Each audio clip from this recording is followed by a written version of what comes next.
Yep. Okay, hello everyone. Okay, a little mic check. Welcome everyone to the EU Open Source Policy Summit 2023. I am very happy to see all of you here and many more online. My name is Paula Grzegorzewska and I am OFE Strategic Partnerships Director. And today I will serve as a master of ceremonies, but also as a strict time enforcer, and I have already failed at my mission because we are starting 5 minutes later, but it's perfectly fine.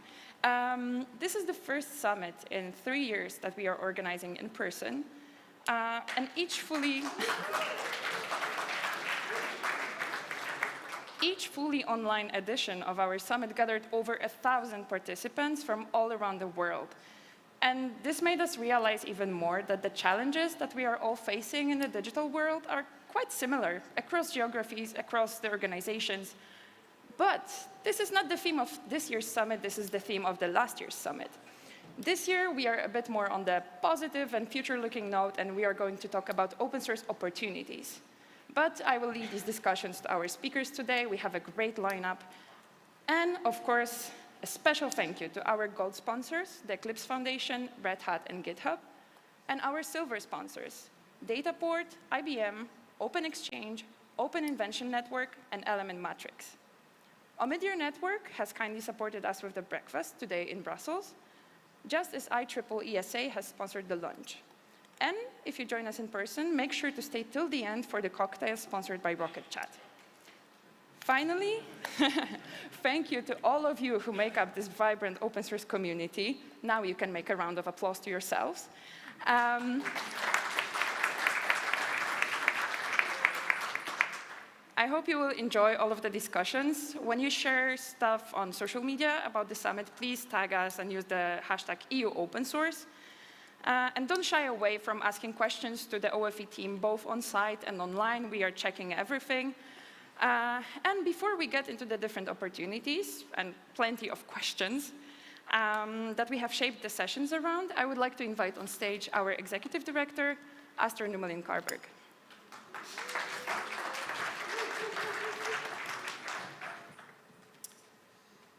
Hi everyone, thank you Paula.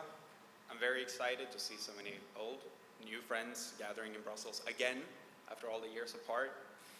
And hello to everyone joining us online from, like Paula said, all corners of the world. There's quite some interest in these questions. So I want to thank all of you for your support and encouragement in making this conference possible. The EU Open Source Policy Summit is a result of a large number of participants and supporters and just partners coming together. And we do all of this to push ourselves to think longer and harder about how to realize the many opportunities that open source can bring to not just Europe, but the world. So OFE, together with our partners and supporters, we work to open Europe up for open alternatives. We want to open the concentrated digital markets, and we want to use the power of open to make space for inventors, inventions, companies, and communities to build a new tomorrow. So this means questioning the status quo. And with this, and this comes to the theme of this year's summit, we think that this brings a lot of opportunities to Europe. What opportunities come with a digitized, sovereign European industry based on open source? What does the future innovation platform for Europe's industry look like? Will our traditional industry dare to collaborate at scale? But it's not just industry. We learned from the collaboration around building the EU COVID passes, the largest digital government service in history, what Europe's public sector can do with open source. What can we achieve if we think big and bold in the public sector? What are the opportunities for Europe to define its software security needs and fix them? Can we invest and build a new open source industry for cybersecurity? We have a European industry of open source companies brimming with activity. With the right circumstances, how big could it get? I think we should raise our ambition levels across the board. And truth is that we, Europe are challengers in most digital verticals. But the good news is that openness is always in the interest of the challenger. Closed systems and markets are in the interest of incumbents. We should look to boost our digital markets' competitiveness using open source. And from my point of view, this might perhaps be our greatest opportunity. And before we get going with our packed schedule, and for the ones of you who have been to the summit before, you know, there's a lot and it's very intense. I would really like to address the policymakers in the audience. I would strongly recommend that you visit FOSDEM this weekend. Europe's largest open source conference takes place at the ULB campus just a few kilometers away from here. There you will meet the builders of Europe's digital future. They have the tools and the skills to make Europe's open source opportunities a reality. Get to know them. Get to know how things are built. And you should work with them, and they should work with you. But my main reason for standing here is not really to give a long speech. We'll listen to a lot of speeches today. But it's actually to present our first speaker. And just over a month ago, the Czech Republic's presidency of the EU Council ended, during which the Czech government showed their leadership when it comes to the policy and politics of open source. But instead of me talking about it, let me welcome on stage Deputy Prime Minister for Digitization of the Czech Republic, Mr. Ivan Bartoš.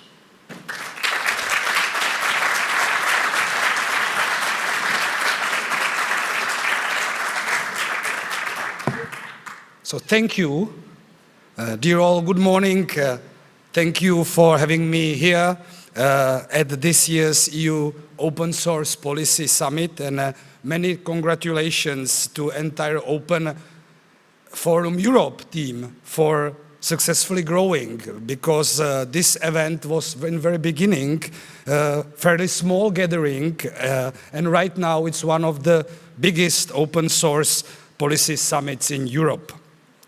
I've been personally always convinced of the importance of openness principles. That's maybe one of the reasons why I, 14 years ago, was actually co-founder of a Czech pirate party, because we always believe that the openness and cooperation is a main vector in order to succeed, to put things working. And there are ways to build better services for our citizens with the goal to improve their user experience, conceptually increase citizen trust and satisfaction with the government. And again, common approach that are collaborative, that it's open, that it's trustworthy is one of the important things, and it shows to us it's getting more and more important in these days. Over the past year, as challenging as it was, we've been reminded of the importance of unity and cooperation within Europe. And of course, not only this hall, but the people who are looking at us online shows us how that unity and cooperation is understood by us. And those are not only the principles of evolution, but they are crucial for our security and to ensure it. And we also need them fully to reap the benefits of the open source software as a tool for modernization, sovereignty, and economic development. Today I would like to share with you three things. I will start by giving you an idea of what is a state of play of an open source in the Czech Republic, and share some highlights of our work over the past year, since I'm also representing here Czech Republic, its government, and I believe in part of my pirate heart also the open source community. The second thing I'd like to depict is talk about the key challenges and priorities in the open source that are ahead of us on the national level. And lastly, I'm going to share with you my perspective on what worked well and where we need to improve further on the European level. So let's start with the first thing.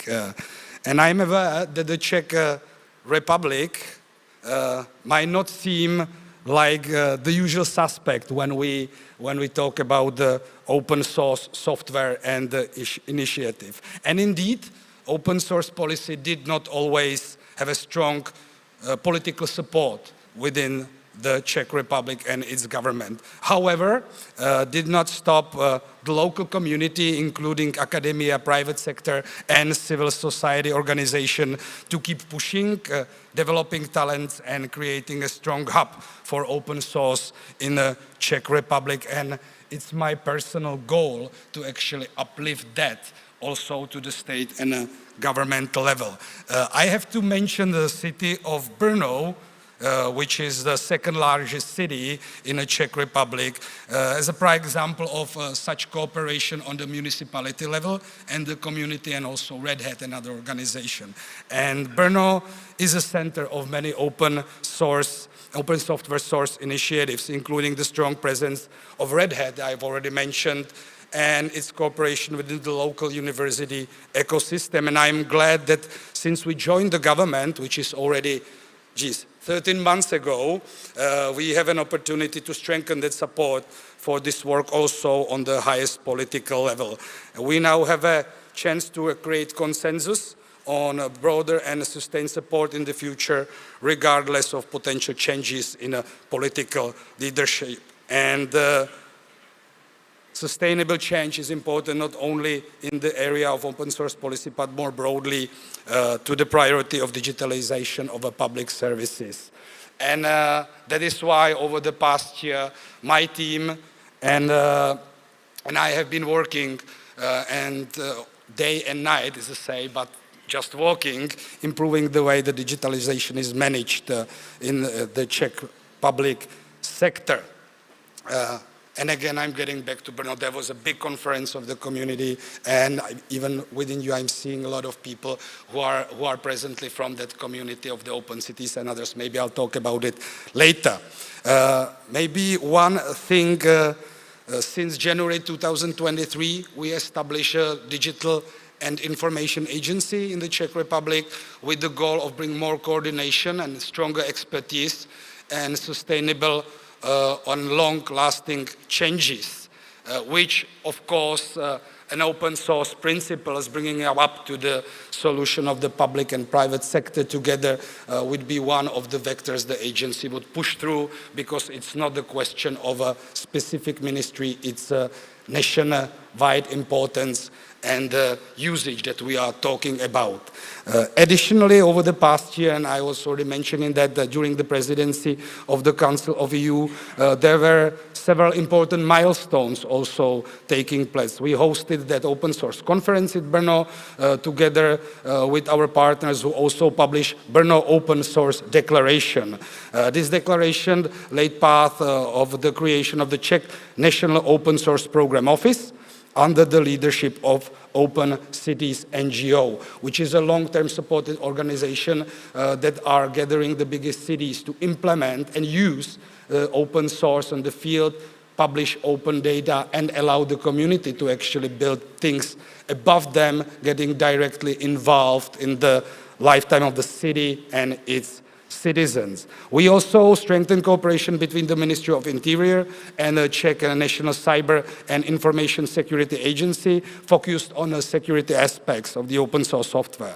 And let me take this opportunity to thanks to colleagues from the Czech Republic, as I said, and some of them, but I can't see through the fog that is here, are sitting somewhere here in the audience. Thank you guys for pushing this policy in the Czech Republic forward, and I hope more and more cities and institutions will join you, since you are taking a lead in the implementation of entire buckle of the principles and putting it to the ground.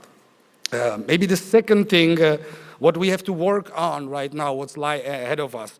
We had a lot of work in front of us, including further work on legislation, procurement policies that would encourage rather than prevent to use an open source software. It's not only the length of the procurement services, but also we need to think open, not to vendor lock it through the proposals to the business requirements, of course. And maybe sometimes in the future, when the community will be strong enough and the GovStock and all the projects will be up and running, the public procurement that in many cases really slow down the digital transformation would be very specific parts of the services, maybe some minor not of importance, maybe not even of the size, but basically the common solution would be able to anyone who's gonna need it in that part, which would open the industry options to focus on more challenging future path of AI, cloud computing, advanced quantum, etc., rather than developing already legacy solutions to the things that government did for tens of the years and still doesn't have a proper solution that it's modular, that can be carried on by whoever understood the open source software principles. So this is important part, public procurement and its adjustment toward open source principle. It will also be an important part for us in Czech Republic, as I said that, to cooperate with the open source community through the Digital and Information Agency. Again, because it's not the question of a Ministry of Regional Development I'm also in a head of, or other Ministry of Interior. Those principles are common, they are umbrella to all what we do in the digitalization of the e-government and other public services. And last but not least, it's crucial for us to upskill, and thanks, I was already talking to people from Red Hat. Year 2023 is year of skills, right? And all of you here, you've got, I believe, decent or excellent digital skills. Some of us are just speakers, right? I didn't write a code for at least 10 years, so I'm probably currently doesn't even know what I'm talking about. I still probably can write a code and do the enterprise architecture, but we are developing things when we need to go further, but we also need people be able to operate them, to understand them, in order to fight disinformation and misusage of technology against people. We need to build technology that people believe, and you only believe and trust to the thing that you at least understand somehow. So please, anyone who can put a hand together this upcoming year and maybe next 5 years, the digital upskills of entire society with the basic skills, filling the gaps, because we do face digital poverty, but we need people to be able to survive in the 21st century, and all this resilience, you know, whatever unity, strength of the society is, that we understand what's going on around. And since more things are going around are digital-based, are online, are social media, we have to focus on that and contribute. And I believe the open source community, as it helped with the solutions, putting on the ground the software development, you know, architecture proposals, and many things also regarding to the war in Ukraine, the education of the community, academy programs of the Red Hat and the others. It's very important because we need this massive upskill, and it couldn't be done by the local NGOs who can help on the place with the elder people, do courses for the women, because we do have a significant depth, because only 20% of the ICT people involved are female. In the Czech Republic, it's only 9%. So we are missing specialists in many areas, but also this balance of a gender, it's quite a bad thing. And last thing that was mentioned on the telco conference, when we were finalizing our presidency by the commissioner and by my final speech, was that part, get it balanced, you know, and focus on that the digital is not whatever gender-specific area, and again, an open source community can help us with that. On the European layer, there has been an amount of legislative work done. It was mentioned here by the initial speech, and I would like to use the opportunity also to thanks to colleagues from the European Commission and particularly from DG Digit for the work they've done and for the cooperation that we do have on this specific field. And I believe also that in the future, and we started with that, and I was talking to members of the European Parliament, we have to go for the systematic support on the European level of the open source, and it's necessary and a benefit of all the stakeholders, because EU as is needs to push that forward as well, especially when we talk about the future of, let's say, some common digital solution, interoperability of European institutions. I believe that open source would play an important role.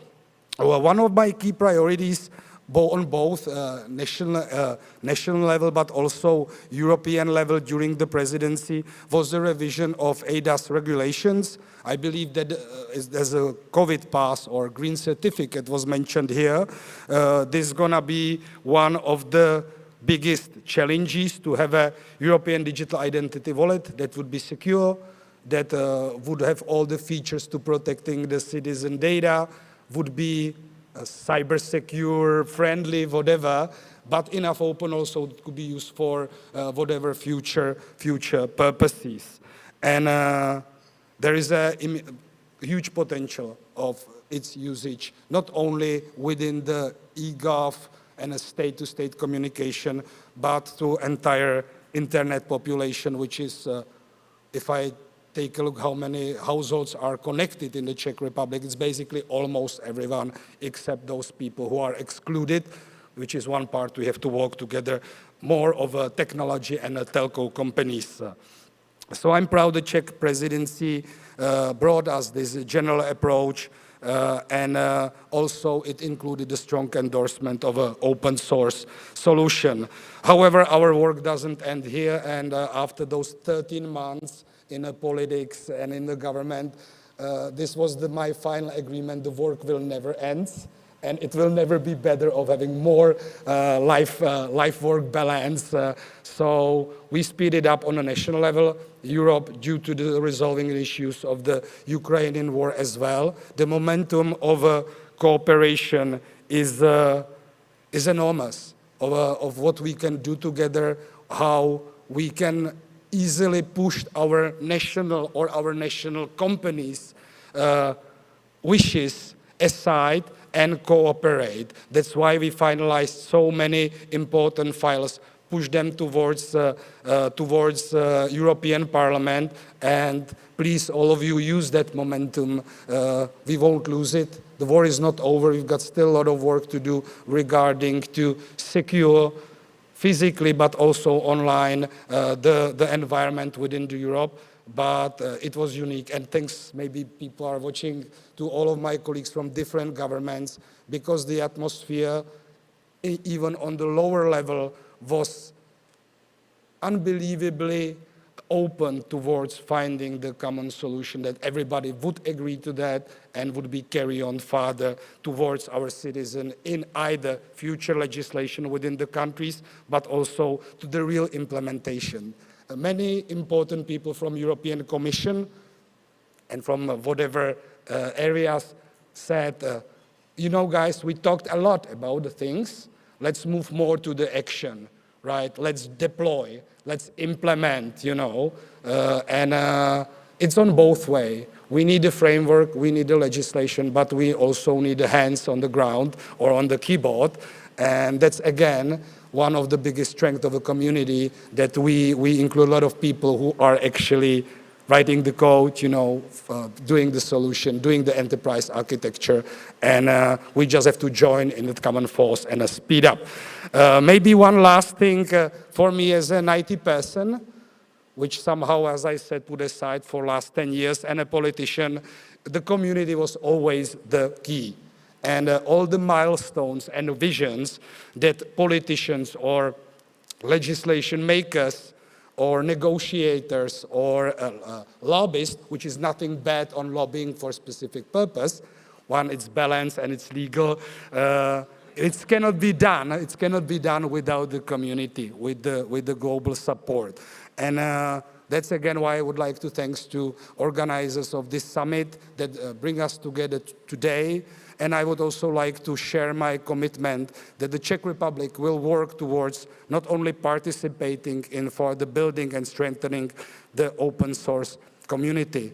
Please enjoy the rest of the summit and for them with its unforgettable atmosphere this weekend. And thank you, and maybe, excuse me, I was a little bit long. So the next speaker probably needs to speed up.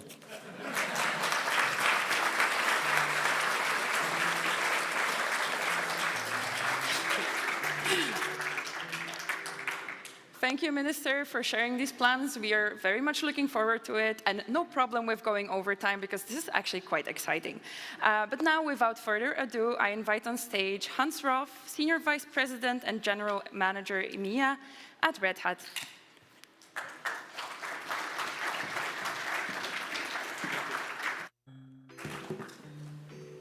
Yeah, thank you. Hello, everyone. Great for having me here. And need to fix my technology here before I start. Yeah, so good day, and I'm pleased to be here today, and thanks to our friends from the Open Forum Europe for having me and for bringing us all together. And thanks to Deputy Prime Minister Bartoš about the creation of the Czech National Open Source Program Office, as well as the Digital Agency. Absolutely appreciate it. Our friends, our colleagues in Brno, where we have our largest engineering center of Red Hat. Absolutely excited about this collaboration to work with you and to have this joint journey together. You mentioned a couple of areas around upskilling and the need of bringing people to the next level. So I'm just arriving back from Dublin, where we had the full week of bringing our go-to-market organization, our technical organization, together, so more than 2,000 people, to work on this upskilling and further activities in order to bring that to the market. So as we join together here today for the OFE's EU Policy Summit and tomorrow's FOSDEM weekend, we can look forward to an exciting year where open source is the catalyst of innovation in both core markets, such as public sector, FSI, telco, and new concepts like edge computing in manufacturing and energy, automotive and other transport areas are going to be fueled by the energy of the community in open source. We are living in a world full of both peril and promise. You mentioned the war in the Ukraine, it continues, and we see continued strains in the global supply chain with physical assets, but also on the software side. And the world economic outlook continues to shift rapidly. Europe's strength in collaboration and citizen-centric principles have taken center stage in the global discussion, fundamentally changing the debate about how we build and deploy technologies for people's need. Decisions made today will fundamentally influence not only how technology is brought to market, but the relationship between the creators and the consumers.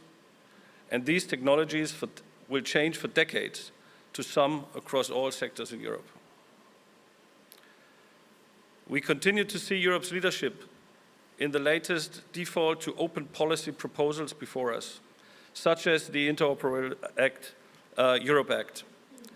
While we hear more about this proposal from the Commissioner Hahn later in our program, the outlook for the open source software and open standard is clear. These technologies support user autonomy, independence, and reversibility. By their nature, open source software and open standards enable interoperability that catalyzes both innovation and collaboration. Simultaneously, it provides citizens with the mechanisms and transparency necessary to understand many complex software systems that impact our lives day to day and thereby close the gap between the regulator and the regulated, the provider and user, as well as the contributor and user. So when we discuss digital sovereignty, it is clear that transparency and openness are essential to create trust. Open source, at least to me, seems to be the natural choice. We have seen strong recognition of open source as a global commons under the previous Czech EU presidency, with a similar approach undertaken now by the current Swedish EU presidency, as well as Spain in the second half of this year. And we make choices about how we will bolster this global commons and the rules of engagement between ourselves we are fundamentally called upon to support it from our policy perspective, also from the computer perspective, and from all of us. So, what is it for us to contributing in order to this global commons? If we are not creators, at least of the software, how are we supporting the ecosystem in order to build a sustainable and thriving environment? How do our actions create mutual benefit, improve the technology, state of the art, and improve respective bottom lines? I think you have seen this data, because that's the exact same data I showed last time I was able to present here, unfortunately only online, and from a different continent. But this data will not be a surprise to anyone, I guess. Fortunately, and we can look to some of the contributions and discussions later on to hopefully have a little bit of new data during this event today. But what is clear to both long-standing practitioners of open source and born out of the European Commission study from 2021, open source is a fundamental enabler of economic growth and an engine of innovation. When the best possible ideas can come from anyone, and the solution to global challenges can be produced anywhere, the resulting collaborations will always drive forward the technical state of the art and empower those engaged in the act of co-creation.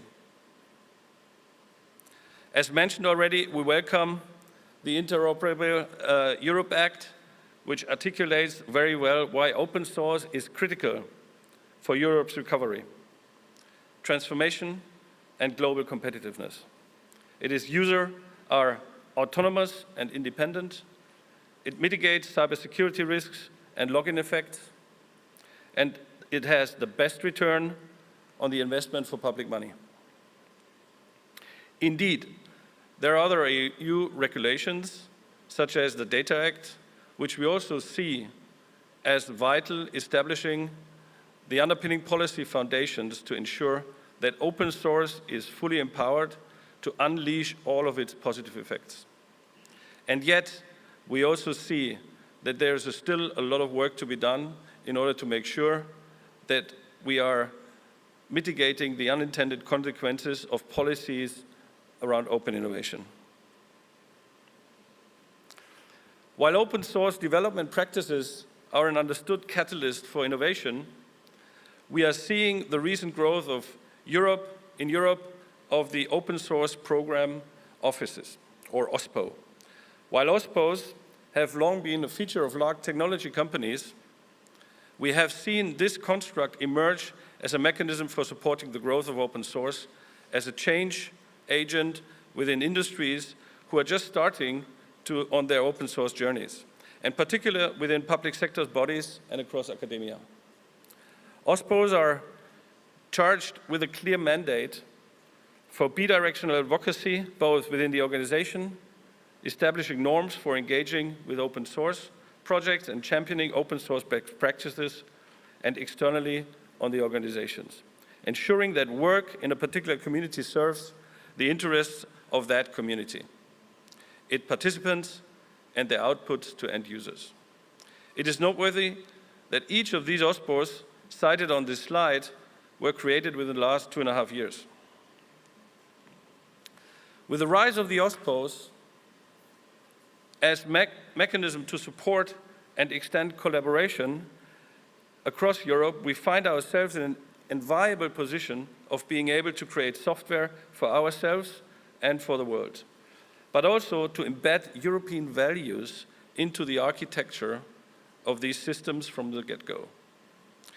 Values such as human-centered design, transparency, fairness, and accountability are not afterthoughts as to how systems are built and should work, but essential questions before we begin to architect the software itself.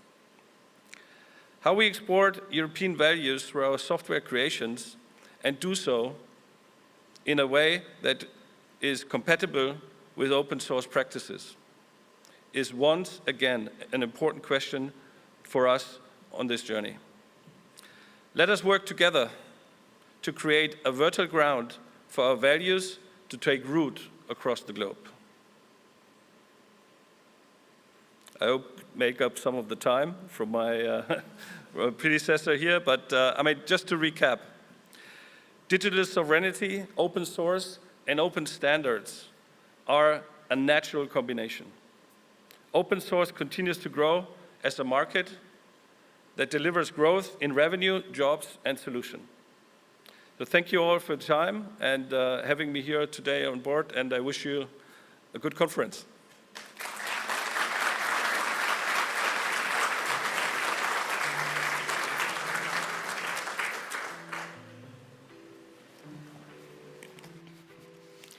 Thank you very much. I especially loved the map of OSPOs, and I'm sure that next year when we meet here in Brussels, we will see this map very much more densely populated.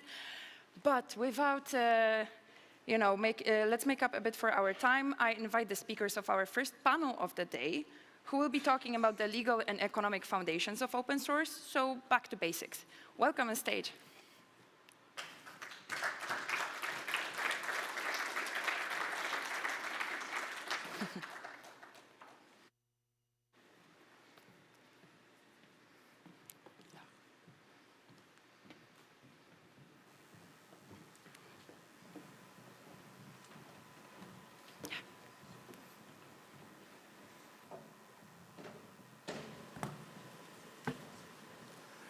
It's a pleasure to be here, specifically with, or particularly with the panel that we have amassed. Some of the leading thinkers in legal evolution of open source over the last 30 plus years. This is no longer a baby. This is a mature movement, and it's one that I'm proud to be part of. We won't spend a lot of time introducing the panelists. You should know who they are by being able to look in the program. What I wanted to do is briefly introduce the topic. What we wanted to do is go back to be able to go forward, to make sure that we're all on the same page. This is a highly volatile and evolutionary community where new people are joining all the time, and we want to make sure that we're all on the same page. Those of us who are in government, those of us who are actually in the private sector, should all have a common cognitive ground on where open source is and where it's going. And what we wanted to do is start by kind of looking fundamentally to inform the perspective, remind some, reacquaint some of the audience with certain fundamental truths related to open source. Open source is a wholly unique and invaluable modality. I've always focused on this. It's the way we create value in the new economy that's so important, and open source provides this ability through collaborative technology development for 1 + 1 + 1 not to equal 3, but to equal 6 or 10 or 20, when we bring smart people together from all around the world to be able to solve problems in software. The concept of universal reciprocity, which is near and dear to my heart because it's something that's embedded and empowers the Open Invention Network community, which I manage. Universal reciprocity is a widely accepted pro-competitive approach to patent risk mitigation that fosters a permissionless and frictionless ecosystem and encourages active adoption of new technology. It is, in fact, a fundamental linchpin of open collaboration that is embodied in the OIN license and the IP policies of various open source projects. And very importantly, it's a concept that has been validated as pro-competitive by competition authorities here in Europe, specifically in Germany as well, and Japan and China and the US, dating back to the 2011 CPTN transaction. Where each of these countries and regions, regulatory authorities looked at the OIN license carefully.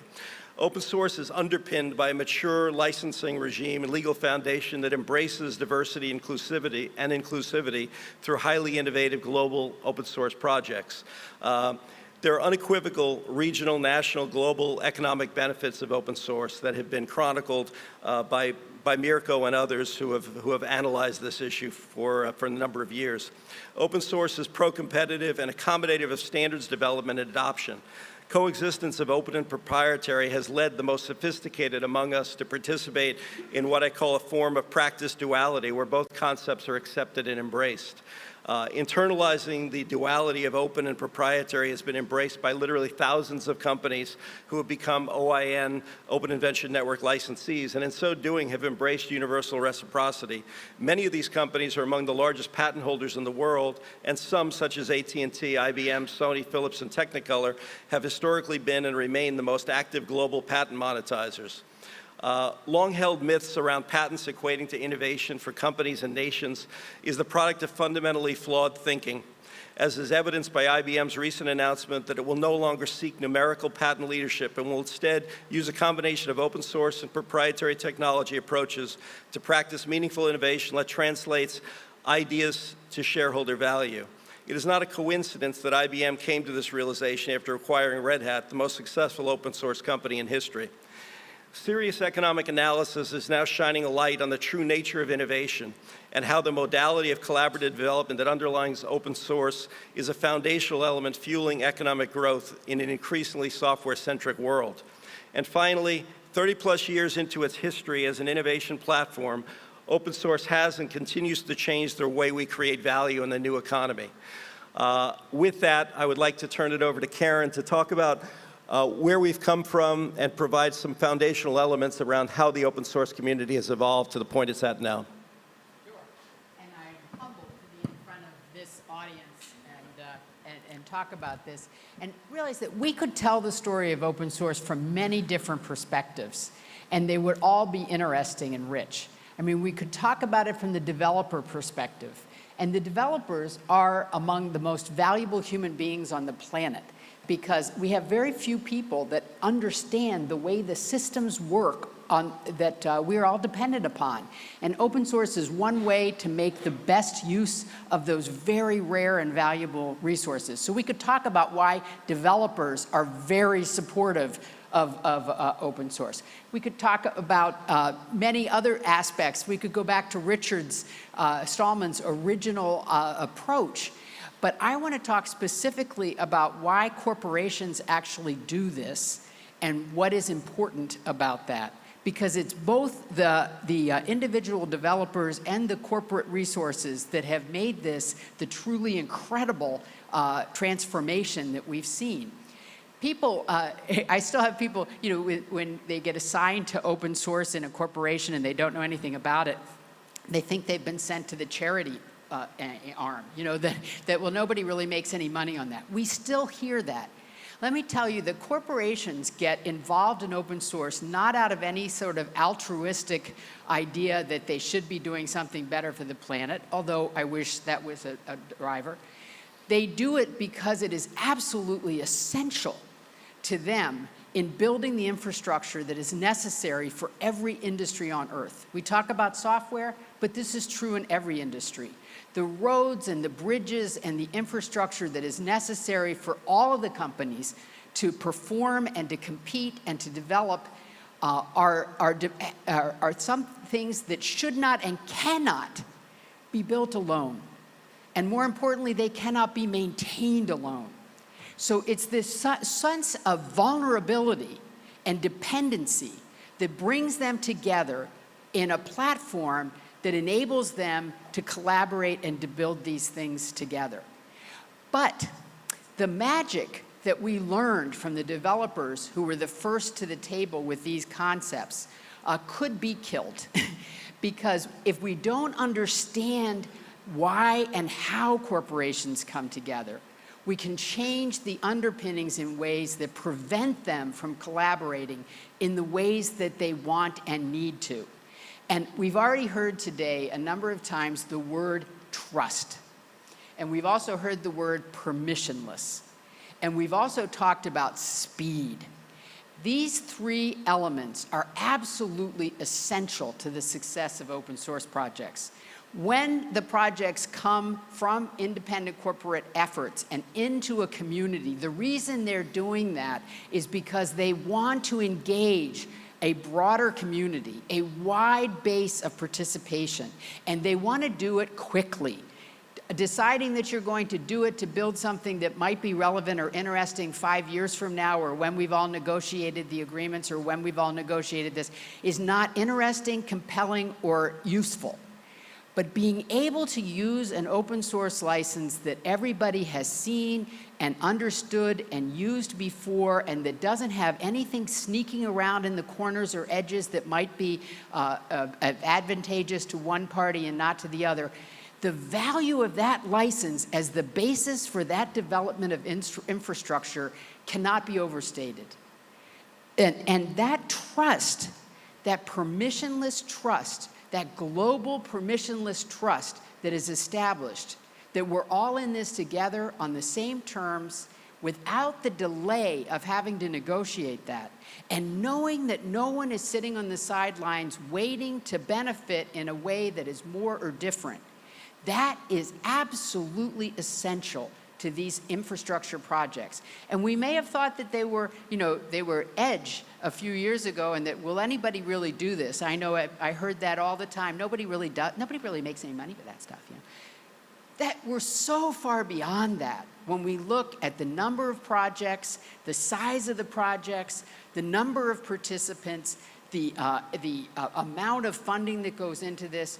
We now know that this is the way to build the infrastructure of the future. But permissionless, trusted environments are absolutely essential, not just to individuals, but to the companies that come together to build these platforms. Thanks very much, Karen.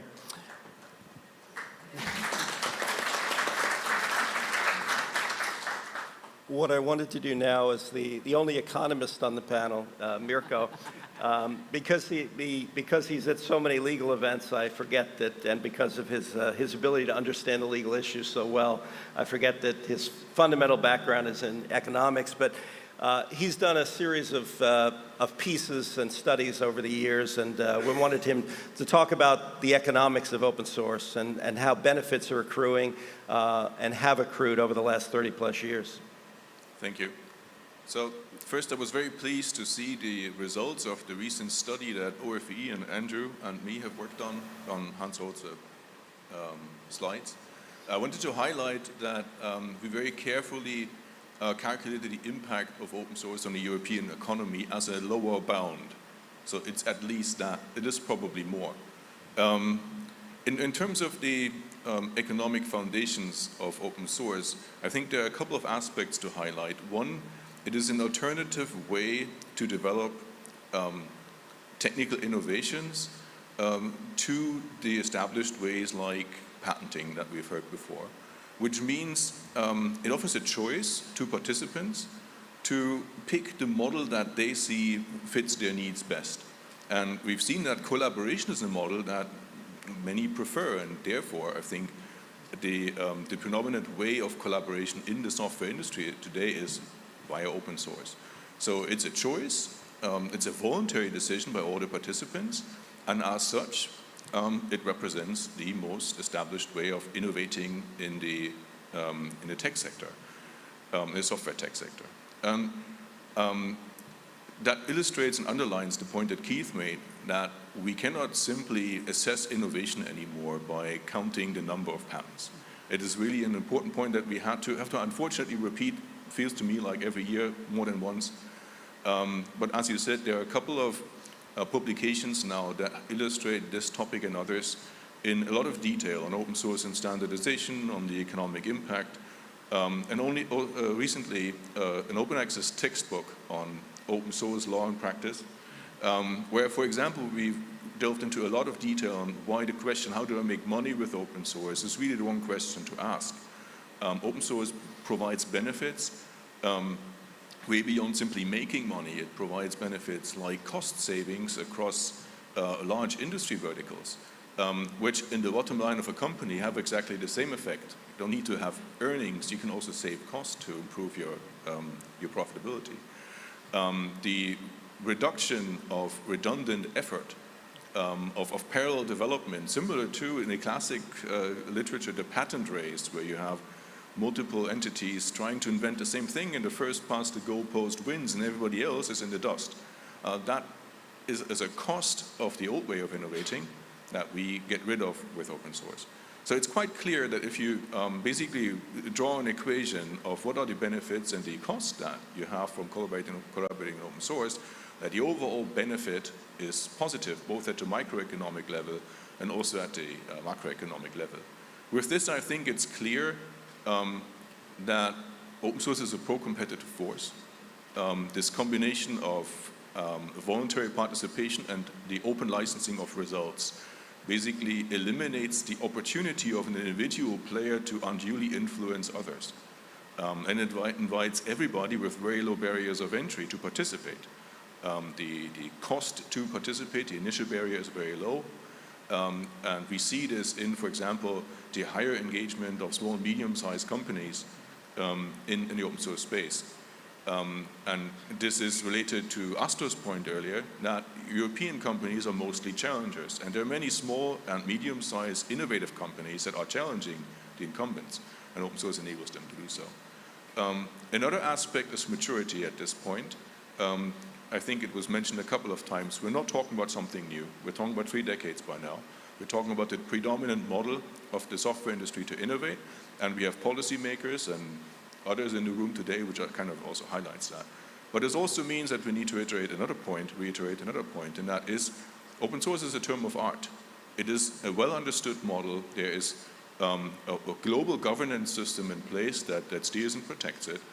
And anybody who tries to redefine what open source means or questions the basic tenets, like the freedoms embodied in open source licenses, to me, probably is opening a can of worms that should remain closed. So thank you. I think that's the initial overview.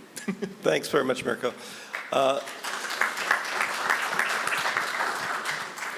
And now I'd like to have Andrew talk about standards and open source. Yeah, thanks very much, Keith. I think the theme that both Karen and Mirko have relied upon really has been more about reduction of friction than anything else. The success of open source and the innovation that is derived from open source has been very much about the reduction of friction. And Karen said the word permissionless quite a lot. And the creation of a permissionless environment has allowed, for example, we were going to have a quotation up here, it's not there, from Sir Tim Berners-Lee, and he talks about, I think we can all agree that the World Wide Web is possibly the most economically impactful embodiment of innovation in human history. Many people would agree with that as a statement. And he says this was only possible because of the permissionless environment in which he was operating.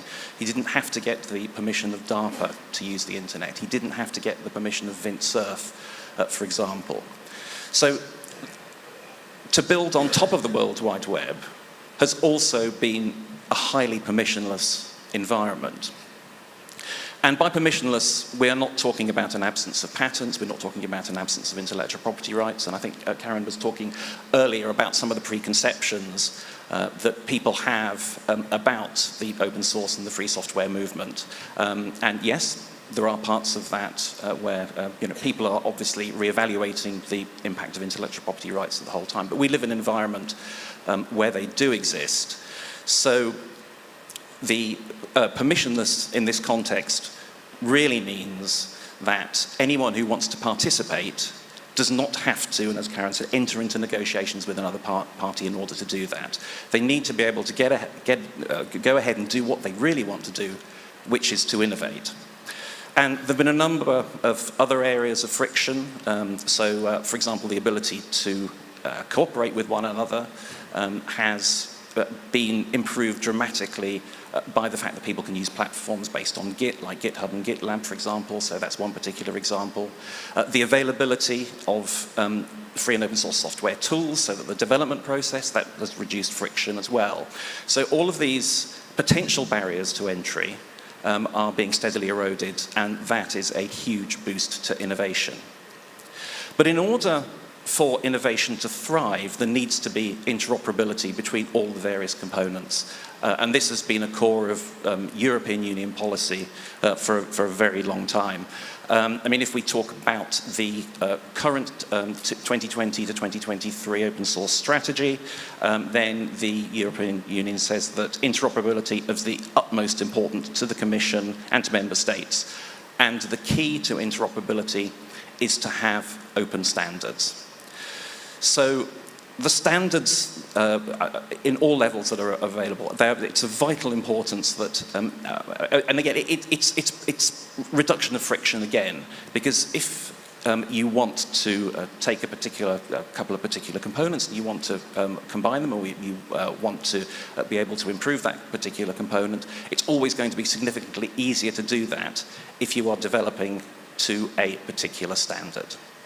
And there's a number of different mechanisms in which way standards can come about. Sometimes they arise de facto, simply because the development process has led to those standards emerging, and then they can follow through various standards processes with the standard setting organizations such as ISO, ITU, IC, etc. Then you have organizations like W3C, and they have different approaches towards intellectual property again. And this brings us back to this idea of a permissionless environment in which it's possible to implement these standards without having to obtain specific permission from people through a negotiated license.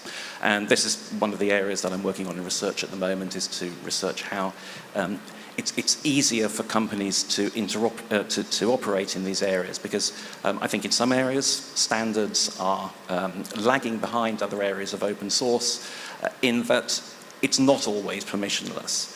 And that there are frequently issues, for example, with the ISO standard patent policy, which means that although people who hold patents are able to declare those patents, and indeed they can declare that they're available on a royalty-free basis, there is still a phase which is unnecessary, in my view, which occasionally requires negotiation with those organizations.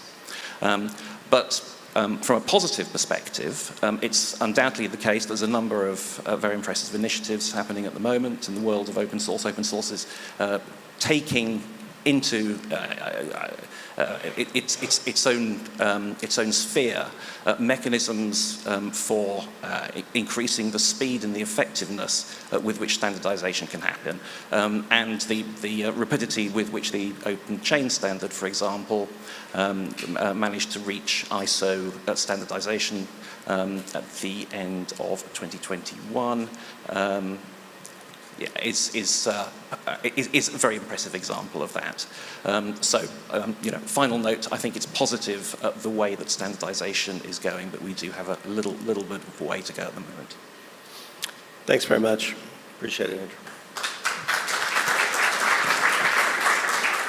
And now we've given Carlo the difficult task of reflecting on 30 years of history, the key points and observations that he's had with the incredible diversity of client base that he's served.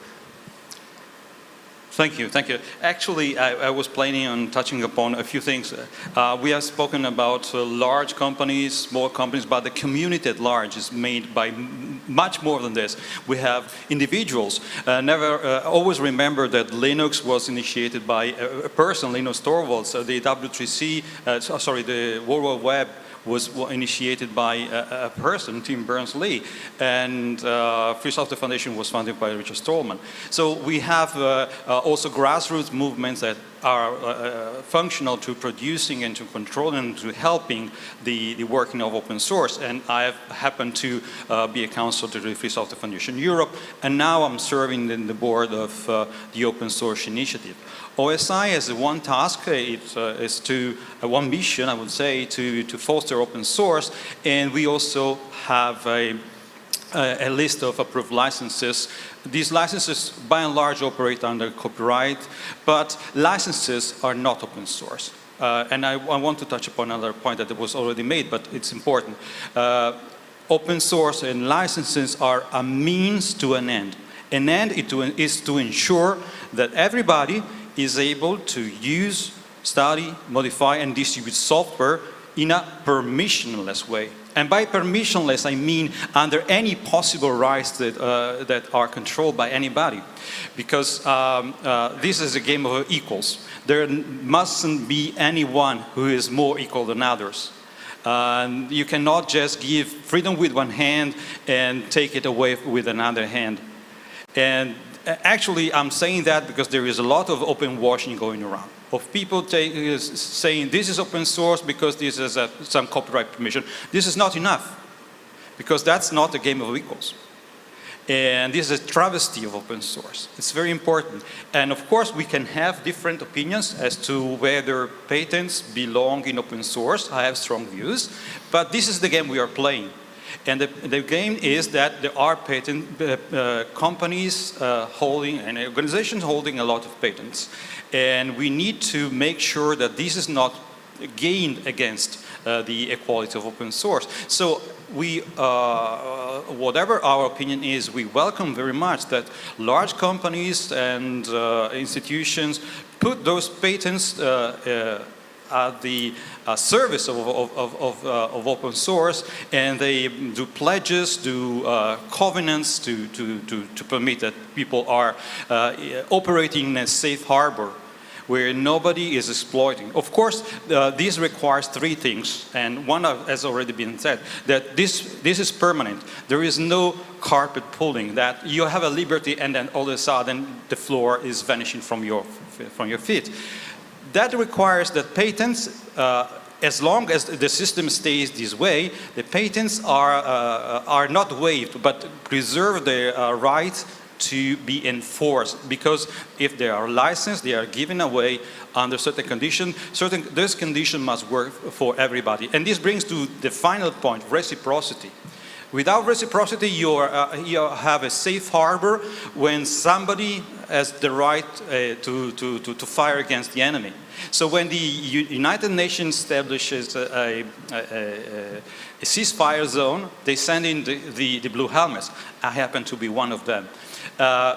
And they control that nobody fires at the enemy, because otherwise it would be a slanted game. So reciprocity means that these, the patents are used in, to preserve the permissionless environment. This is very important, short of any other policy action.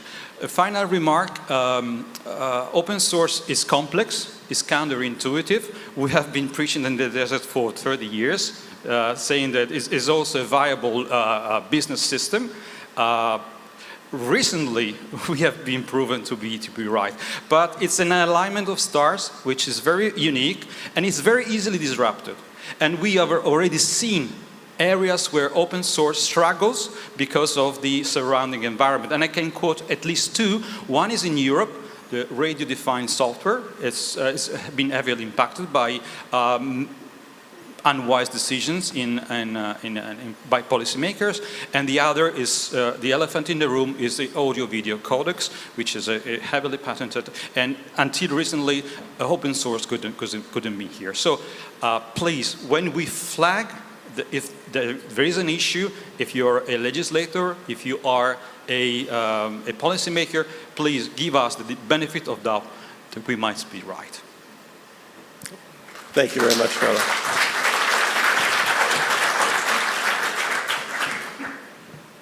I would like to extend on this idea of reciprocity a little bit, because I believe that it is misunderstood to a large extent in the discussions about open source. We often hear that there are certain licenses that require responsibility from the users of the software, and therefore we see some sort of reciprocity in the ecosystem. I think this is really looking at the idea from exactly the wrong perspective. The idea of reciprocity in open source is the modeling of collaboration as a social exchange. And the reason why it was so natural for the people who wrote the original copyleft licenses to put reciprocity into them is that they assumed that to be in place anyway. And the case in point for that is that if you look at pretty much all recent major industry collaborations that are really at a large scale, they're all very much using permissive licensing schemes. However, you see a very strong sense of reciprocity there, So you do not have a legal requirement to act this way. You have a community norm in the group that participates, that reciprocity is the foundation of our work. There is an economic foundation, an economic theory that explains this, but I think in the context of open source, it is really important to understand that this permissionless environment that we talked about depends on all actors understanding the governance norms in the space that they're operating in and adjust to them. It is also known that a single actor that doesn't play by the rules causes oversized damage because they're changing how others are willing to collaborate. They're poisoning the well. And I think when we are talking about policy making in open source, it is important that these basic tenets are understood so that we can reinforce and encourage the intended way of collaboration and ideally put fences around that and protect it. It is a very successful model. It has a very positive impact on our liberties and on the economy. So it's worth protecting, and we need to do it the right way. So thanks for that. Karen, did you have a... No, I'm just nodding and verbal nodding and verbal nodding. And the other thing that you said that I thought was so important was looking at this from the perspective of small and medium-sized businesses. The platforms that are created, the infrastructure that's built, is of great benefit to them. And the larger companies certainly benefit from it. They come together and build that infrastructure. But in my experience, the real boon has been to these small companies that can enter a space with security, can operate with and get investment based on a set of norms and thrive. And that's been a wonderful thing to see.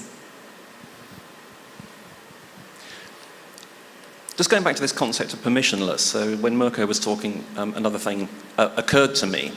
And we often overlook the sociological aspect that drives the dynamics behind the economics of open source. And I think something that's been extremely important, and was referred to earlier as well, is with the development, for example, of OSPOs throughout Europe.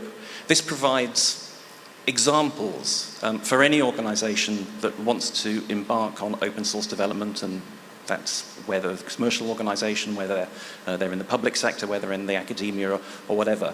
It grants a form of permission because you are no longer regarded as doing something unusual and that's not the norm. If the government is doing it, if it's supporting it, if it seemed to be working effectively, then it's much easier for you as an individual in one of these organizations to say, we should open source this because it's not the weird thing to do, it's the thing that works, and it's the thing that has been seen to work. And I've been involved, there are really two ways of encouraging open source development. There's the top-down approach, which in some ways OSPOs embody themselves. They say, this is how we're going to do it. But there's a bottom-up approach as well, which is just empowering individuals to be able to say, this is the way we want to do things because it works. And it might not work, and that's fine. Frequently, very frequently it does. So I think the very existence of these excellent initiatives from the European Union, the idea of encouraging the development of OSPOs throughout the member states is a very positive one from that perspective as well. I have very little to add, which of the rest of the panel. I might remind that, and this is also my personal experience as a lawyer, in addition to being an activist in open source and free software. Innovation happens everywhere, so you cannot limit your views to a big research center or a big company. Innovation can come from small, medium enterprises, very innovative. I have a number of very interesting projects run in many different ways. academia is also important. Of course, there are research centers in academia that are very important, and doing it in an open source fashion is a big equalizer. Everybody is a free ticket to enter. Of course, you have to play, you have to contribute significantly. Otherwise, in an open source, you're easily spotted as somebody who is just dragging their feet and just exploiting others. But this is one of the beauty of my experience. I've been not as much as the others in the room, but I've been in this business for a quarter of a century now, and I've seen it happening over and over. And I've seen small companies adding to a very large project and taking over control of certain technology and be very helpful. This is thanks to the equality that the open source and the social and legal system together creates in this environment. Thanks very much. I'd like to thank the panel for their ideas, their thoughts, the history that's created, the perspectives that you've listened to today. I've had the good fortune of being around for the past 15 years, and it's a really, I'm proud to be part of this community. Open source is a gift, and I think we all have to recognize, my final comment, that as the caretakers of this gift, whether we're part of government, whether we're part of industry, whether we're the legal guardians, the economic analysts, we're all part of something that's so much bigger than us. We need to recognize what we're part of and treat it with the respect and the dignity that it deserves if we want it to flourish and be able to support us going into the future as an incredibly powerful source of innovation, the likes of which we've never seen. Thank you.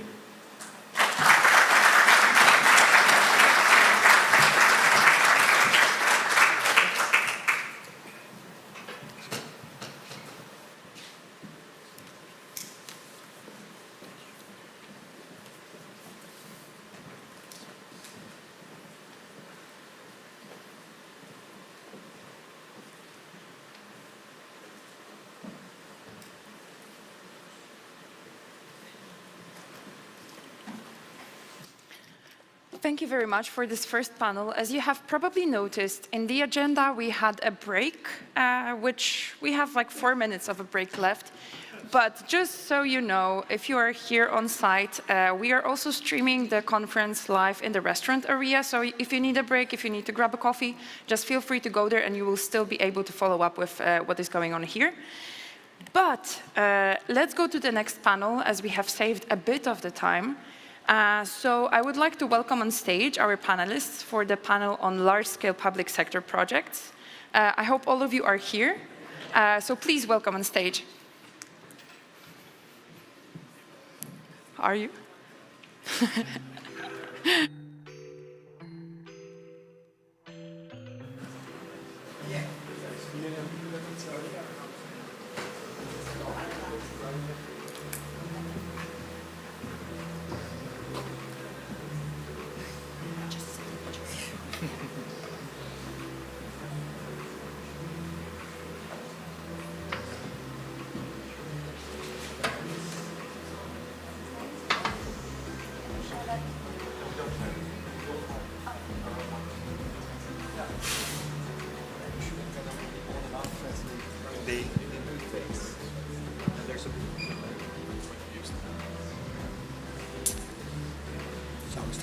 So hello, well, good afternoon now, I guess. No, still good morning.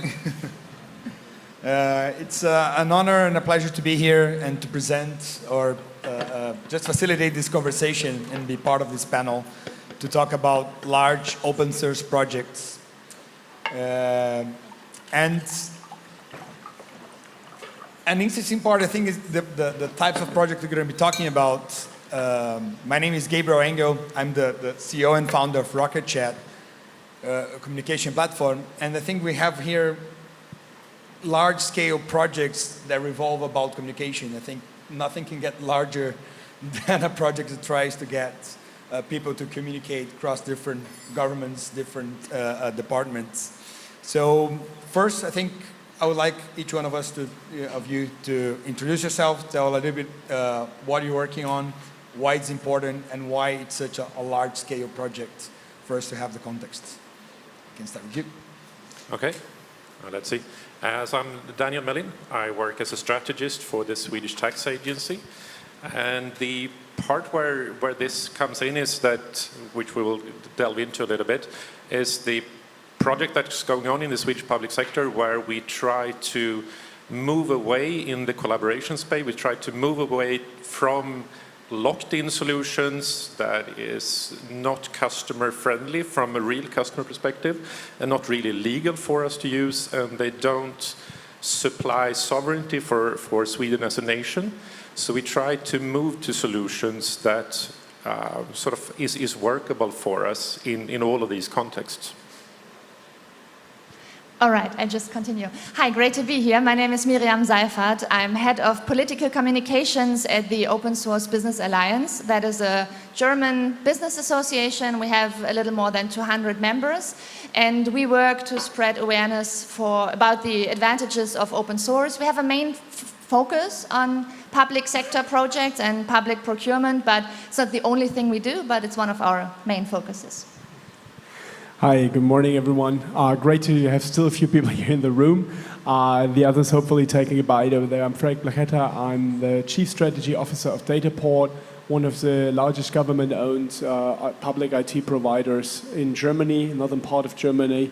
And the two topics that I would like to draw attention upon is, of course, what we do with Phoenix, an open source web-based collaboration suite where we put together some existing standardized, highly used open source components, put them together.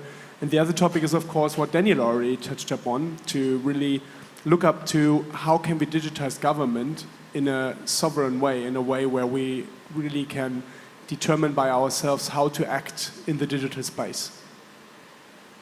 Yeah, so one thing I think is, we mentioned when we had our conversation to talk about, first you touched on the drivers for those projects. War, digital sovereignty, the impact of the Digital Markets Act on making some of those things legal or illegal.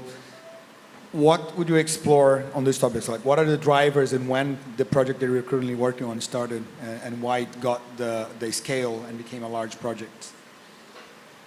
It really started, sorry, in the Swedish case, it really started in a quite easy way, and like 2 years ago, where we looked into, again, tools for digital collaboration and a digital workplace for all our users, and also in some sense there's a connection of citizens that needs to interact with the government. And then we started to look in we had some solutions and we need to, some of them were dying. We could see a movement that some of the larger software providers are going to the cloud, and they are discouraging or dropping their on-premise solutions. So we are more and more forced to evaluate and see where we where are we going. And we looked into these solutions. We found that most of the major solutions were not usable for us, as I said initially, for legal reasons and for suitable reasons, and again for sovereignty reasons. So, and when we opened that can, we realized this is much, much more, and it's much larger things at play. And with the war in Ukraine coming, it fully exploded within the government to look into, but hey, where are we going? Who owns our data? Where is our data? Oh, it's in the cloud, but that's not an answer. So we have to rethink where our data is, who has control of the data. Could someone shut off our data? Could someone with we had a thing in 2019 where Donald Trump shut off Venezuela for multiple American companies, and maybe that is not the case for European countries, but who knows?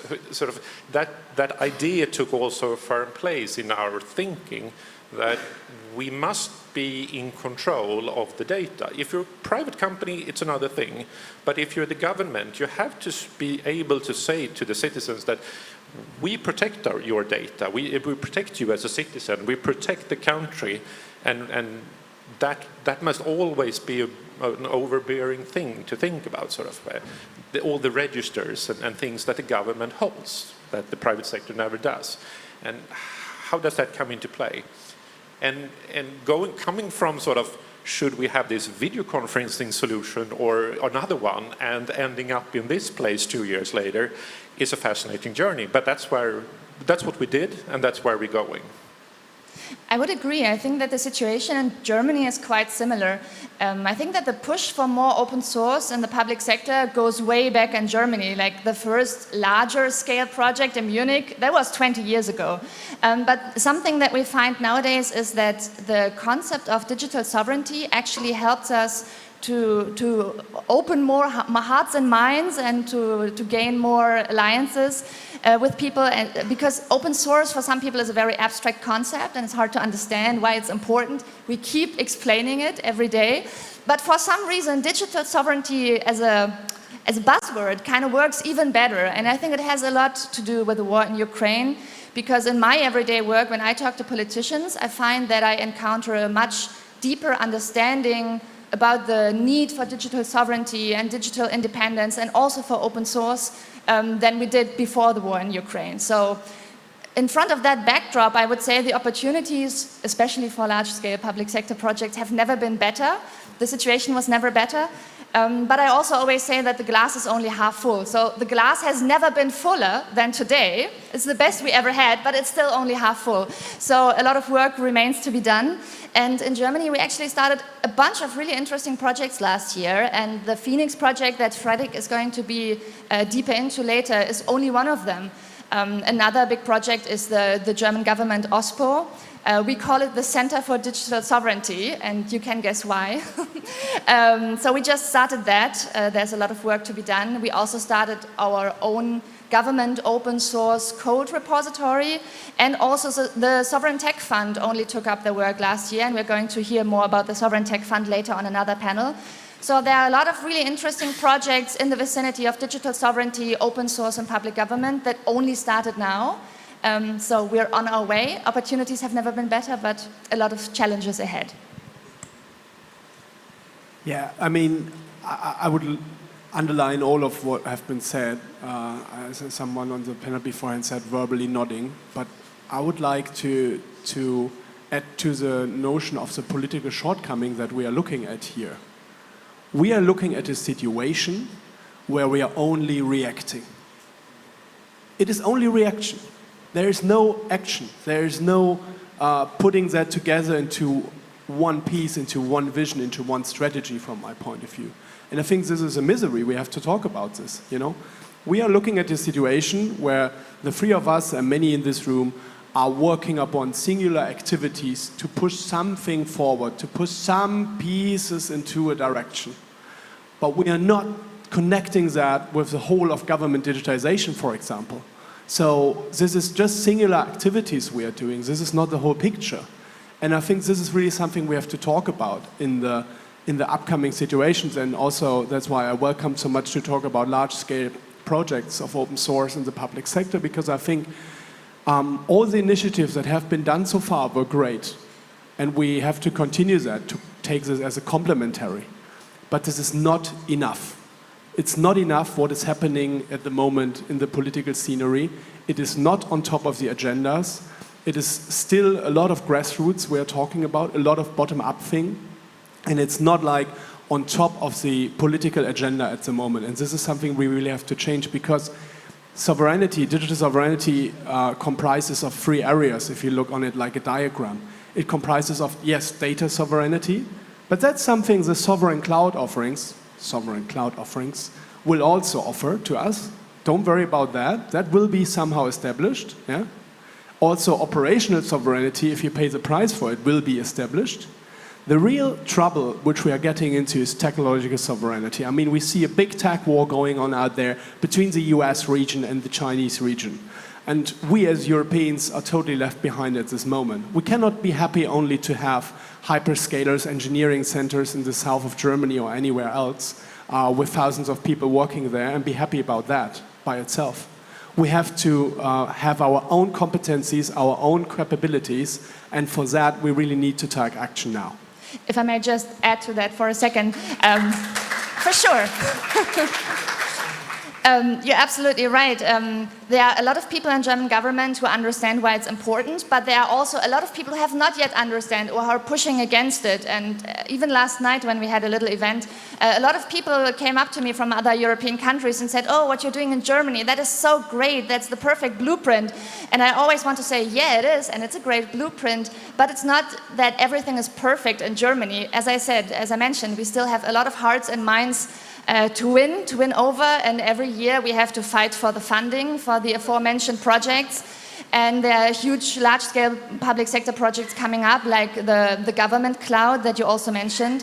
German government promised that when they are going to procure large government cloud solutions, that there will also be a main focus on an open source cloud. But this has not yet come to pass, and we have to push really hard to demand and to remind them of the oath to actually make it come to pass. So it's still a struggle. The struggle is real. Just one comment, I love it. I think nobody is against the way. It's just comfortable. It's just comfortable to take the Microsoft Sovereign Cloud or whichever solution comes to your mind, because it really nurtures the situation of capabilities and maturity of public sector IT, because they cannot really cope with having the right competencies to sometimes select, establish, deploy those kind of systems that we are talking about. So this is, I think, it's never against, it's rather a comfy thing, and sometimes also a distrust in your own organizations, which is also something that I think is a miss of political leadership. I can add to that. I can see a lot of this sort of European way of thinking that we are behind. And since we are behind, we think then we must be behind. And then sort of it even goes further into, so we must buy foreign stuff because we are so behind. It's a self-fulfilling prophecy in a way. And it gets worse. So as I see, so the war in Ukraine is it's a game changer in so many ways. And here we are looking at a tiny piece of the picture.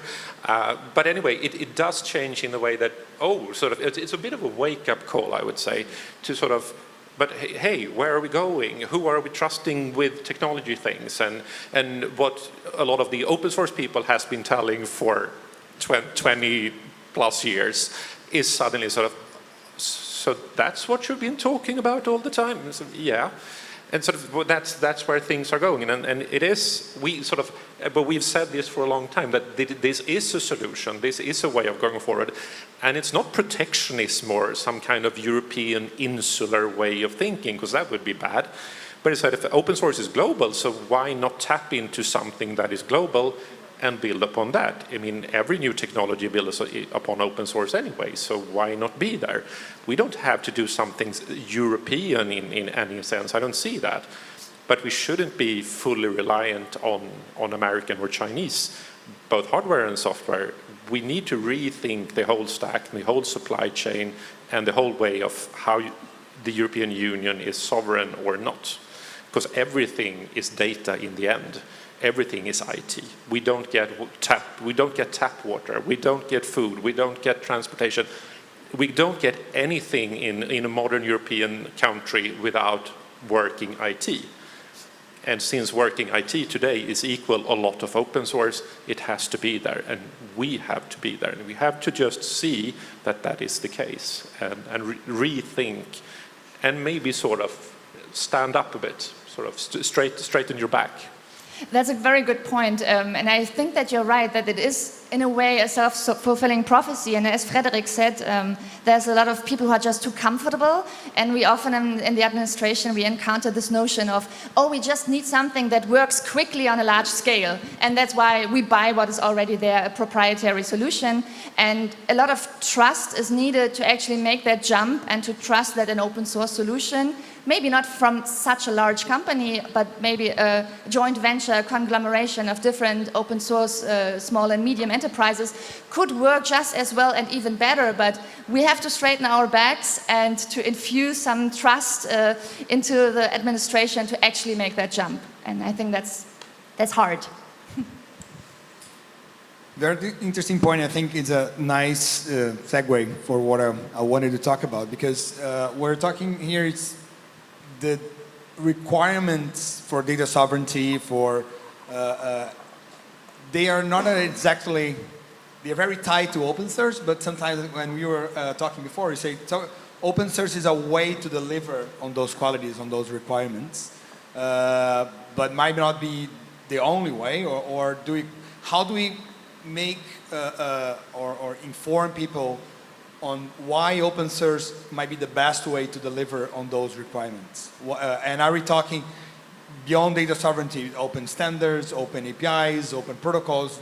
There's a lot of things that go even far beyond just the code base if you want to have something to a large scale or widely used that is not just the open source. What is beyond open source that we should be talking about for this to happen and become a reality?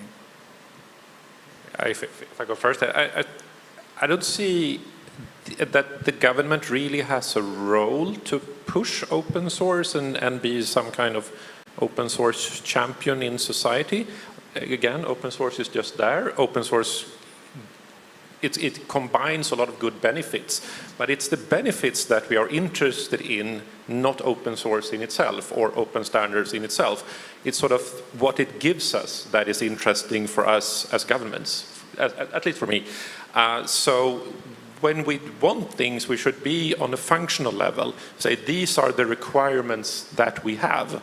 To be able to serve our citizens, we need software that does this and this, or we need a cloud service that does this and this, whatever. But to be able to do that, the suppliers should realize, at least over time, that, hey, if we're going to meet the government as a customer base, we need to move, and the way to move is to more open, because the requirements are heading in that direction. And I think that's sort of, it's a bit of a roundabout way, but I think sort of what we've had done in the past has been that the government should say open source is great, and you get some commissions and you get all kinds of groups of people who say nice things, but it really doesn't change much in reality by saying nice things. So I think the way to go is that the government is firm in its requirements and doesn't sort of back down just because someone says, oh, but this solution is much cheaper. Or there's a bunch of consultants who knows this solution. You will say, well, it doesn't matter. We need a solution that works this way, that is creating sovereignty for our nation, or it creates openness in society, or an open government, or whatever it is that we want. And that's sort of the goal, really. I think I slightly disagree on one level. Because I do think that the government should be an open source champion. And I think if I understood you correctly, you said that it's the suppliers who have to move. But I think it's a two-way street. Of course, the suppliers have to move, but I think the government has to, at the same time, also move into the direction of the suppliers. Because the government is one of the biggest buyers on the market. And if they say we have these requirements for digital sovereignty, and we have to make sure that the data of our citizens is protected, and that we are independent in the solutions that we use in the administration, that we are not in a vendor lock-in, if they say these are the goals that we want to achieve, I think it's only logical and actually imperative that they invest into the open source industry ecosystem in Germany or Europe as a whole that is already there, because only if they invest into the ecosystem and say like, okay, we want to mainly procure open source solutions, we make it a priority actually, because this is a priority for us in our policies. Then they will also strengthen the ecosystem, and then the suppliers also feel a push to move into the direction of the government and their requirements. So I think it's a two-way street, and I think that our approach in Germany is to actually have a little more push from the government side in order to enable the ecosystem and the suppliers. The suppliers are there, but they also need to have the opportunity to actually sell their great open source solutions. So we have to have the conditions, the prerequisites for that.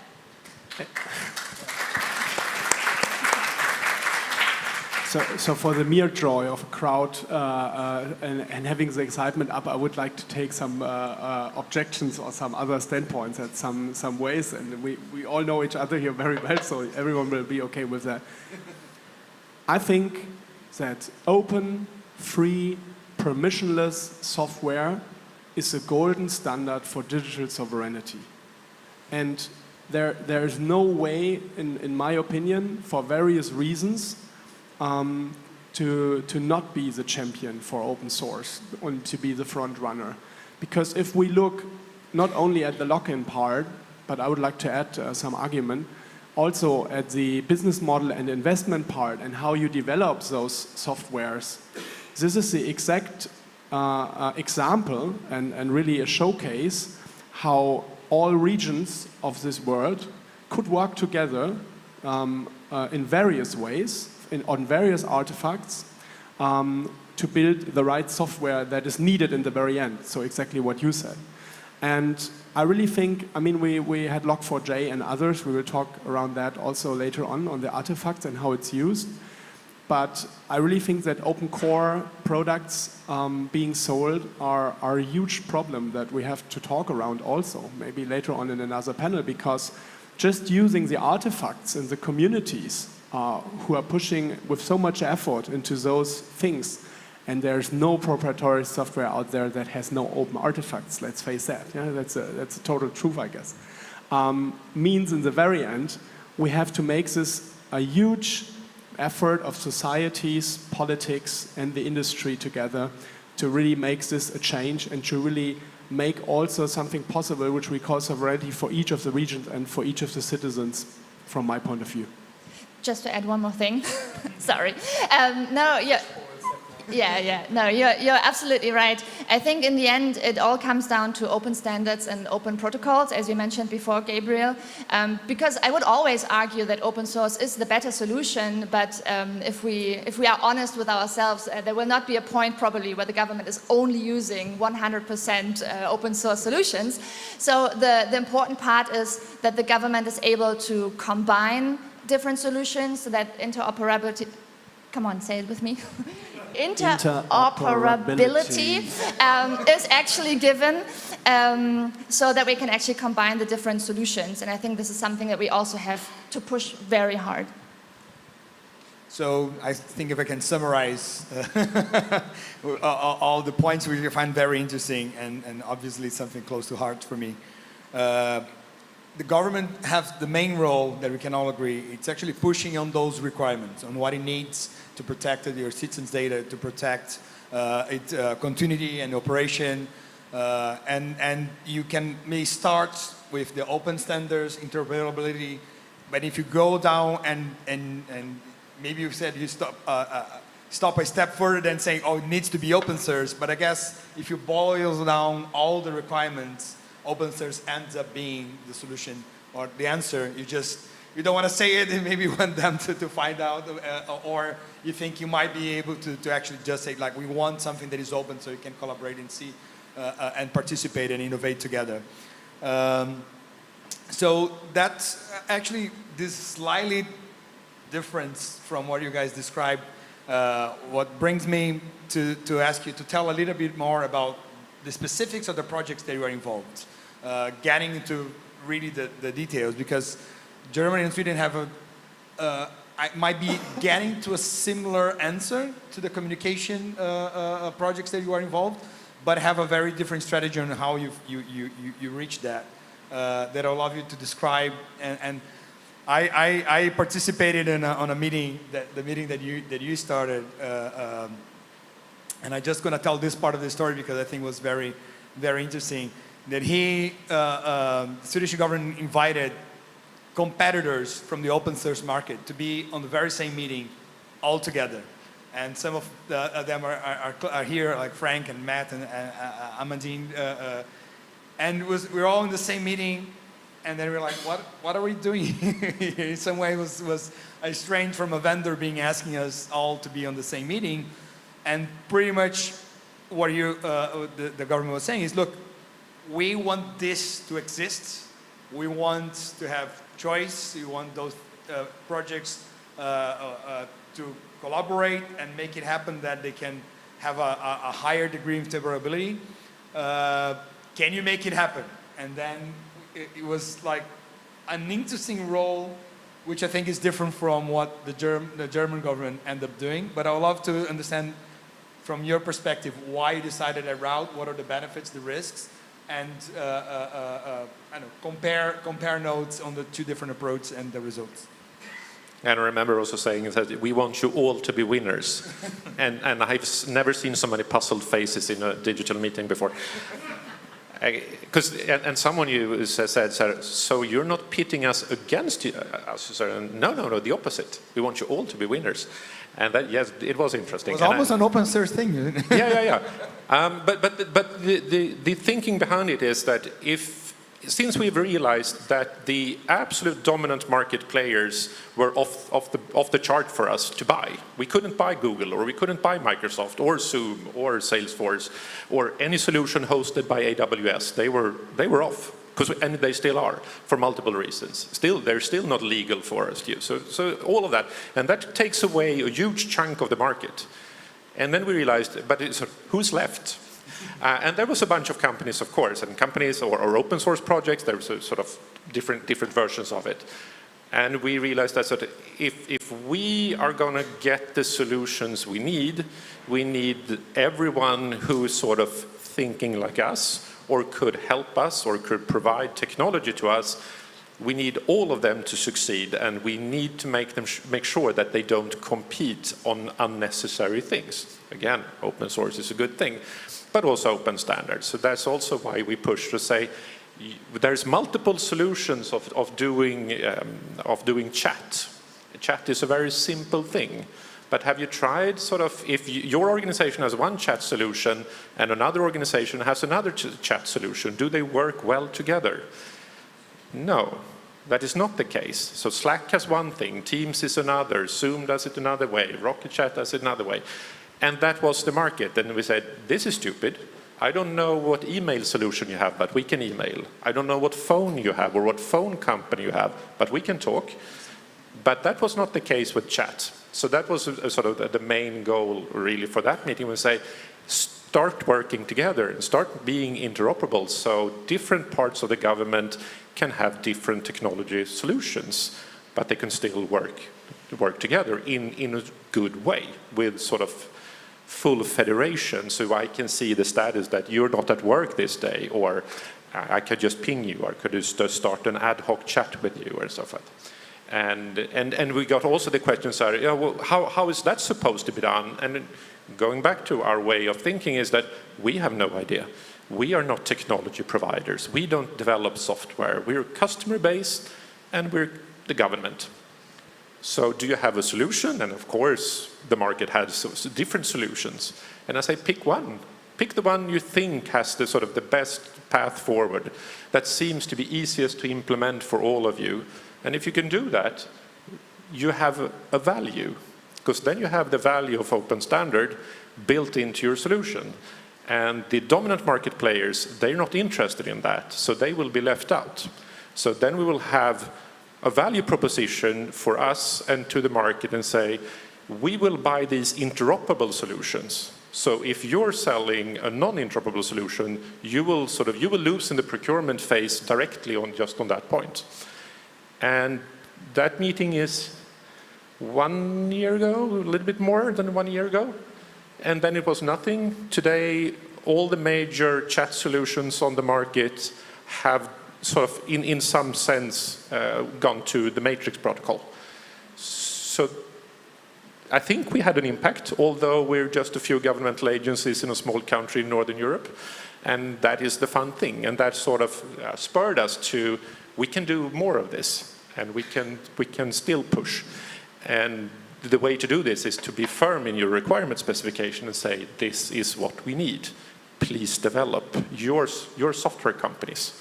You can develop things. It's just technology. The rest is business decisions that says, we don't want to do this, or we don't want to do that, or we want to go this path. It's up to each company or each project to do whatever they like. But it's hard to develop and hard to sell unless the customer tells you what you want. So that's, again, that's really what we're just doing. So there's nothing you have said that sort of I'm against in any way. I totally agree with you in everything you said. It's like Gabriel put it, it's just we have sort of two ways of going to the same goal. Different paths, same goal. And I think both lead to the same goal. So what you said, I absolutely agree with too. It's the way to go. So go you. I think it could be a good blueprint for other European countries too, and we will look how things go with you to see what we can learn from that. So maybe just to add to that, another example of where we started. I think in the end we will be maybe in the same space or in the same area. We did a few things differently. It started with backing of political leadership. We had a decision of the state of Schleswig-Holstein, the northern state in Germany, to have an open source collaboration suite. That was the decision. And we are the public IT provider of Schleswig-Holstein, and we saw the same problems, which we had to react upon. And that's why we started Phoenix in the beginning, and we started from the user experience. And if I look at a classic public servant who's working, he needs that kind of one look and feel in the beginning. That's exactly where they are.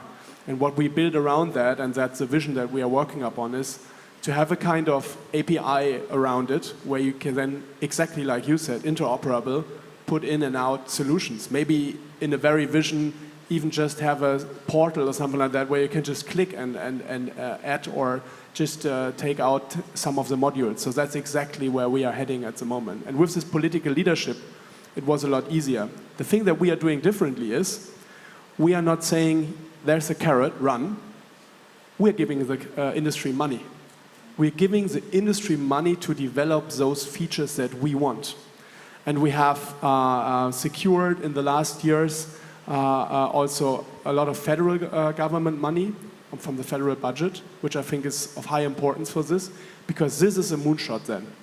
It makes you only a moonshot if you have the right funding, the right political backing, and when you can really move into that direction with this vision. I mean, we have seen so many projects in the digital space from governments which have failed. And they failed not fast, like you should fail in digital projects. They faded out.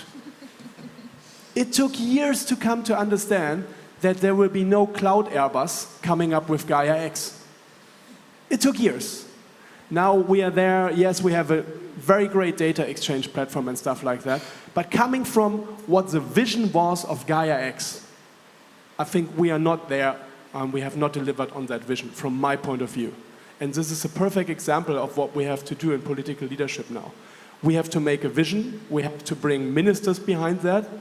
And we have to follow that vision through and really try to learn also on that. And if we fail fast.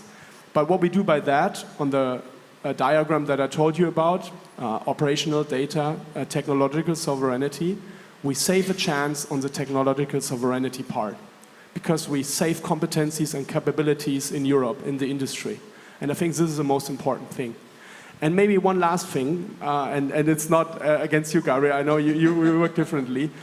I mean, I was working for many years as a consultant and designed go-to-market strategies for tech companies in various setups.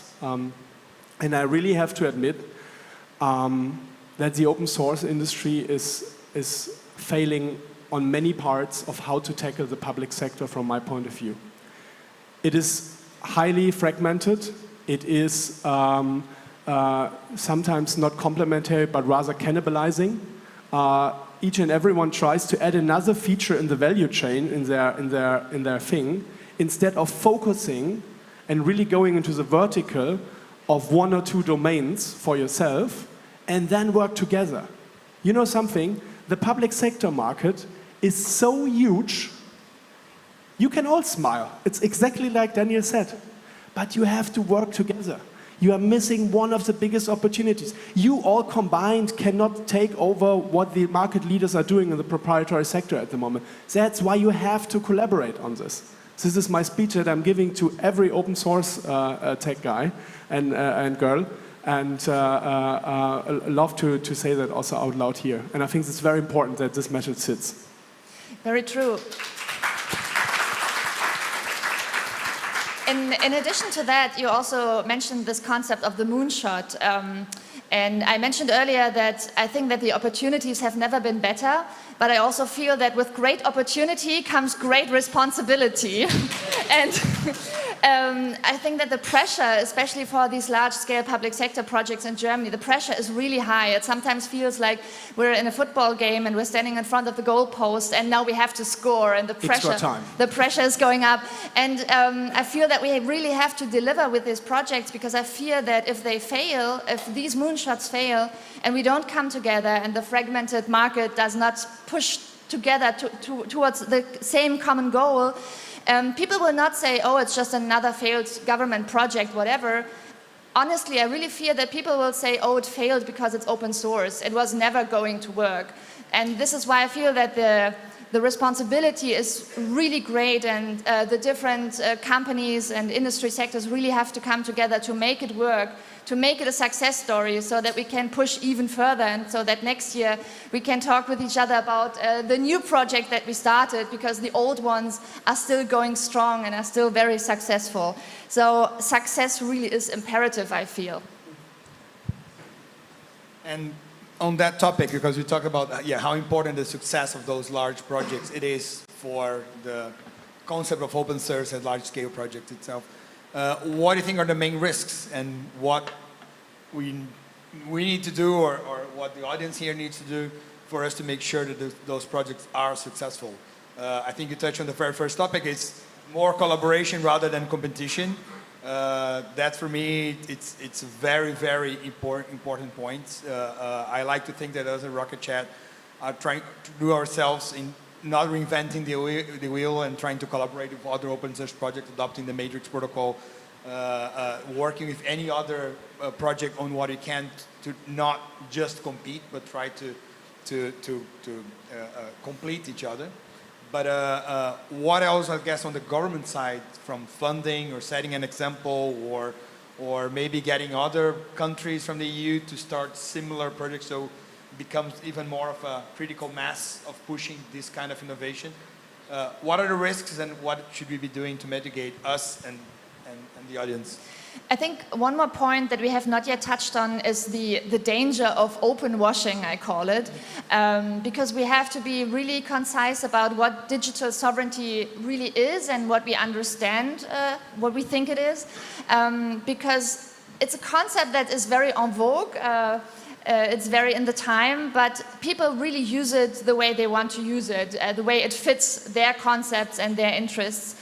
And I fear that especially big companies like Google or Microsoft will just adapt their marketing strategies and say, oh, all of our products are digital sovereign and it's all great and it's very much securing your digital independence. And this is why it's very important to have a shared understanding of what actually really constitutes open source and what is really digital sovereign, and to straighten our backs and to not let them slip through with their claims of being digital sovereign when they're actually not. So I think this is something where we have to be very aware. And I mean, those companies that you're talking about, I mean, we just had, and I won't disclose the name, we just had a company, a US company, who was doing an Outlook email to, we have 4,200 people at Dataport. We identified around about 500 people that this email has been sent to, with a straight offering of an appointment to have together with them and to explain how sovereign their solution is and stuff like that. I mean, we shouldn't forget that's also playing to the let's play together and collaborate, you know, because our efforts or the efforts in this room are limited. The resources are limited. If everyone is running to everyone, you will fail. Because the armadas that are over there are so huge and they are so well in argumenting, exactly like you mentioned, we have to take a really high awareness of that from my point of view. I don't know much to add to that, but I think you already said it. We gave really at the beginning to realize that each open source project or each open source company I think that you have to be a part of an ecosystem, and you have to realize it is an ecosystem, and you have to figure out where in the ecosystem do you want to be. And then you can be like the Dataport's way of doing sort of, we have APIs or we have boundaries between software packages that is defined so we can remove something and add something else that's really a good idea, because that builds upon an ecosystem. And then we have seen that over time, sort of where projects grow and they're successful and they become more and more of all things to all people, and probably won't succeed because there's seldom the funds to be all things to all people. So that was, I think we all agree on that one easily. That look deep into your strategy on where do you want to be and where do you want to compete, or where does your open source project fit in. And how do you build alliances with as many as possible, so no one else gets the idea to develop things that is already there but just didn't know about it, or they thought that we can do this even better. And yeah, it may be so, but is it really necessary? Should you really focusing the development resources on rebuilding something that is already there and good enough? If it's, of course, if it's non-working or bad, by all means. But usually that's not the case if it's a project or something that is around and has a lot of users. It's usually good enough, at least on what is sort of what's supposed to be doing. I think we have about 5 minutes for some closing notes and calls to action, right? Because we already said collaborate, more interoperability, find your place on the ecosystem, not reinvent the wheel.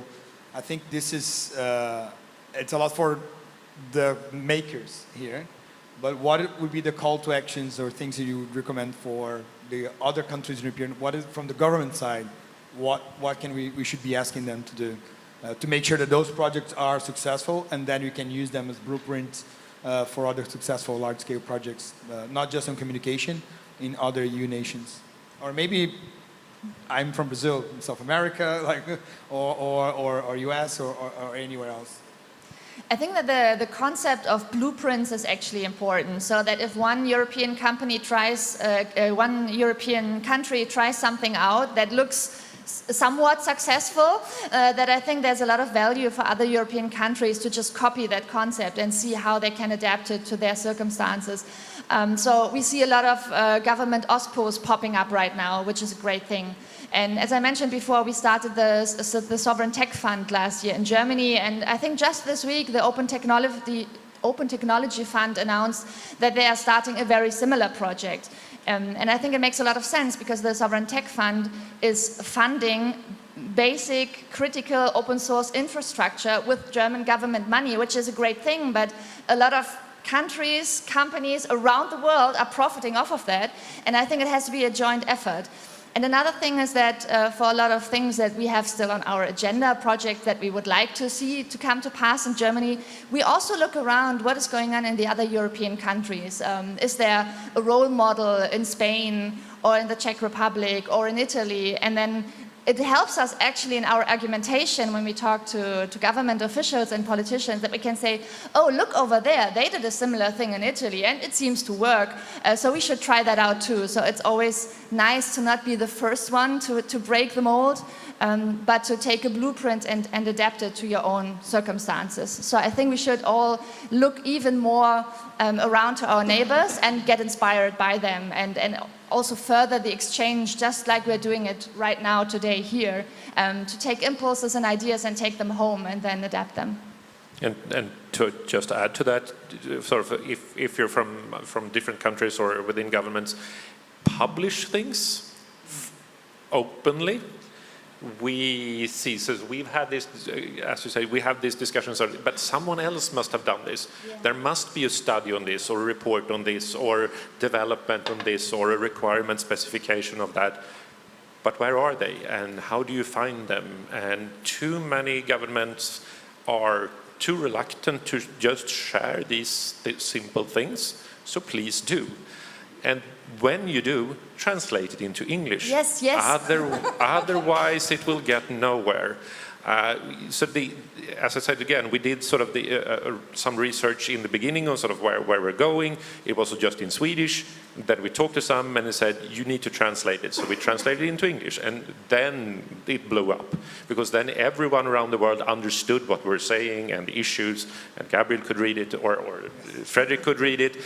And a lot of people, and we can also see the impact in the United States, and sort of here's a Swedish governmental report, which just says things, but it set the wheels in motion, so it does work. And sort of just blast it out, put it on your website, on LinkedIn, Twitter, whatever, sort of out with it. And and to add to this, don't be afraid that it isn't perfect. Nothing is perfect. All software contains bugs. All governmental reports or pre-studies or whatever also contains bugs. That is fine, but out with it so others can read and build upon it and say, hey, in Spain they're doing this, or in Sweden they're doing this, or in Germany they're doing this. And we can build upon that, and we can sort of point to that, sort of here's some other study or research or whatever, and doing the open source way, but not software. Yes. And Exactly. within government. It's so easy, costs nothing. Yes, so we have to put air under each other's wings. I think this is how I would summarize that. This is very important. We are all allies in this, so we have to push each other forward, you know. The reaction should not be, oh, someone else is doing an open source collaboration suite. Oh, that's not a good thing. I can do it better. The reaction should be, wow, let's call them, let's speak together.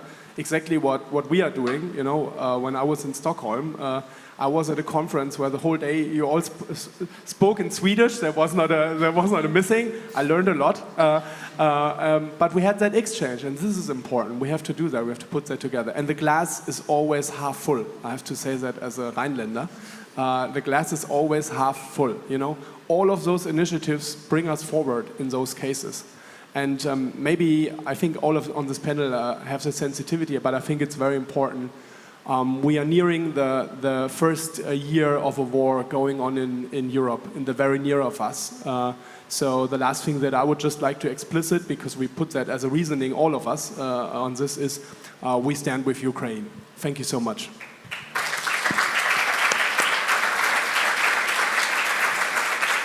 Yeah, perfect on time. So thanks for the panel, and I would like to invite everybody to join us for drinks and continue the conversation later. Thanks for having us. Thank you.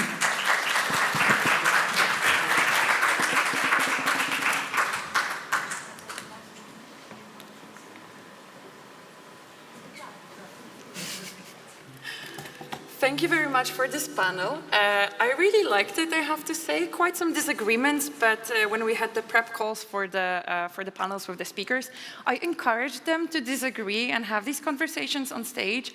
40 minutes is not enough to solve all of these issues, to find the answers. So please continue the discussions as we go.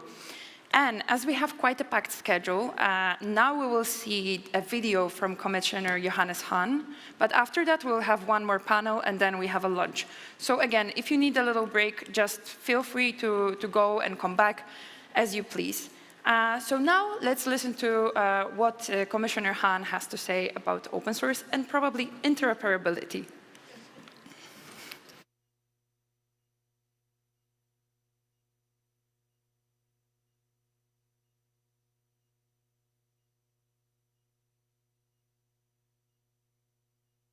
Ladies and gentlemen, it's my pleasure to see you again at the EU Open Source Policy Summit. You, the open source community, play a crucial role in our European digital strategy and in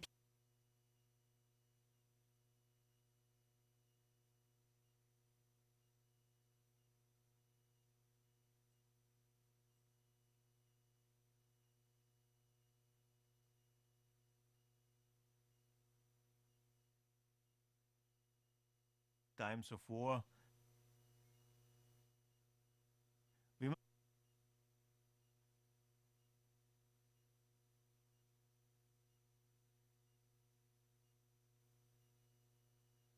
Open Source Policy Summit. You, the open source community, play a crucial role in our European digital strategy.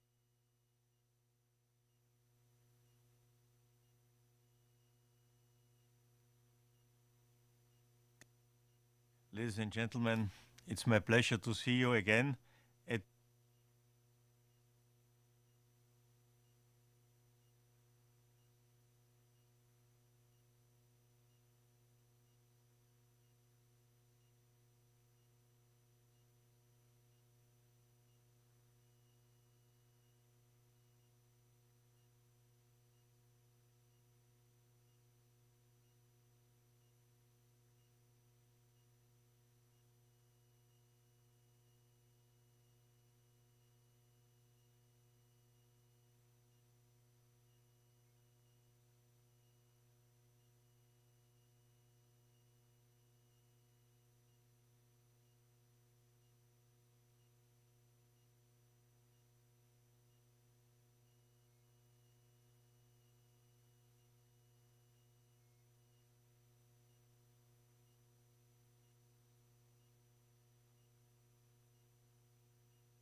Gentlemen, it's my pleasure to see you again at the EU Open Source Policy Summit.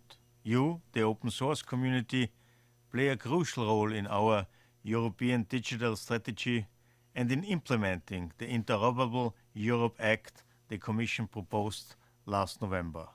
This proposal for an interoperability regulation aims to create a culture of open cooperation and transparency in the public sector and beyond, which is essential in these challenging times of war, climate change, and economic crisis. We must support the emergence of genuinely trans-European digital public services for citizens and businesses by adopting the interoperable by design approach to policy making. The best way for our public services to act fast and innovate is to combine expert knowledge, create ad hoc teams, and reuse open source tools. Currently, we lack mechanism for sharing and reusing solutions between government agencies. The Act will solve this. Our goal is to support public sector interoperable solutions that can be reused by other agencies through a shared portal. The regulation also encourages experimentation with new and open technologies in the public sector. We need to ensure data transparency and increase the trustworthiness of digital services. This includes AI and blockchain as well as applying innovative procurement procedures. We are cooperating closely with the member states on setting up a GovTech incubator to stimulate cooperation between public organizations, SMEs, and startups and jointly develop innovative solutions. Matching our approach with adequate structures, the Act proposes an interoperability governance steered by the Interoperable Europe Board, co-owned by member states and the Commission. And in order to ensure transparency and provide a close link to grassroots practice, the board will be supported by the Interoperable Europe community of practitioners and experts. And this is where I count on you, the members of the open source community. We need solution providers, developers, and open source associations to participate in the interoperability governance and spread the culture and the principles of open source. There's a strong link between interoperability, open source solutions, and digital sovereignty, which we will only achieve by doing it the European way, by being open and cooperative. It will empower us all, increasing our digital skills. It will allow us to share, fostering social inclusion. It will give us alternatives building up resilience. So let's work together towards an interoperable Europe. Let's harness the full potential of open and interoperable solutions to improve our lives and promote digital sovereignty.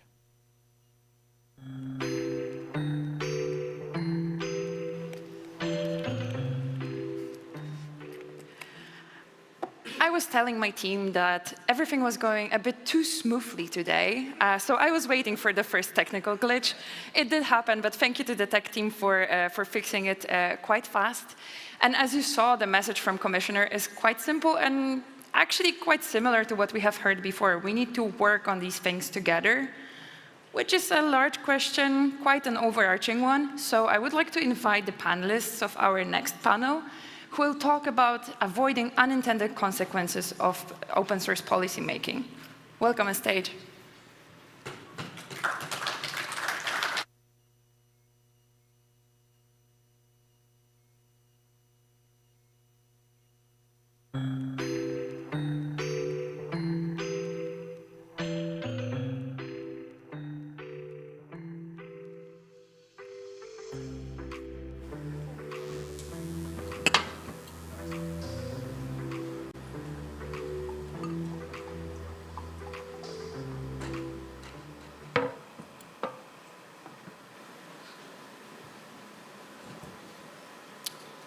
Right, good afternoon. I think this panel is what is between you and lunch. But the theme of this panel is an important one. And actually, having been involved in this summit for several years now, it's a theme which is somewhat familiar. And in fact, I think, as we'll find out today, it's increasingly more acute. And similarly, tomorrow at FOSDEM, there are a couple of policy tracks looking at this, this development in terms of these unintended consequences for open source. Indeed, last night looking through the OFE community email, which was on fire, and similarly during this event, so those who keep emailing, focus, you're going to be here, in the room. But there's quite a lot of concern around a number of areas of policy, in particular the Cyber Resilience Act, which we'll touch on briefly today, but also, again, in deep tomorrow. So I guess we're going to use the beef burger analogy in terms of how we're going to structure this. So the bun will be just a bit of a context setter. The burger will be going into a few examples. Again, we don't have time to touch on all of them. Previous panels did so. So we're going to riff off what they were talking about and not, hopefully, duplicate. And then finally, time permitting, the secondary bun is to understand a bit better about what we could do together, both as a community, but also importantly with EU policymakers, who, if I may say, many of whom are equally frustrated that there are these unintended consequences as they adopt and contribute more and more into open source. So I'm James Lovegrove. I'm the sort of policy wonk for Red Hat, based here in Brussels, but looking at the region. And it's my honor to be the moderator and co-panelist today at this event. So Deb is going to be first up. She's a policy advisor to the Eclipse Foundation, also a former Red Hatter, and brings together some really interesting experience from both the government side and academia. So I think you're going to kick things off, aren't you, Deb? Just give us a little bit of a perspective of, in terms of scene setter, what you see as perhaps some of the sort of drivers behind this situation we find ourselves in. So Deb. Well, thank you very much. So I appreciate being here as a non-EU citizen. But I have a perspective of about 25 years now in the open source community. Today in the United States, it's been a software economy for some time. European Commission and the EU has an admirable and incredibly creative ICT roadmap, which is envisioning lifting all boats along with the digital sovereignty program. But the thing that's a common thread now that has been disruptive and a game changer is in the United States, we've never really had public policy that addresses open source. It's been an operational concern. Government agencies have viewed it for years. here in the European Union. Similarly, but again, a deliberate strategy for innovation going forward. The game changer has been the arrival of cybersecurity concerns. And so for the first time, the open source community, the industry, the vendors are faced with potential regulatory concerns.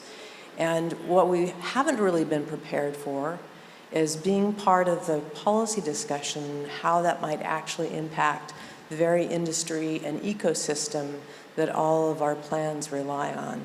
And so we're a bit behind. We've not done a great job over the last several years of informing policymakers of what the open source ecosystem actually looks like.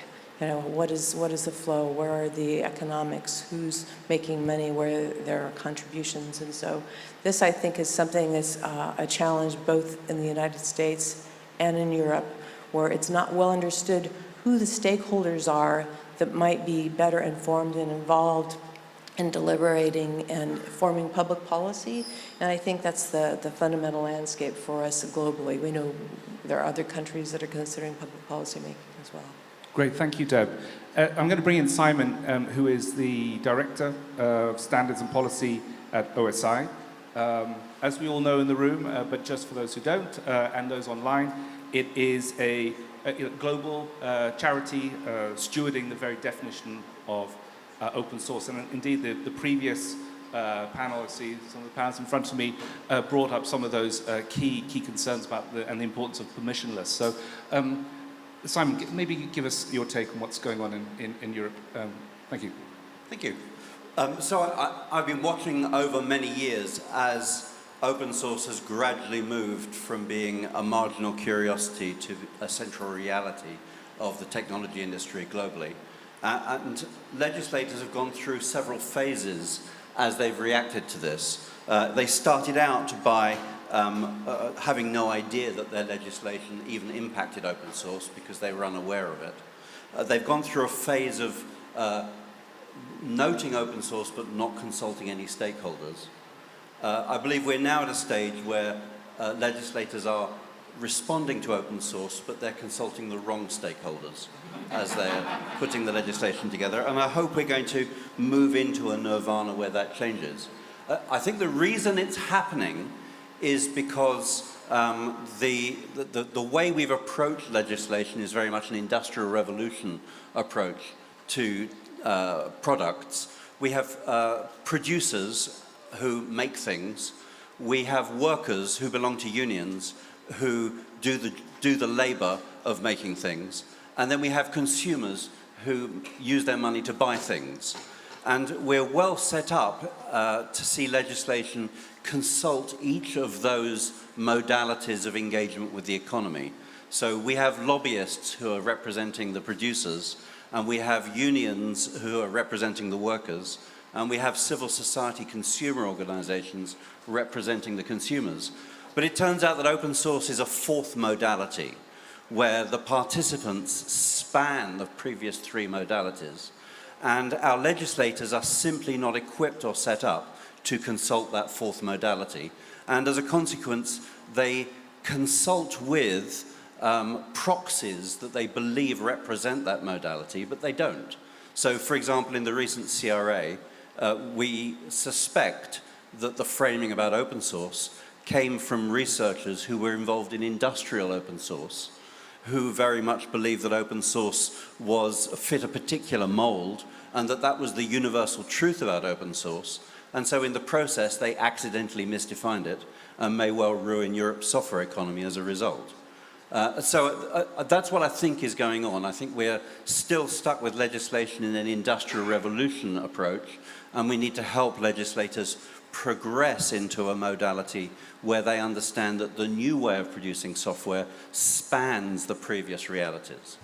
Great, thank you. Talking about the fourth modality, it's a good, and you mentioned CRA, a good link to Martin, who's the Senior Internet Technologist at NL Labs, a not-for-profit R&D foundation.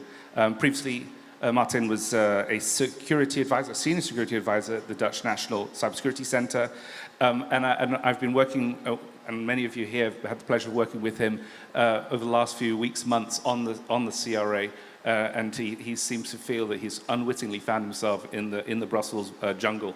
So it'd be interesting to hear your take on, as a developer, what your observations are. Thank you. Thank you, James, and hello. Yeah, I've been actually, I was not planning to be here. I have some mic now, great. Yeah, thanks. I was not planning to be here in the sense that I work for a charity that has been making protocols and software for the internet for 2 decades. We make domain name system and routing software that you will likely have used today even when you use some of the internet. And we are quite used to work in communities to define these protocols and work on improving the standards and their resilience, the implementations and their resilience. And we are used to work on these in multi-stakeholder forums where the makers of these things are well represented. So when in October I dove into the CRA and published a bit of an analysis in November, I was super surprised to really have hit a nerve within the wider community. The thing I wrote had 20,000 unique views within a couple of days worldwide. It sparked quite a discussion. And I think that shouldn't have happened because the analysis is of a train that has left the station. And I think it would have been far nicer if we could have had the discussion while the Commission was deciding which way the train was going to drive. Because I think the goals they are achieving are very worthwhile, and more on that in the second segment. But I'm not sure if we are reaching the goals for this community in particular. And seeing that open source is becoming the foundation to most of everything, I think achieving those goals is very important. So I came to Brussels. I hope to have a tiny contribution in this space, and I'm happy to talk to you about this topic. Great, thank you. I like this analogy of trains leaving stations. I think you're right. We needed to have been in the waiting room to have that consultation even before the text was released, because I think we're not geared up to cope with that process. It's a very heavy process, both here in Brussels, but all the national capitals. So again, it's particularly important that these summits are taking place. We're galvanizing our interests together and then therefore being able to collaborate and mitigate some of these unintended consequences. I think that the theme of this panel was to avoid. I think that's unrealistic. There is no possibility of avoiding, but there is a possibility of getting more engaged earlier on to fend off some of those possible impacts to open innovation, which is absolutely critical to European recovery, but longer term competitiveness. So let's turn now to the meat, the burger, and go into a little bit of granularity as to what these unintended consequences can look like. The previous panel, as I said, has touched on a couple of areas, and this one we're going to try and avoid the duplication. So I think, Martin, I think you mentioned the CRA. I think the audience would be interested to understand a bit more about what some of those concerns are. And again, noted there is going to be an event tomorrow in FOSDEM and multiple discussions within OFE and the network across Europe on what this means and how we can work together to improve it. Martin, back to you. Thank you, James. So yes, tomorrow at 11 o'clock on the main stage in FOSDEM, there will be a more detailed discussion about the CRA in particular, with the Commission presenting and different stakeholders presenting their views, including Gaël on behalf of the European Commission Open Source Program Office. So what do we feel is particularly needs attention in the CRA? So the CRA basically tries to apply the CE marking to the space of software and hardware.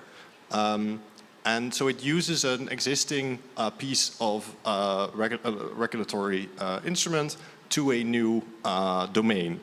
And the Commission was so good to put an exception for open source in a recital. However, the exception uses a very problematic qualifier, which, namely the word commercial. And it turns out that commercial is not actually a well-defined or a term that is very clear in the context of making software.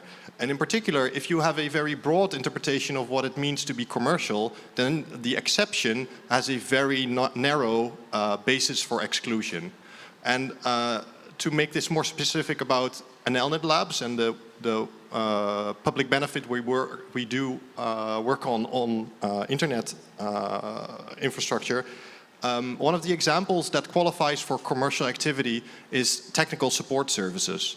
And that is basically what we have relied on for 2 decades to exist. Because we make software and protocols, we give them away for free, we do our utmost best to make them resilient. And I think we, together with the whole DNS community, have made a system that has been super resilient for 30 years. But the 15 people doing this work need to pay their mortgage. So money has to come somewhere. And the way we found is to actually find network operators willing to pay for support services. And what is problematic specifically about commercial qualifier is the essential truth that development and maintenance of open source and its cost is independent of the commercial benefit that arises from its deployment. And that is why why it's very hard to define an exception that works. So I really do believe that the goal that the CRA is aiming for, that is driving down the number of vulnerabilities in software, is worth achieving. As a citizen, I really want to be able to rely on the solar panels in my home, the heating system, to actually have some meaningful security in there. But I think the method that the CRA is currently including may not actually achieve that goal. And I think that is important with the rising importance of open source. So that's on the CRA. If you want to hear more, please come to FOSDEM or watch it back. Very good, thank you. It's tempting to go into a bit more detail on CRA whilst people are here, but I would just add, as a co-panelist, the importance of squaring away components out of the scope of this proposal.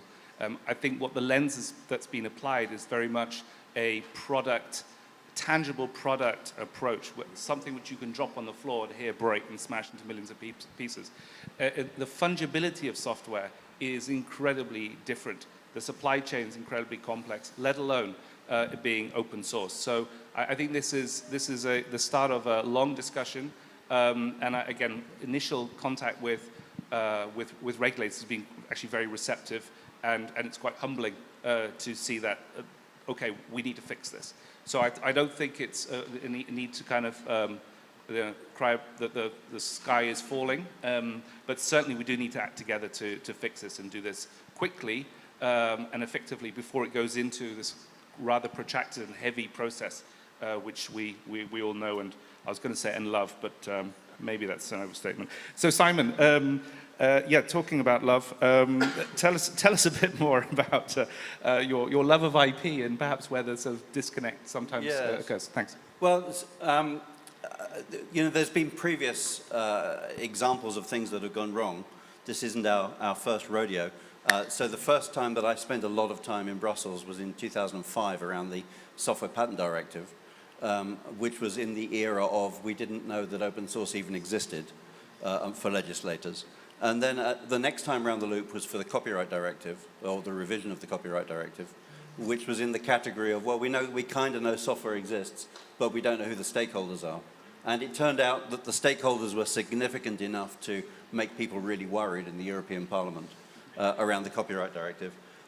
One of the hidden aspects of this is that within Europe, we have a great deal of respect for Europe's industrial sector. And Europe's industrial sector is heavily anchored in what are described as open standards. I have to clarify for you that open standards, in the phrase open standards, the word open is used differently to the word open in open source.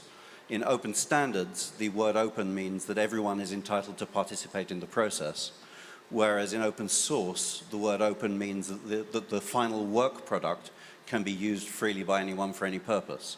And misunderstanding those two opens leads to people making ridiculous statements from stages like this about how open source and open standards are almost the same thing. But they're not. There is a big sector of European industry which doesn't rely on a process such as Red Hat uses to create wealth. We heard earlier from Andrew Katz, who was talking about how you have a permissionless environment and you create wealth via mechanisms that draw people together around standards. Well, there's a whole load of standards in Europe where the companies involved monetize the friction. And they're very worried that their ability to monetize that friction is going to go away as they see that everything in the world is turning from things that break when you drop them on the floor to things that live on a USB key. And those companies are stepping into the void I mentioned in the first section, where there is no one to speak up for open source. And they're claiming that they are representatives of open source, that they have a big commitment to it in their company. There are some Scandinavian telecoms companies that do this, for example. And the result of that is we often discover that legislators have heard that open source is somehow about violating people's patent rights, that it is in some way anti-competitive, that it is wrong to have reciprocal rights. And so when we come to see the legislation, we discover this has already been whispered. The place we need to be is actually not in the train waiting room. We need to be in the first-class carriage where these conversations are taking place between the special relationship consumer electronics companies of Europe, who have got a special regard towards their monetization of patents and standards, and help people understand that more wealth is going to be created in Europe through open collaboration and the sharing of resources and through interoperability than is going to be created in the future through monetizing the friction of patents within standards. I think that's where we keep on finding in each act as it comes along, someone has whispered sophistry into the ears of policy writers, and it's about time we stepped in and whispered some truth to them, I think. Thank you, Simon.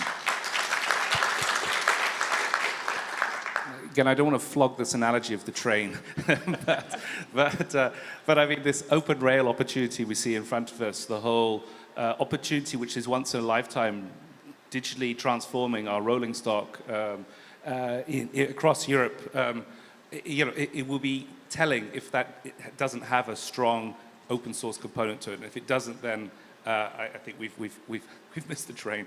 The other bit I want to go to now, Deb, is yes, a carriage just for OSPOs.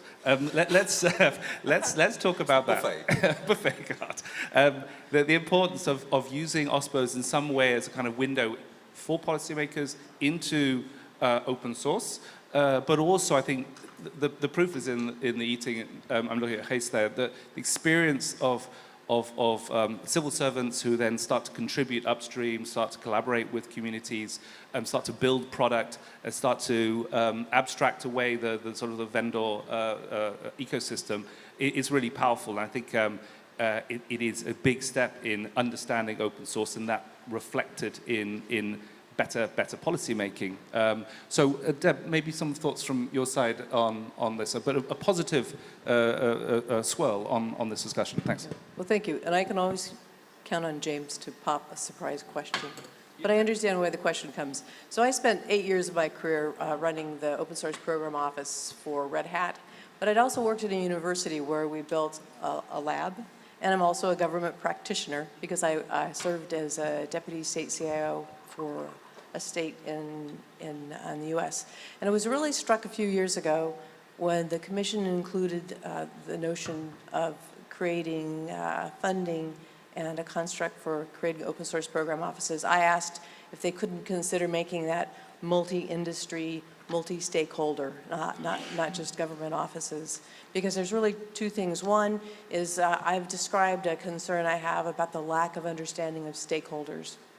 It's something that's really critical in the open source ecosystem. It's complex, but it's not enough to say you don't understand us. I think there's an important role for open source program offices in any sector to be able to serve as a convener and a surveyor and an identifier of who the stakeholders are in any regulatory body or any policy that's created. So that's an important component. But I also think in support of upcoming adjacent areas that are going to be critical and may impact the open source ecosystem, AI, data.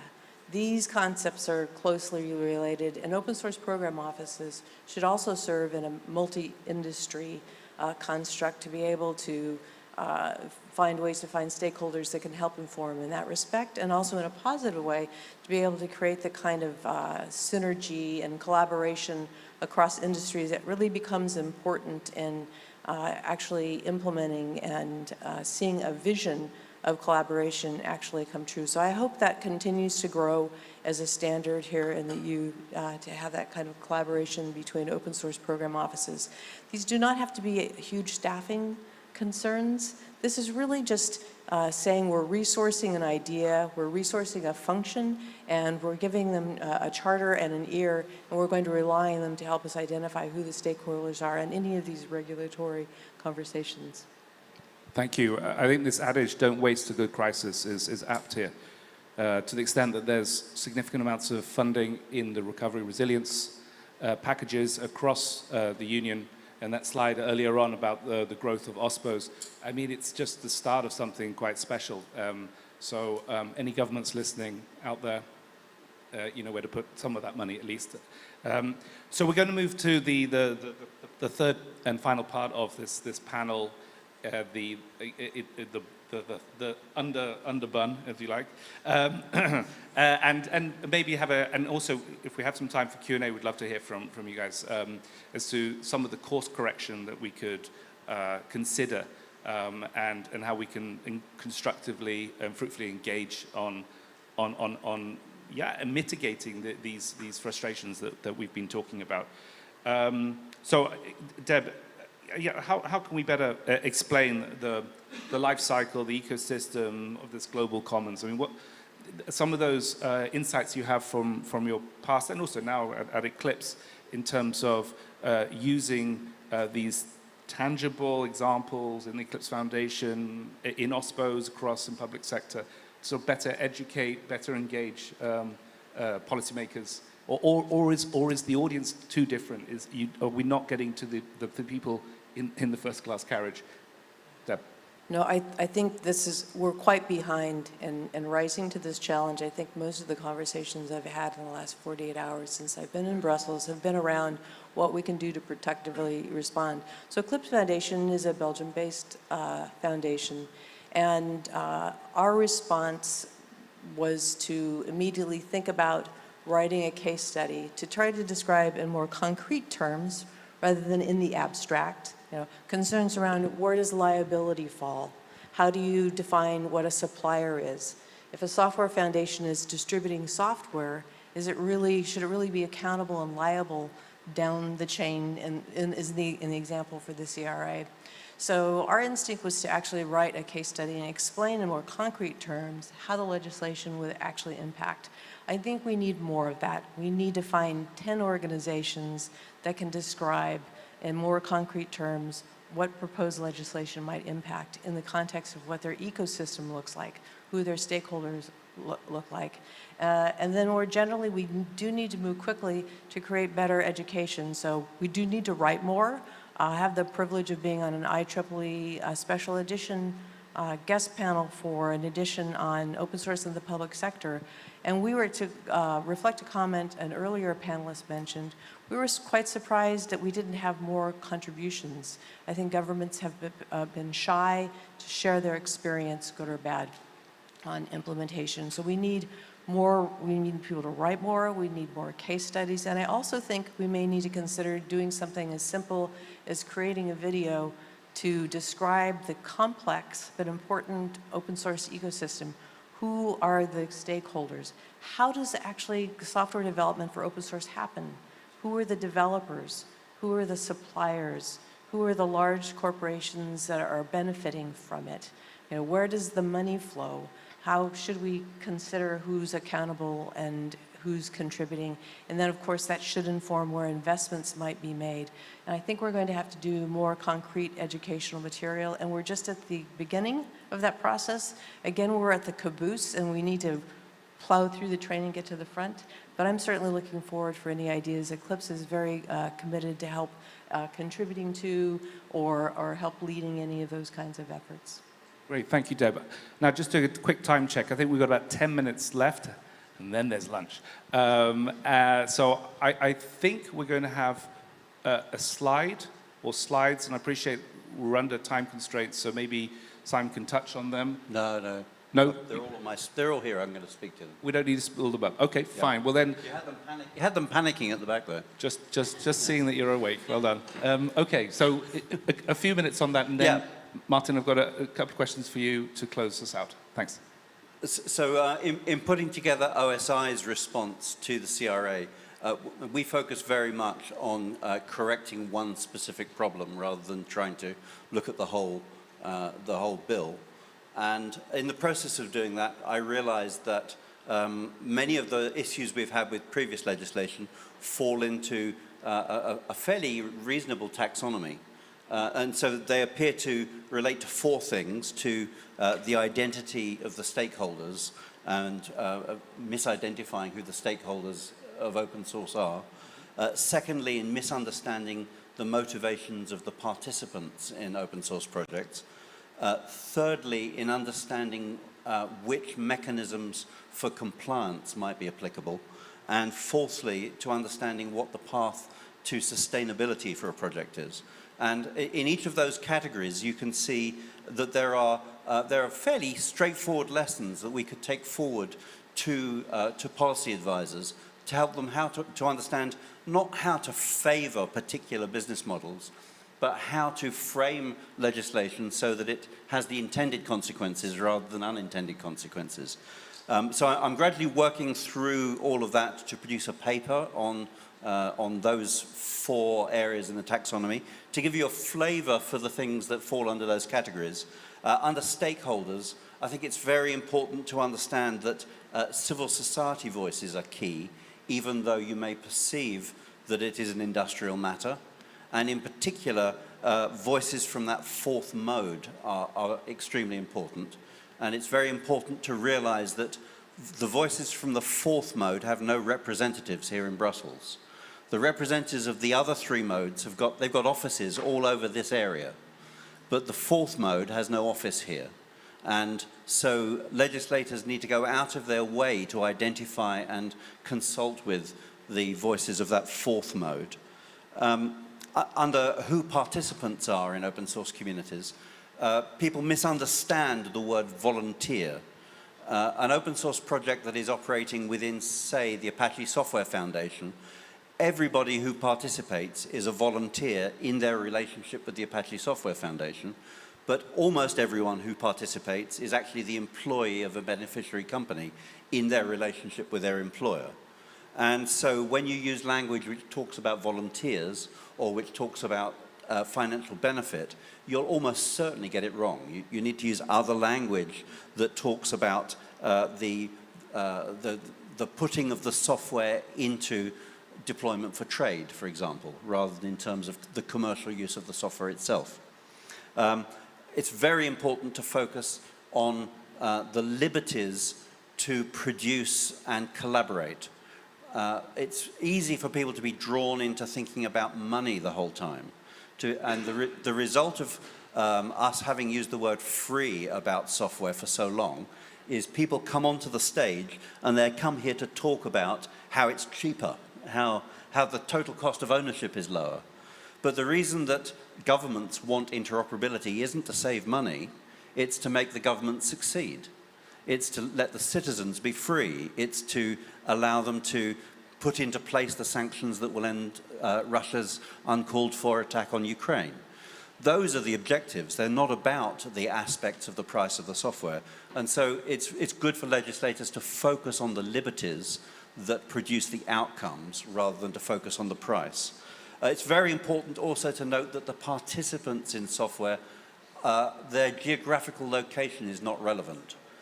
Every project I know has contributors from embargoed countries. Every project I know has contributors from at least 3 continents. And so treating digital sovereignty as a matter of drawing a European border around software is a profound and fundamental mistake and should not be made. Then in terms of compliance, it's very important not to allow people to try and define open source afresh. Open source is a term of art that is globally understood, and it results in the applicability of liberties to the way that you produce software. It's important also to note that open source software remains a social byproduct until it's deployed in commerce. And consequently, it's the deployment in commerce that needs law applied to it. And then it's very important that software that is going to implement standards, the standards have their embedded patents on a royalty waived basis. Not to say that people can't monetize patents in markets where that's appropriate, but to say that if you want the collaboration, you have to leave your guns at the door. So I'm working on a paper that looks at those things and some more things as well. And maybe we'll bring that back to OFE or to some meetings at the Commission at some point. That's music to our ears, and we'd love to see more of that. As you say, you have a draft. Is it something which you want to share and get more input from? It's just a little early for that. It's 8 slides, so you were very lucky to get it in under half an hour just then. Yeah, well done. Covered a lot of territory. So in the sort of final 5 minutes, and Paula, if we do have time for some, okay. Then the developer in the room. Tell us more about how you see this in terms of being better understood and how you can manage your day job, which is development, as opposed to your night job, which is lobbying. So I suppose it's quite difficult to make comments after Simon has just given this pretty elaborate analysis of the factors that I actually mostly agree with. So I think I want to talk about one aspect that is, I think, important within at least the CRA, which is the aspect of putting a fence around Europe or balkanization. I think it's a very a topic that is on the minds of people in the space of internet, the question of whether it's a global network or not. And I think specifically with respect to the CRA, what is important is that we don't end up in a situation where the makers of this network, such as us, are somehow, our work product is made inaccessible outside of Europe or the other way around. But if you, for example, put an obligation to report incidents on us as a software maker relating to third-party use of our software, then we get into a position where we're conflicted between sharing information that we receive from the user of our software about what happened and our role to remediate any vulnerabilities that underlie the incident. And this relates to the balkanization thing, because surely Europe will not be the only government which requires us to do incident reporting. Someone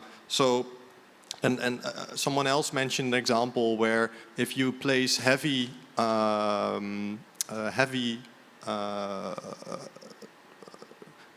compliance load on people writing software, then they will spend less time on the software.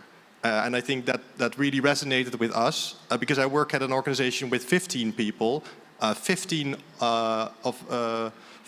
of which are either researcher or developer. So we don't have legal, we don't have compliance, and we would be very incompetent in trying to prove that we do the right thing. Yet we have been doing it for 2 decades, and somehow we still have working DNS sometimes. So I would really like to help in the coming months to kind of achieve the policy goals of the Commission, and at the same time not suffer some of these unintended consequences. And if you have a means to help in this regard, I would very much welcome them. And then I'll look at James to see if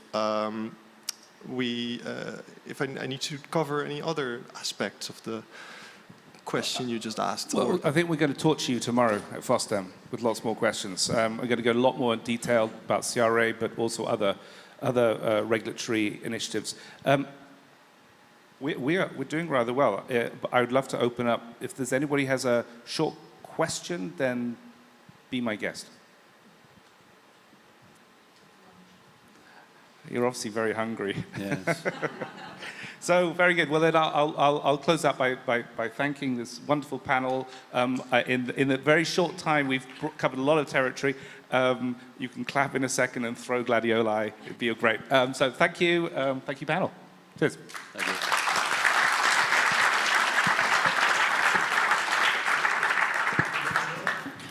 Thank you very much. Lots of topics to be discussed, and we as OFE are very much working on this. I don't want to make it any longer. Let's grab a lunch, and we see each other at 14 Brussels time. That's for the online people. And we start with the keynote from Thomas Dohmke, the CEO of GitHub. See you soon, and have a good lunch.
Ladies and gentlemen, although I'm unable to be in Brussels today, I'm happy to take you through the developments in the Netherlands. We are determined to base digitalization on a strong foundation of public values, like democracy, safety, privacy, transparency, and self-determination. Based upon these values, we've developed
Ladies and gentlemen, although I'm unable to be in Brussels today, I'm happy to take you through the developments in the Netherlands.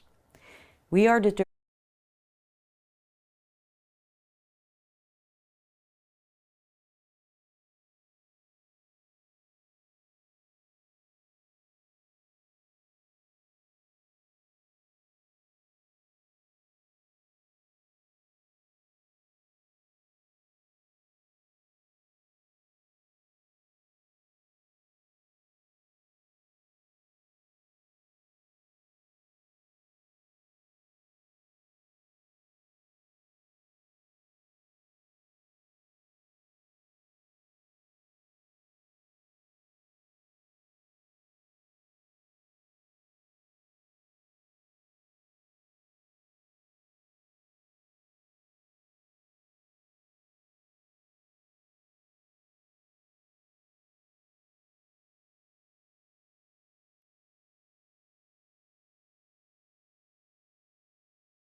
ja he ce ja.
I'm speaking.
Okay, welcome everyone. I hope that you enjoyed the lunch. It was very much well-deserved.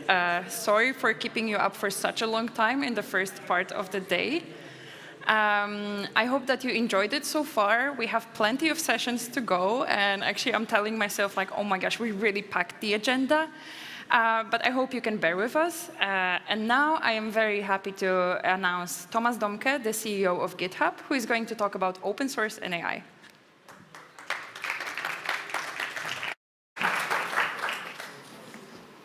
Hello. The speech after lunch break is always the hardest. Everybody has to wake up again and motivate themselves. Thank you so much for having me here today, and thank you to those watching online. I'm Thomas, and I'm a developer.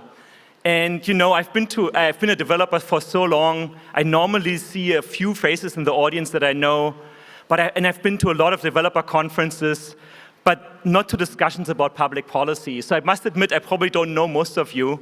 And but that's also why I'm so excited to be here today. This is my first time giving remarks on public policy, ever. I'm here in Brussels because the AI, thank you. I'm here in Brussels because the AI Act will define how the world regulates AI. And we need to get it right for developers and for the open source community, because those are the ones that produce the software that we all depend on. Now, if I couldn't tell yet from my accent, yes, I'm German. I grew up in a small apartment in Berlin in a suburb called Marzahn on the east side of the wall before it fell.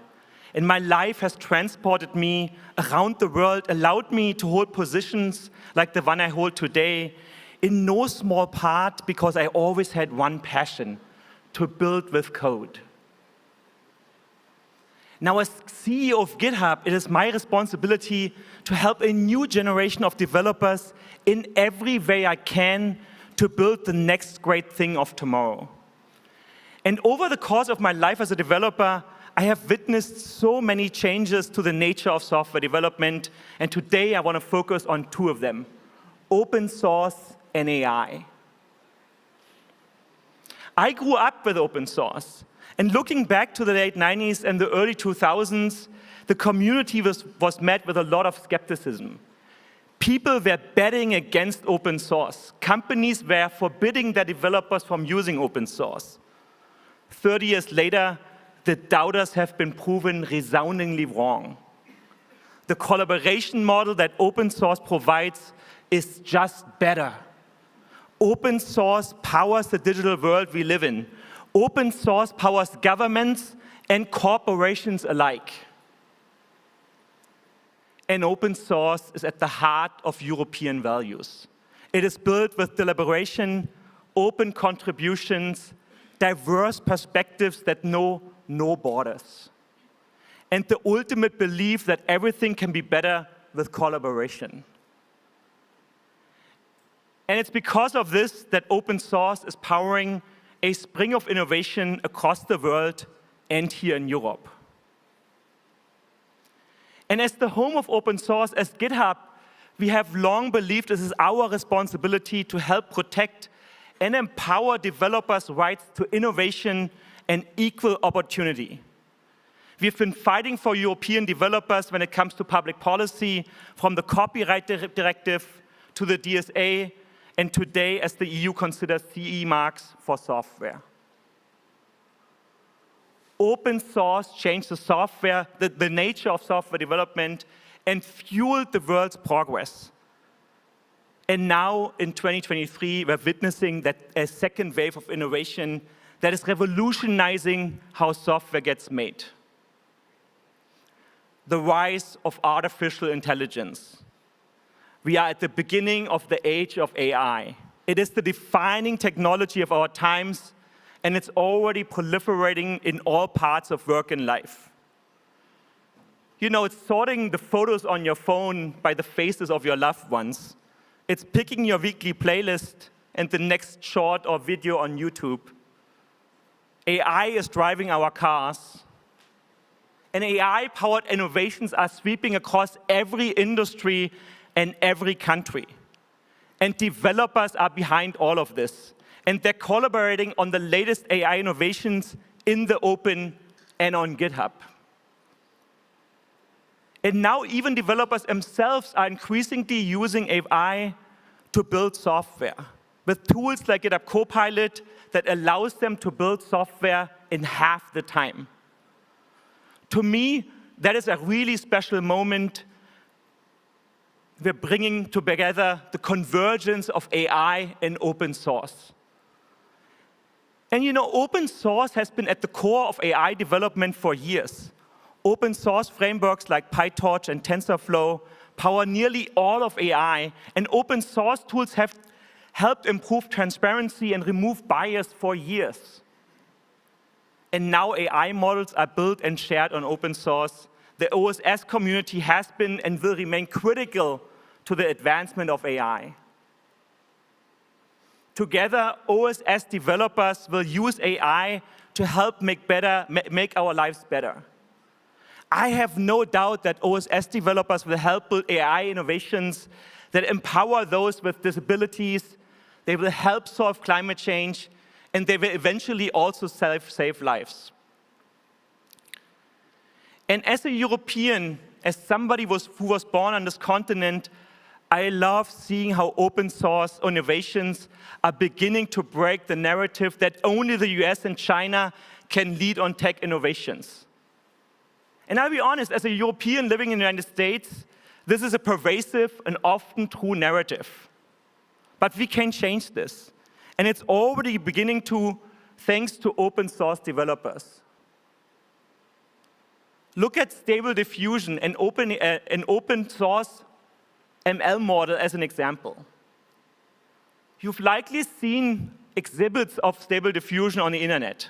Stable Diffusion is an incredibly complex, deep learning text-to-image model that you can use to generate beautiful, lifelike corgis.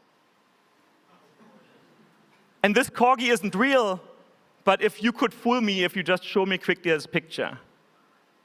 Stable Diffusions and other models like DALL-E or Midjourney are one of the most profound AI breakthroughs to date.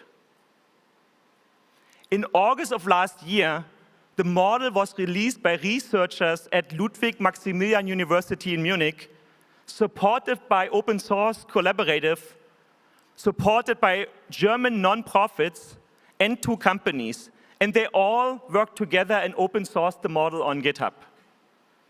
And it's a brilliant example of how open source can help democratize AI. Originally, the model was trained on GPUs at the cost of over 500,000 euros. But then open source developers got to work, and their collaboration delivered huge efficiencies.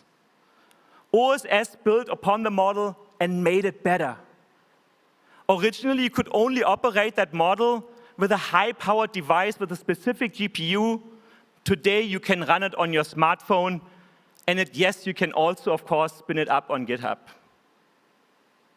So now, you can not only generate a corgi, you can even generate a corgi with a rainbow. Wherever you go if you want to. And all that started in Europe. Beyond those flashy things like Stable Diffusion, the open source community is building AI innovations that are testing for biases, keeping us secure, improving transparency, and so much more.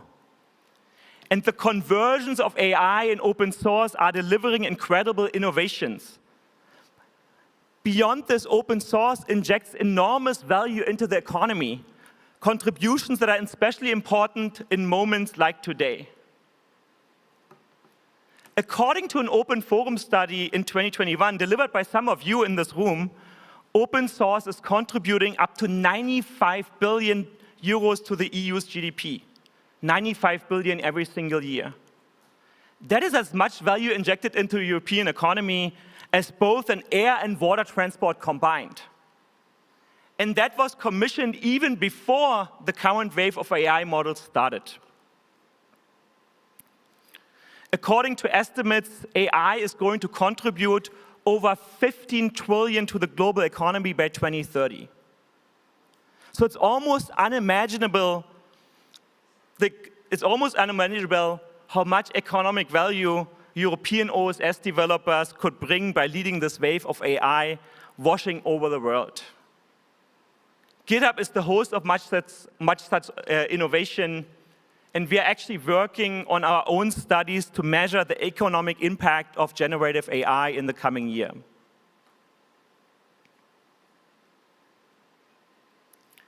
Which is why, as I said earlier, the AI Act is so crucial. This policy could well set the precedent for how the world regulates AI. It is foundationally important. It is important for European technological leadership and for the future of the European economy itself. It must be fair and balanced to the open source community. As was stated when it was first proposed, this act can bring the benefits of AI according to the European values and fundamental rights. These values are central to open source innovation that will deliver in AI. There's so much at stake and so much to gain. So policymakers should help us to get there. The AI Act can foster democratized innovation and solidify European leadership in open, value-based artificial intelligence. And so this is why I believe that the open source developers should be exempt from the AI Act. Because ultimately this comes, yes, thank you. Because ultimately, this comes down to people. The open source community is not a community of entities. It's a community of people. And the compliance burden should fall on entities, it should fall on companies that are shipping products. OSS developers are often just volunteers. Many of them are working 2 jobs. They are hobbyists and scientists, academics and doctors, professors and university students all alike, and they don't usually stand to profit from their contributions.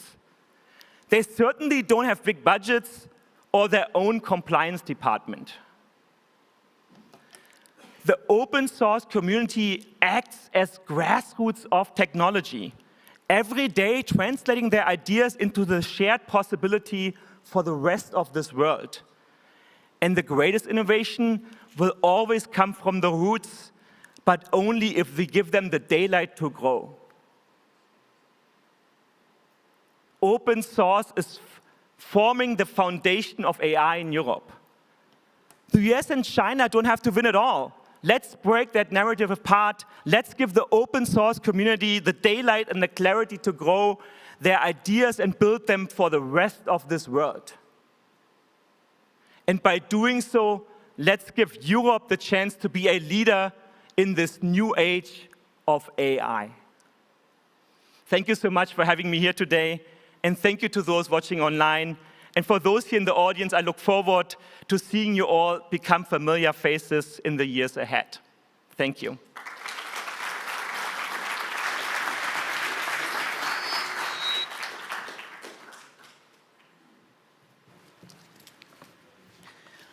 Thank you, Thomas.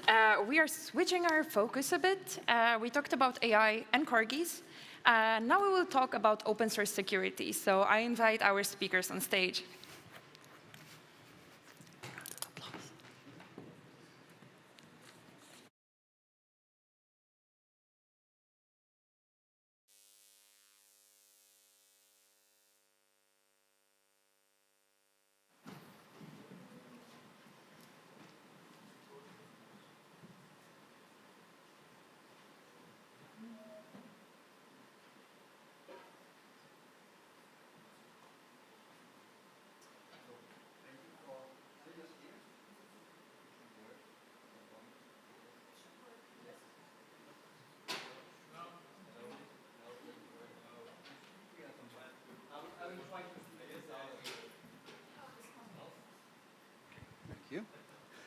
So now it works, right?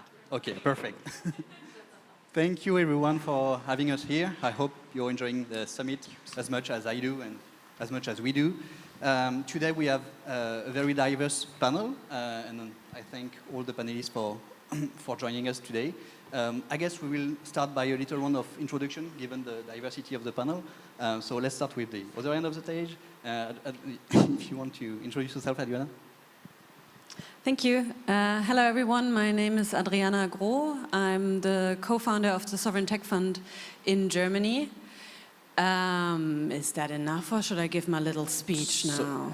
No, let's do. Can you talk a little bit about the organization you're representing today, okay. and also what is your expertise in the domain or your interest in the open source security? Okay, here comes my little speech. I think I'm maybe a little bit the odd one out. My background is not in tech or security, although I'm running a tech fund. My background is in public policy and governance. So I started from the question, who gets to decide the future and how do we shape it? And that led me to open source software. I think in this audience, people may be able to trace my line of thinking from that end to this end. In other cases, I need to explain it. But of course, and also listening to what Thomas just said, how we develop, design, and use technology has a massive impact on our future, our economy, our society. And with the Sovereign Tech Fund, we want to give a digital update, I'd say, to how we think about the foundations of how our society works.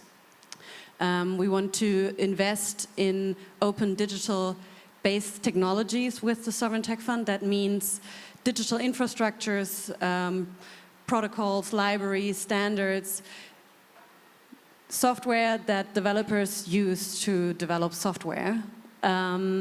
Because that's what innovation, services, products, also what we can do as administration or as society relies on.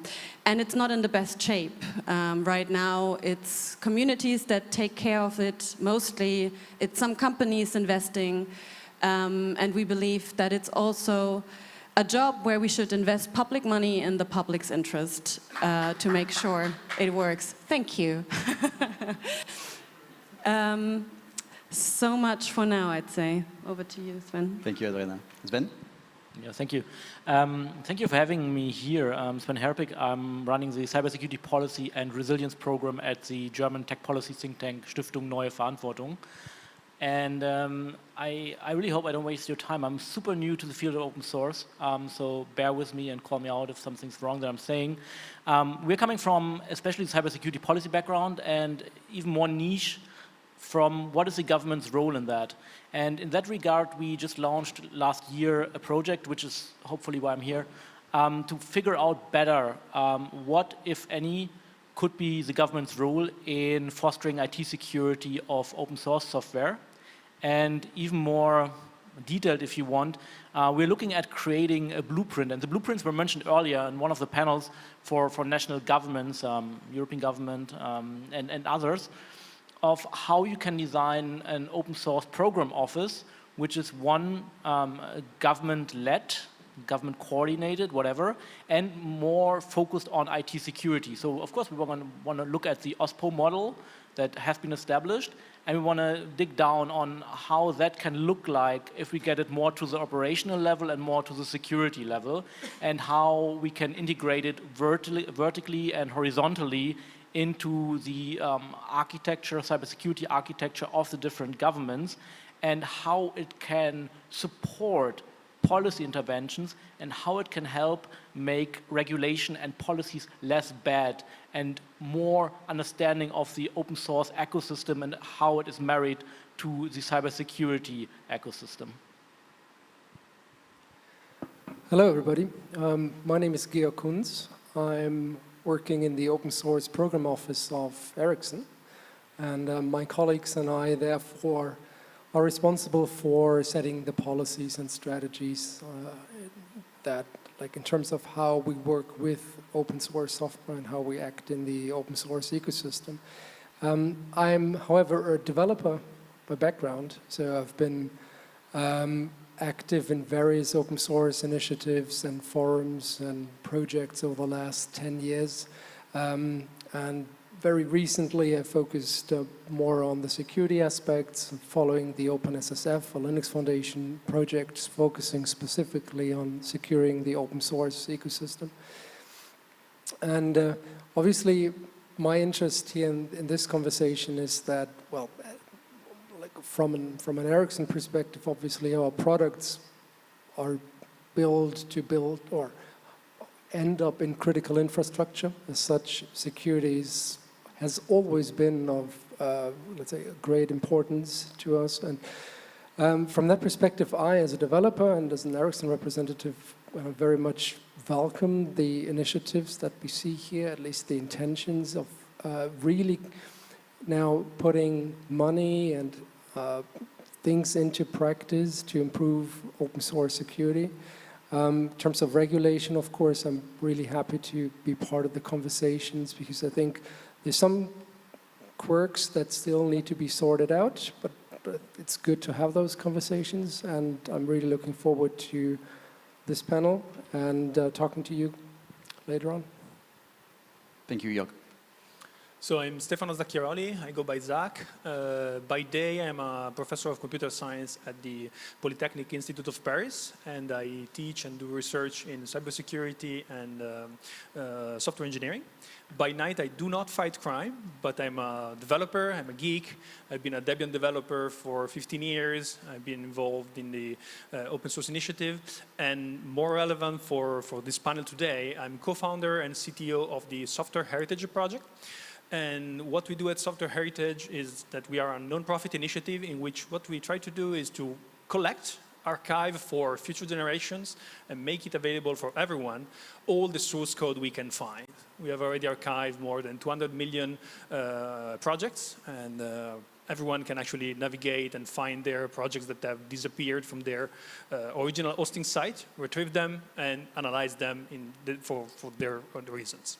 My interest for our conversation today is that I think there is an important discussion to be had about where information about vulnerabilities of open source software are located, where they are stored, and what can we do to make them more easily accessible for everyone that actually wants to build services to improve the security of all the software that exists in the market. Hi, I'm Rebecca Rumble. I'm the CEO of the Rust Foundation. So I'm here because Rust is very sexy right now. And you know, it's playing a really big part in a lot of the security conversations that are coming up now. I'm really interested to hear what other people have to say. And I'm also here to advocate for the role of foundations in trying to find good security solutions for the common good. I think it's really, really important to have lots of stakeholders in this conversation, and I think that foundations have a crucial role. So yeah, I'm obviously going to be advocating very strongly for that. But it's really nice actually to hear that there are other people here that are new to the space. I came in this morning. This is my first time at this conference. And it's really nice to see that it's the first time for other people as well. There's new faces here, so it's nice not to be the only one. And I think it's great that open source is influence, and its prominence in the policy world now is getting so much attention. So this is really exciting for me. Thank you. So I guess I'll say a word about me. I'm head of security at the Eclipse Foundation. So the Eclipse Foundation is a European open source software foundation. Our vision is to be the best in class in implementing the best practices in supply chain security, open source software supply chain security. We actually help our project improve the security posture of their supply chain, and that's how I came in here to talk about all the best practices. So before talking about that, we are talking about open source security, but how exactly does it actually differ from standard or regular software security? Or is it anything special, or can it be treated just like regular software? So maybe, Zach, you want to answer that? So that's actually a very good question because it's kind of polluting the discussion about the security of open source software. So we need to avoid falling in the trap of it is an open source specific problem. So software security is a problem for all the software which is out there, and we're in a society where there is more and more software everywhere in our lives. The reason why we are talking about specifically the security of open source software is because there is so much of it in all the devices. So there are a number of studies that have shown that essentially every single IT product on the market, be it pure software or mixed software and hardware, contains some bits and pieces of open source software. So naturally, given there is so much of this software out there, people are talking about its security. But if anything, given if all other parameters are the same, open source software is actually more secure than the equivalent proprietary software thanks to its inspectability. So people can analyze it and actually find security issues that help developers fix them. So this is actually a good feature of open source software. The other good feature of open source software is that its licensing terms allows everyone to freely copy, reuse, and integrate them in your product, provided you respect licensing terms, of course, and that makes it possible to reuse at a very, very large scale open source software. Hence, basically, free and open source software is winning, and the price to pay for this victory to some extent is that we need to, worry more about the security of the software we are developing than we were used to do when open source software was entirely niche in the market. Yeah, that's a very good point. Rebecca, do you want to add to that?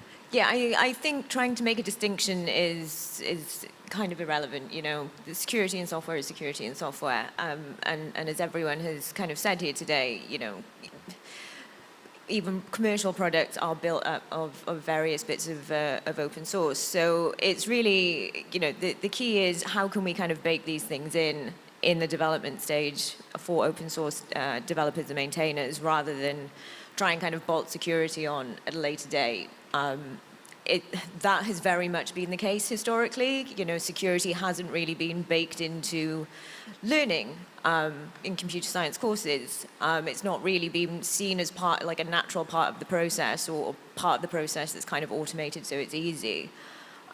So we end up with, components or products that are built of all these different things, and then someone tries to bolt on security at the end, which is, it doesn't really work very well. So we need a new way of approaching it, and distracting ourselves by trying to define whether it's different or not, I think it's just a distraction. Yeah, so it's definitely an industry-wide issue. So then if security of open source software is not very different from security of software, non-open source software, why is there such discussion around the regulation that are coming that doesn't treat open source software in a specific way if the security of open source is not different? And so then what are the risks actually for open source if we treat open source the same way as non-open source software? Maybe you want to talk about it? Yeah, I'd like to first mention one more aspect to the to add on to the prior discussion. One more very interesting point that kind of again is in line with showing that there's not much of a difference. What we want to have between open source and non-open source software, what we want to have at the end of the day are secure systems, right? And of course that starts with developing the software that will end up in those systems, but there are additional aspects that many of those of you who are involved in the security domain or community are aware of, and that's like, how do you operate a system? How do you configure a system, right? This comes on top, and is completely irrespective of whether or not the software is open or closed.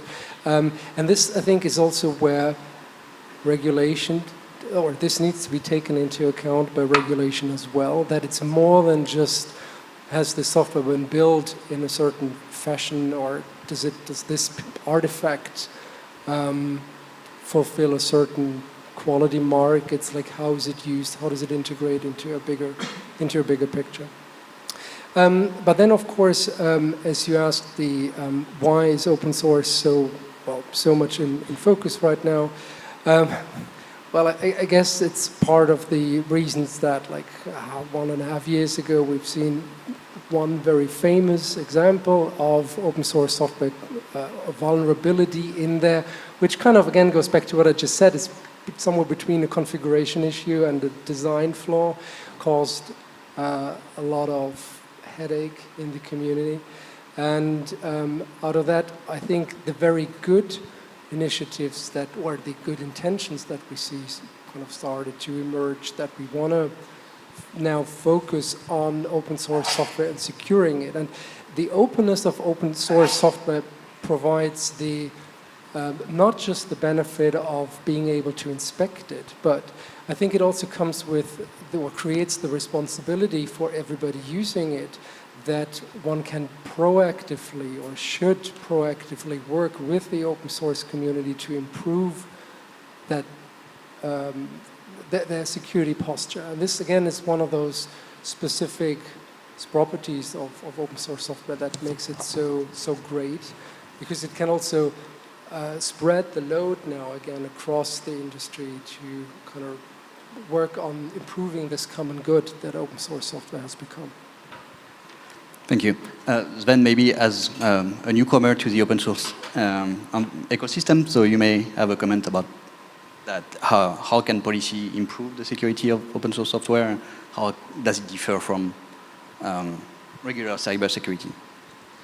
Yeah, I think it has to find its role in the sense that we have seen regulation, and not only like legislation but also policies in general, which are targeting or taking into account the tech sector, especially if it pertains to cybersecurity, which are just plainly bad.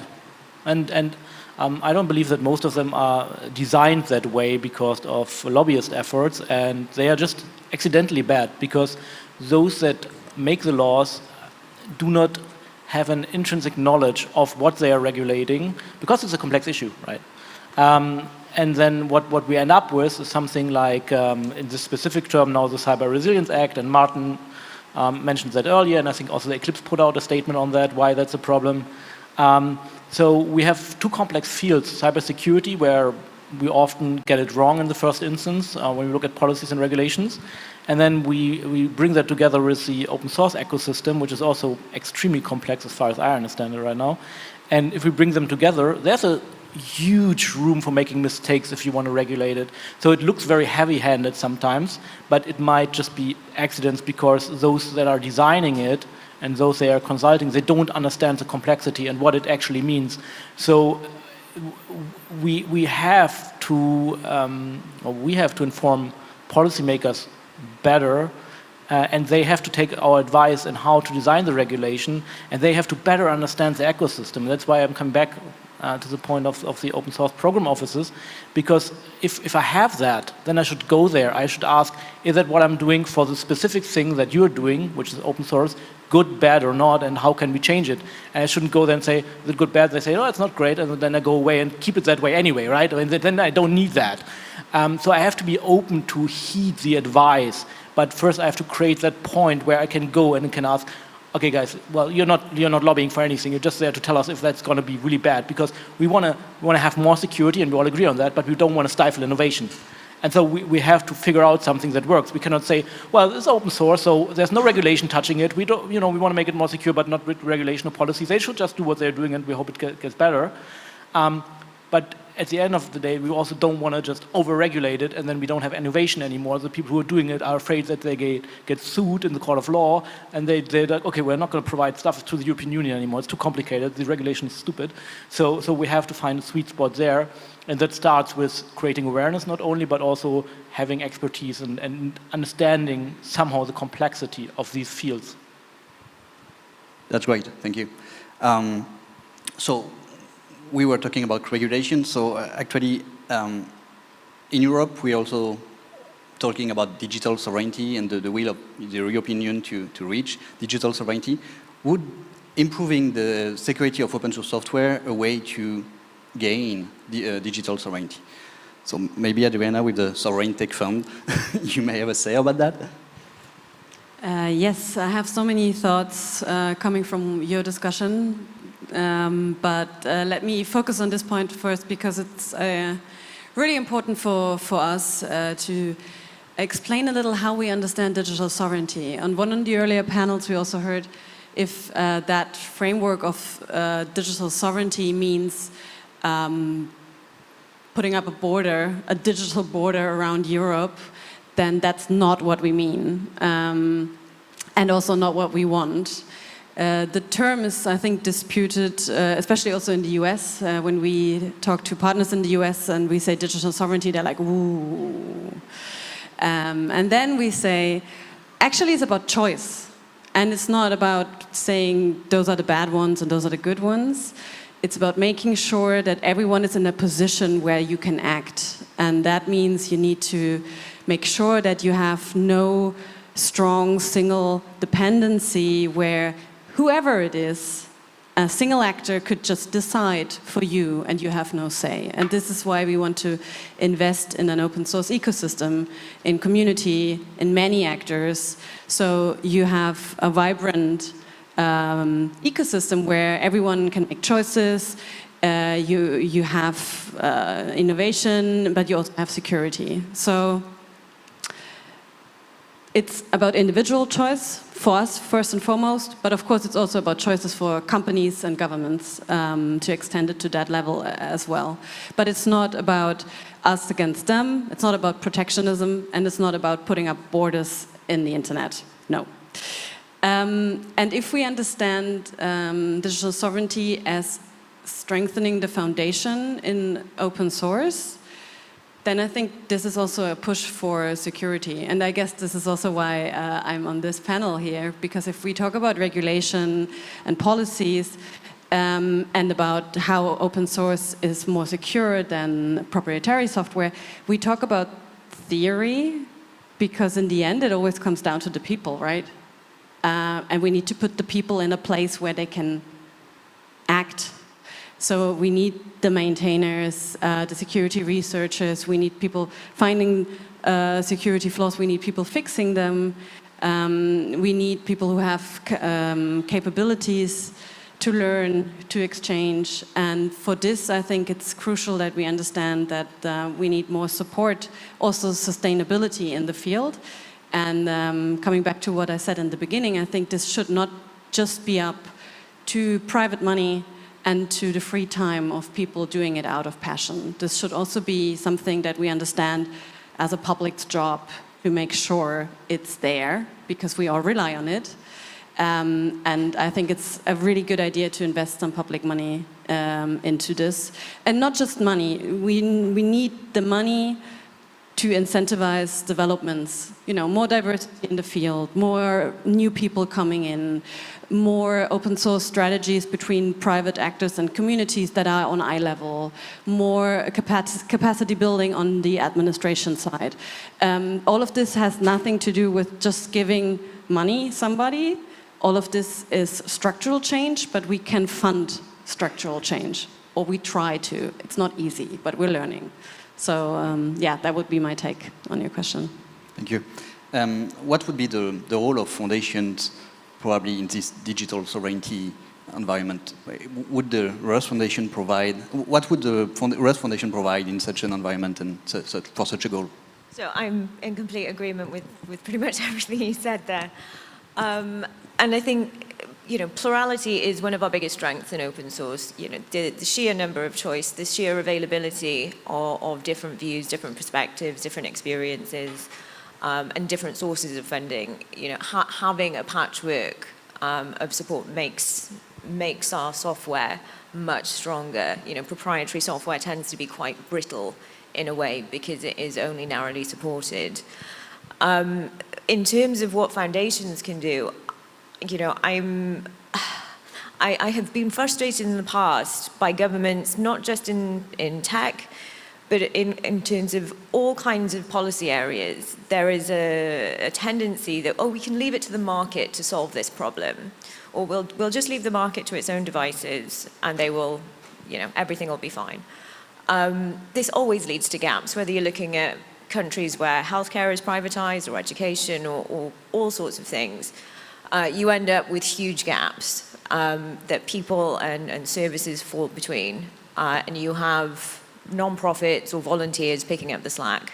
We simply cannot afford to allow corporations in tech to monopolize security and our approach to securing the digital world.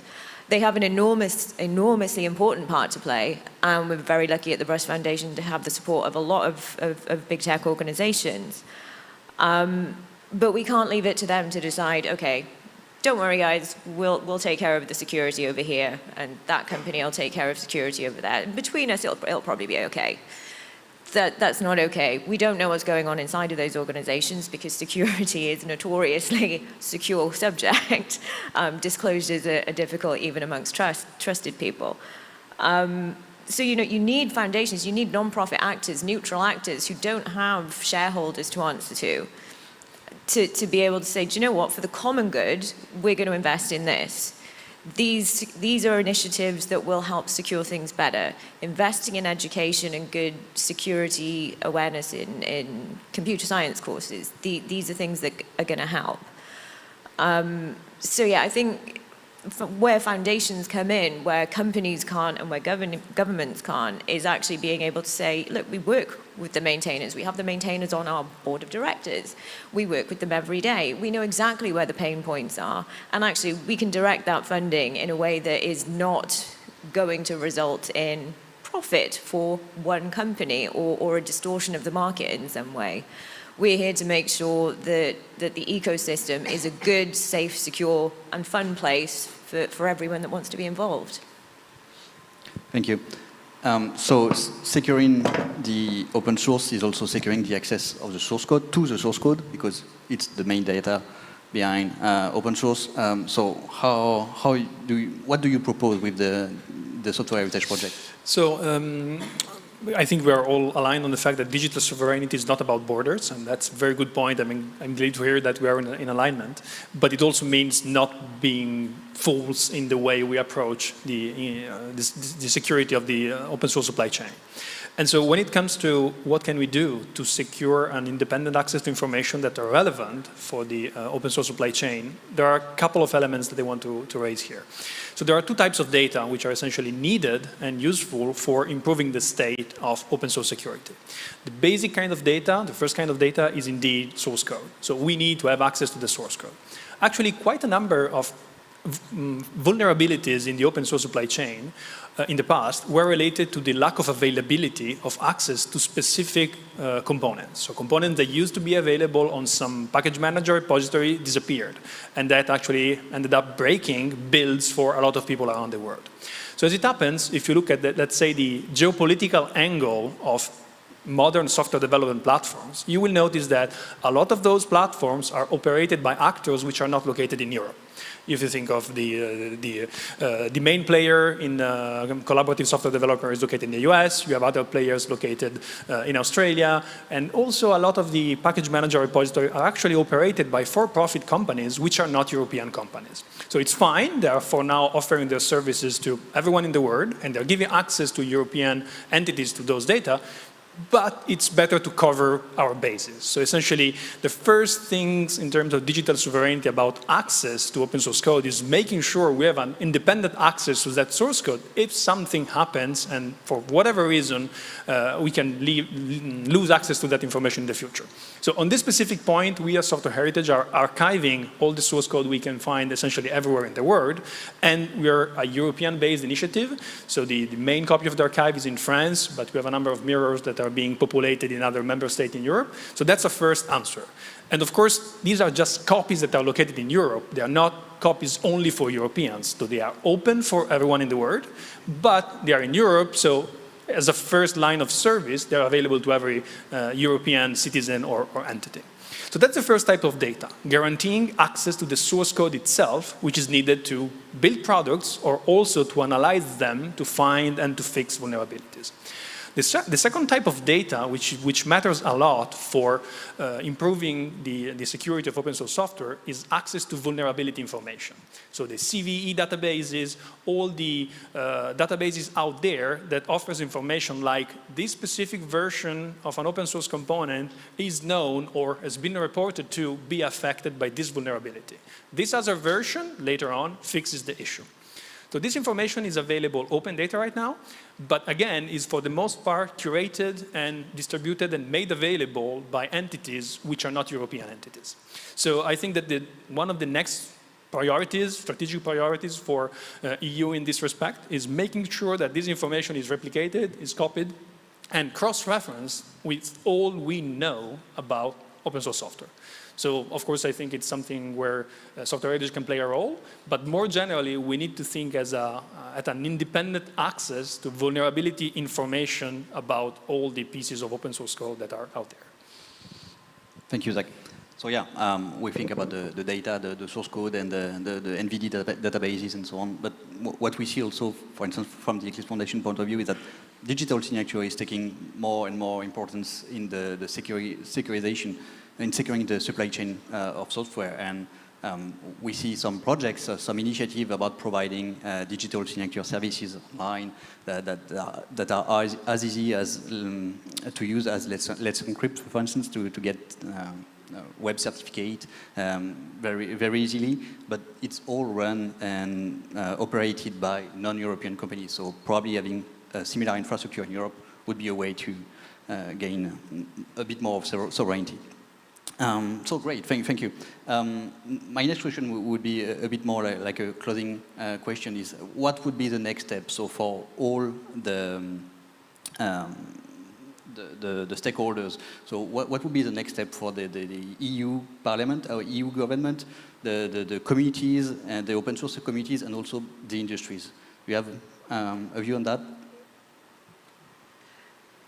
Of course, and for me it's that we understand digital infrastructure like roads and bridges to be part of our digital common good that we need to sustain as the public. And so we have something like the Sovereign Tech Fund, but bigger and better at European level, and we make sure that our digital open ecosystem stays open, secure, accessible, participatory, as a foundation for our democracy and companies as well.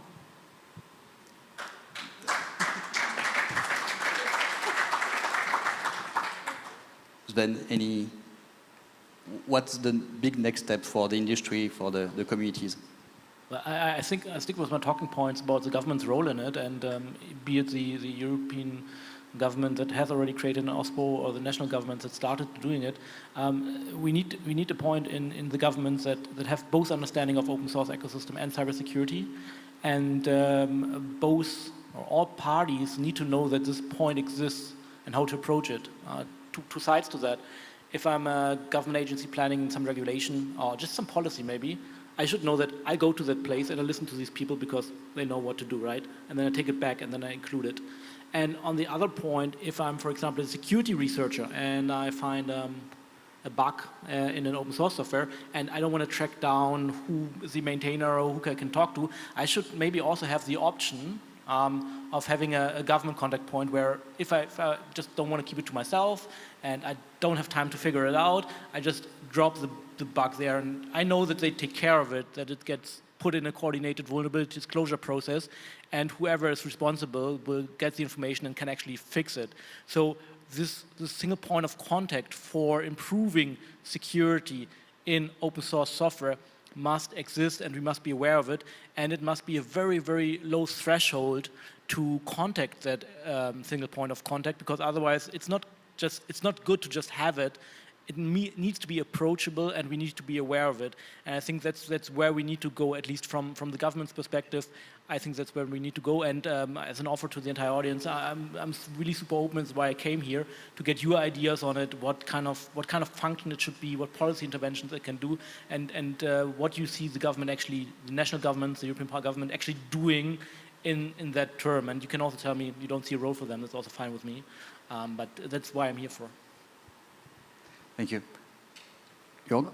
Yes, I very much agree with what Sven just said. Point number one, really, in order to create regulation that has the right impact, it's important to understand the workings of open source, of the workings of security.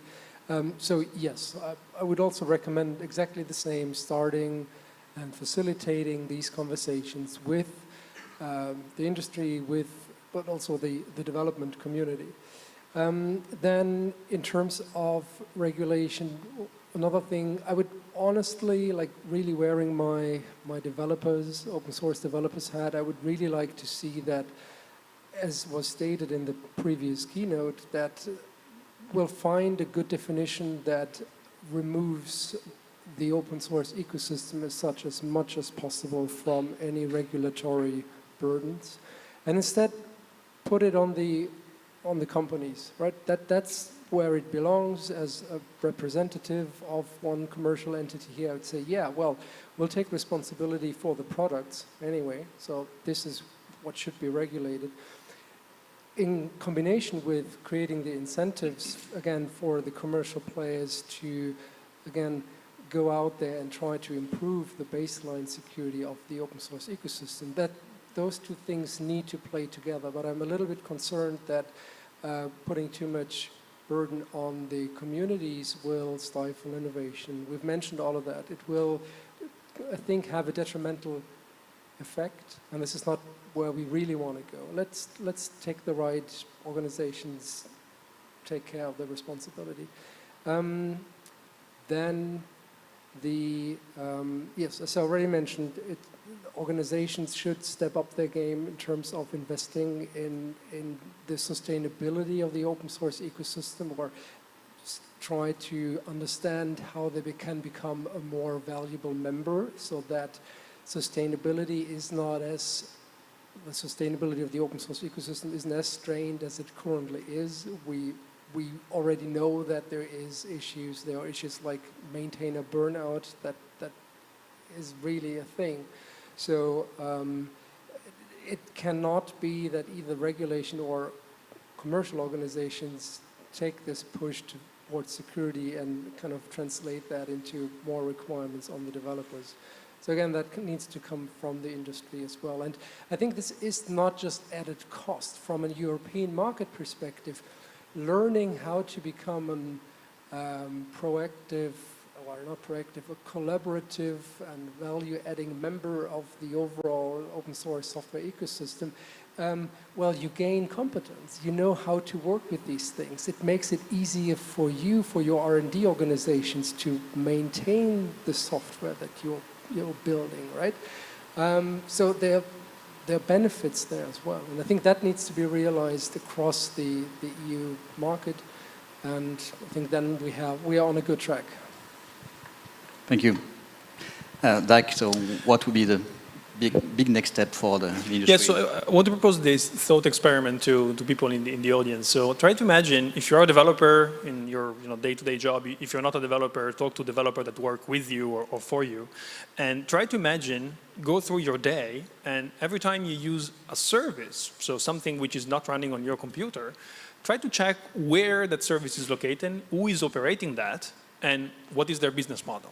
And then try to imagine a world in which not necessarily all of that is European and completely open in its data, in its software, but where at least you have an option to choose something else, which is not that specific service, but is another service implemented completely with open source software, operating only on open data.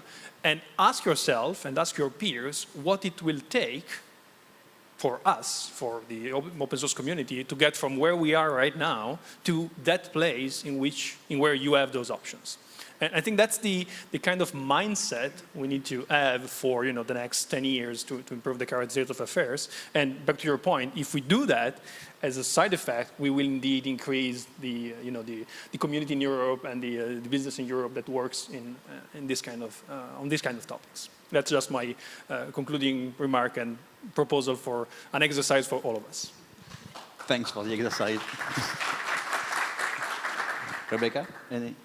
It's like the creeping death. I'm the last one, so I've got to think of something original to say. I'm probably gonna say similar things to everyone else. I want two things specifically. I want harmonization of regulation. Open source is global, and I cannot be dealing with US regulations that say one thing and EU regulations that say another thing and UK regulations that say another thing, and that's only just 3 areas. We're not even going into to Asia. So we really need at least some harmonization. Even if everyone's kind of going in the same direction and it's on the same scale, that's okay. But what we really, really can't deal with is different territories going off in different directions. It'll be utterly wretched for everyone, and it will totally stifle innovation. Linked to that, what I really, really want to see, and what I'm really looking forward to one of the later panels, is sustainable funding for this work to be done. I'm fine with regulation. I think regulation is a great prompt to make people think about things meaningfully, and I think we should be doing that. But you got to pay for it. Open source has been done for free for too long anyway. The burden needs to fall on companies, on people who benefit to actually pay for this work, because it's not going to do itself. And if you want good, safe, secure products, then put your hand in your pocket and make sure that those things are funded sustainably, not, oh, here's some money for like 12 months. Great, we've solved security in 12 months. That's fine then. No, it needs to be an ongoing thing. Security has to keep happening. We need to keep doing it properly. It needs to be properly funded, and it needs to be baked into the regulations. Thank you. I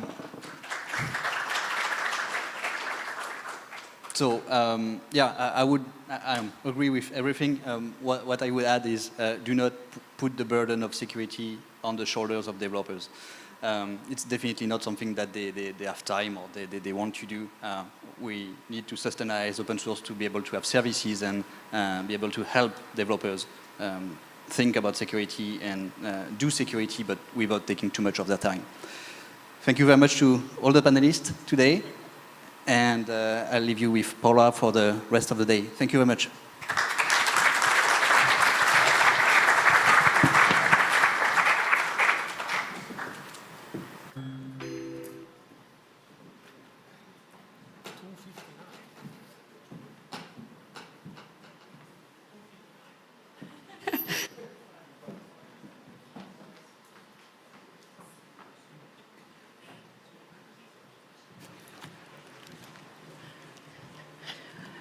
I had quite some ideas how this panel is going to roll out. My main outcome, at least for me, is that we have a long wish list for open source and security. But let's continue this discussion. I'm sure that you're talking about this. I know that many people are kind of circulating between this room and the other one. We are very happy to talk to you about cybersecurity and open source, which we are also doing at our community calls. But without further ado, I would like to invite you to listen to the message from the Minister for Digitalization of the Netherlands, Alexandra van Huffelen, who couldn't join us today because she's in the Caribbean. But please.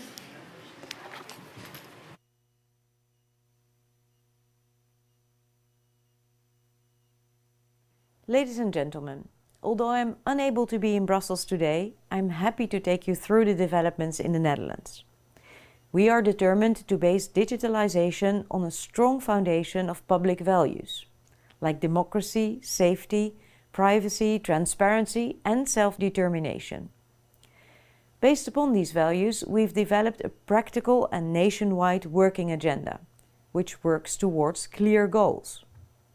For example, a digital world which is trustworthy for all, and a value-based and transparent digital government. Transparency and openness foster trust and are the basis for reuse and enable citizens to check on us. Therefore, our policy is for the government to be transparent and work as open as possible, including open policies, open data, and also open source, unless it's absolutely necessary to do otherwise. However, this starting point has not been sufficient enough to get open source working up and running. It's not that people don't want to. On the contrary, these principles of transparency, reusability and cooperation are broadly supported by officials and civil servants. The problem is that they require new ways of working and thinking. Besides, open source is too often seen as a technical term, and this creates the misunderstanding that practical dilemmas should be left to engineers. It should be seen as a task for the whole organization. And openness of information needs to be broadly accepted, archiving rules and internal frameworks. Too often, our challenge is found in a culture of closeness within government organizations, but it takes time to change cultural habits. In order to achieve this, we work on the following. First, we're setting up an open source program office, OSPO, within my ministry. This office will boost open source working, remove any obstacles, and draw up internal frameworks. Naturally, we've been inspired by the OSPOs of several other member states and the one within the European Commission.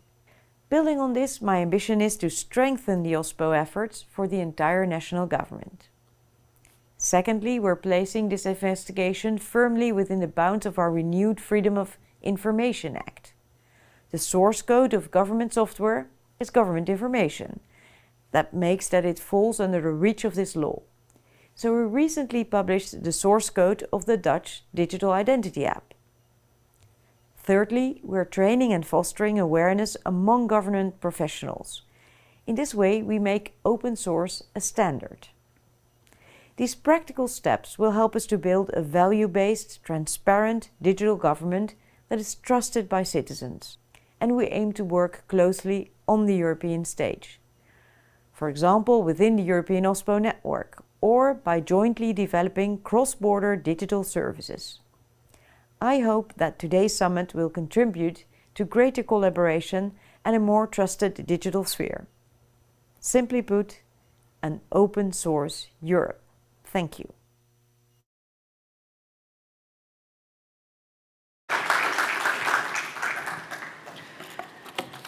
Thank you to the Minister for this message. I think it's quite promising what we just heard, and I'm just thinking of this question that was asked at the very beginning of our conference.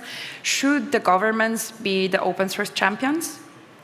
But now let's move on to the topic that we have mentioned many, many times, and I'm sure we will even more. We will talk about interoperability now. So I invite the speakers of our next session on stage, who will discuss interoperability, DMA, and the Data Act.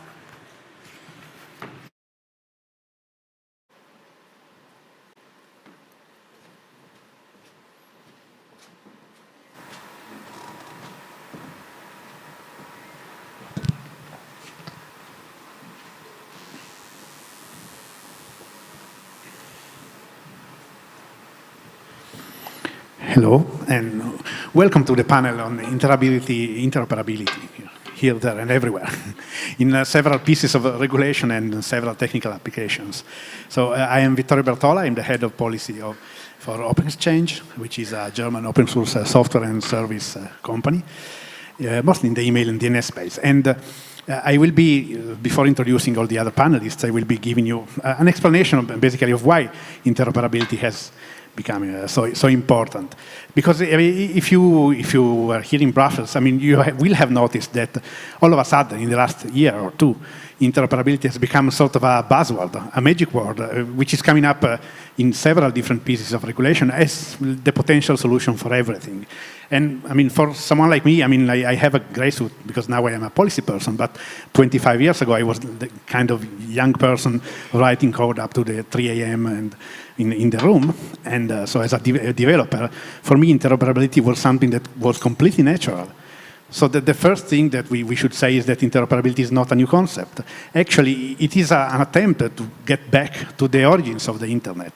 So the internet was originally meant to be interoperable, and its architecture was designed in interoperable forms. And all the services that, let's say the early services that were conceived in the 80s and 90s, like email, DNS, or the web, were built since the beginning as interoperable services, in which you could just get the implementation of the protocols into open protocols from any supplier, and you could have clients and servers by many different providers and software makers. You could write your own, and you can get an email address from anyone, any provider, or run your own, and still be able to communicate with everybody else.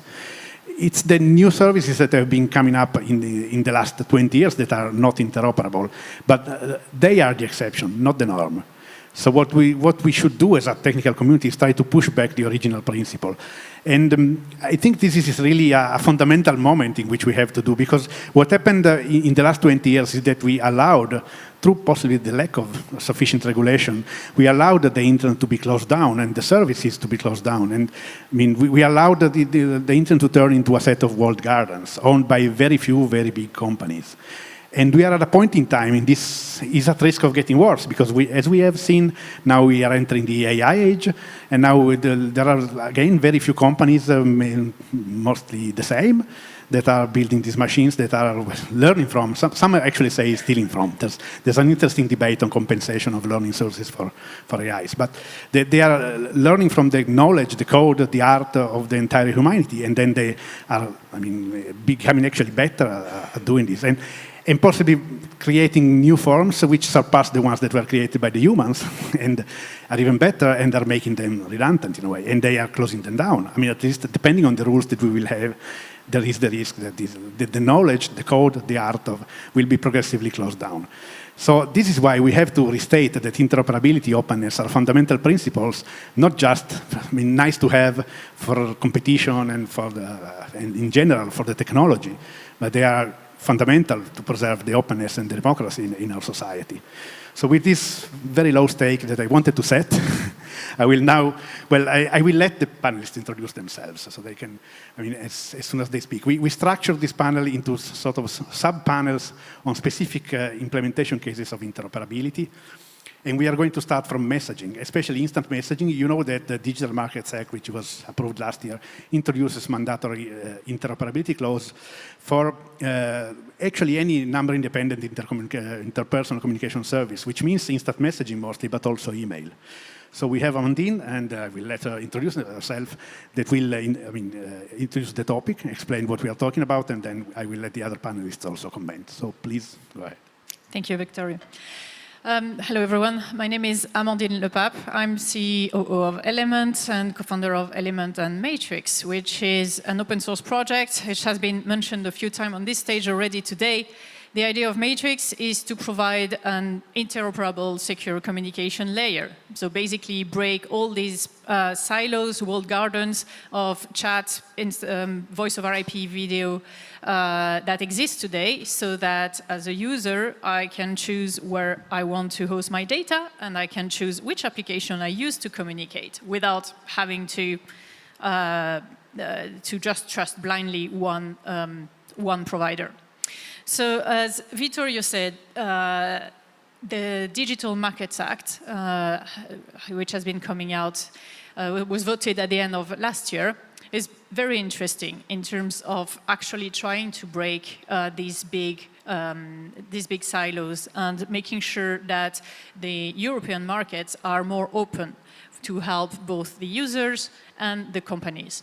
So the Digital Markets Act is actually covering several angles, and there are items about self-preferencing, bundling, all sorts of things. The one where we have been interested in mostly with our Matrix hat on has been the interoperability around messaging.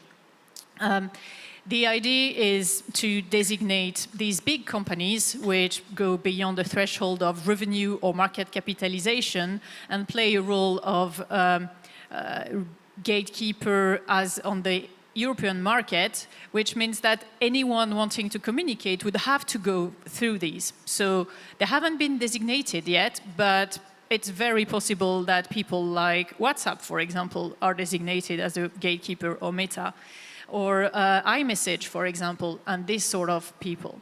So the idea here is the regulation is forcing these gatekeepers to open up their communication APIs to other third-party players who may want to interoperate with them, and they have to do so whilst preserving the end-to-end encryption if they are end-to-end encrypted, because there are a whole bunch of people out there who are not end-to-end encrypted, so that makes it a bit easier.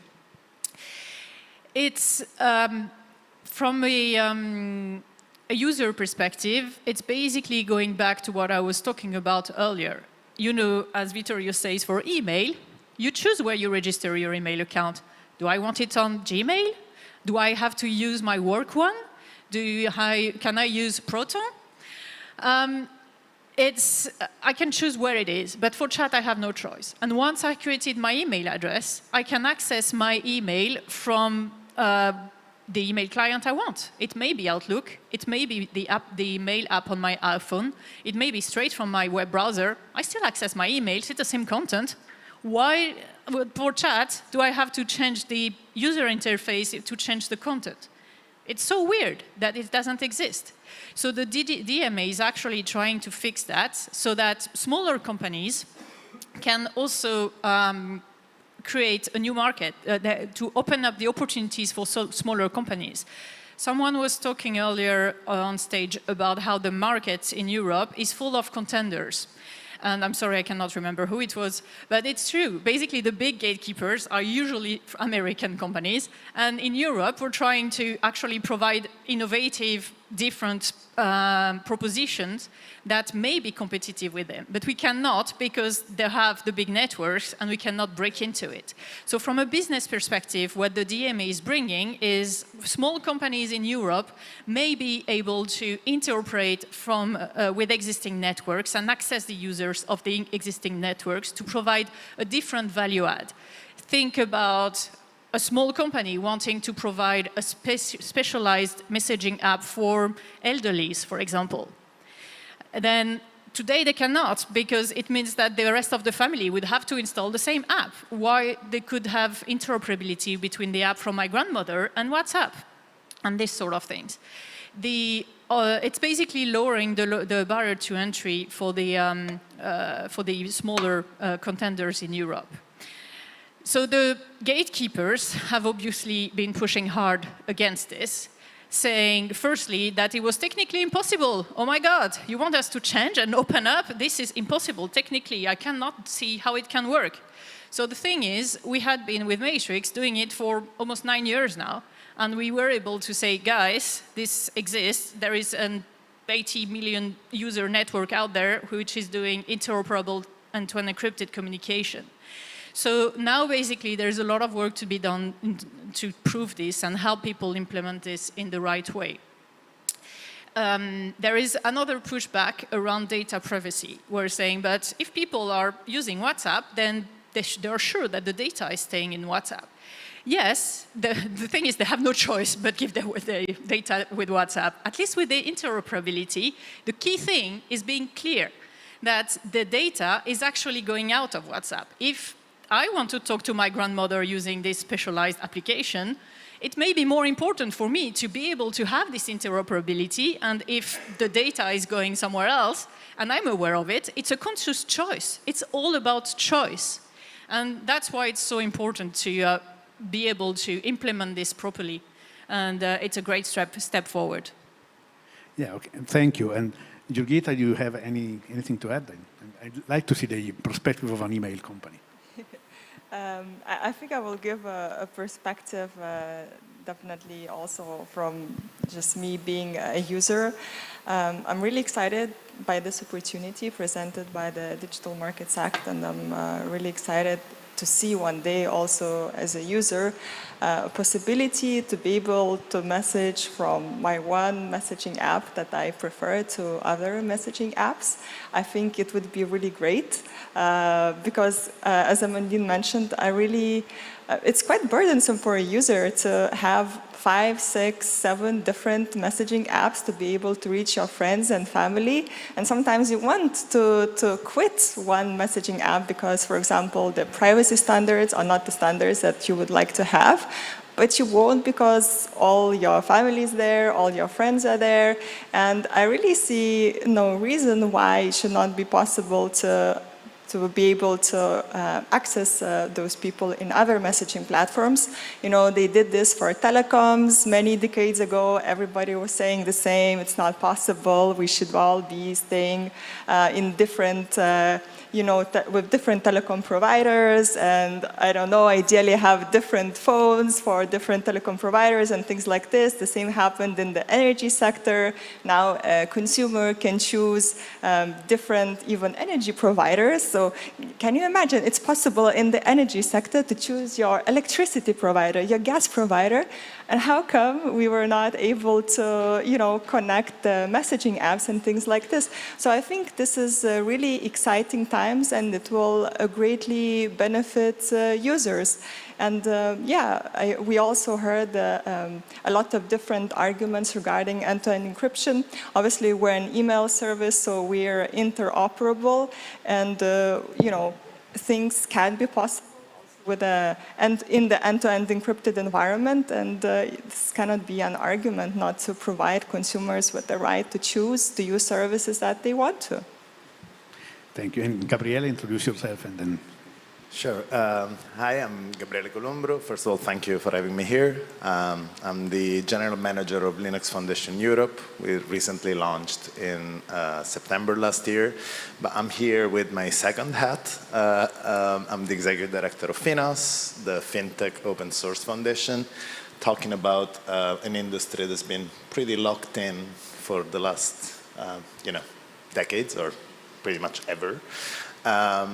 And so I actually approach regulation from a very pragmatic standpoint, with one of the few vertical foundations, and definitely one of the few in regulated industries. Yes, banks do open source. Seems pretty strange to hear.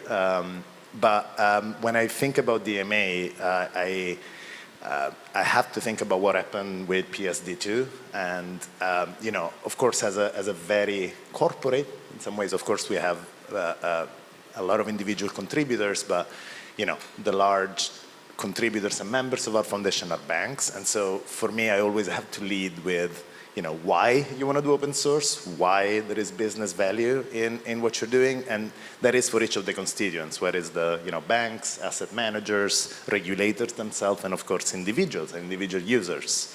And when PSD2 was introduced in 2018, of course the initial reaction of regulated industries is always one of irritation of, oh, this is impossible, or this is, going to massively add costs to our bottom lines.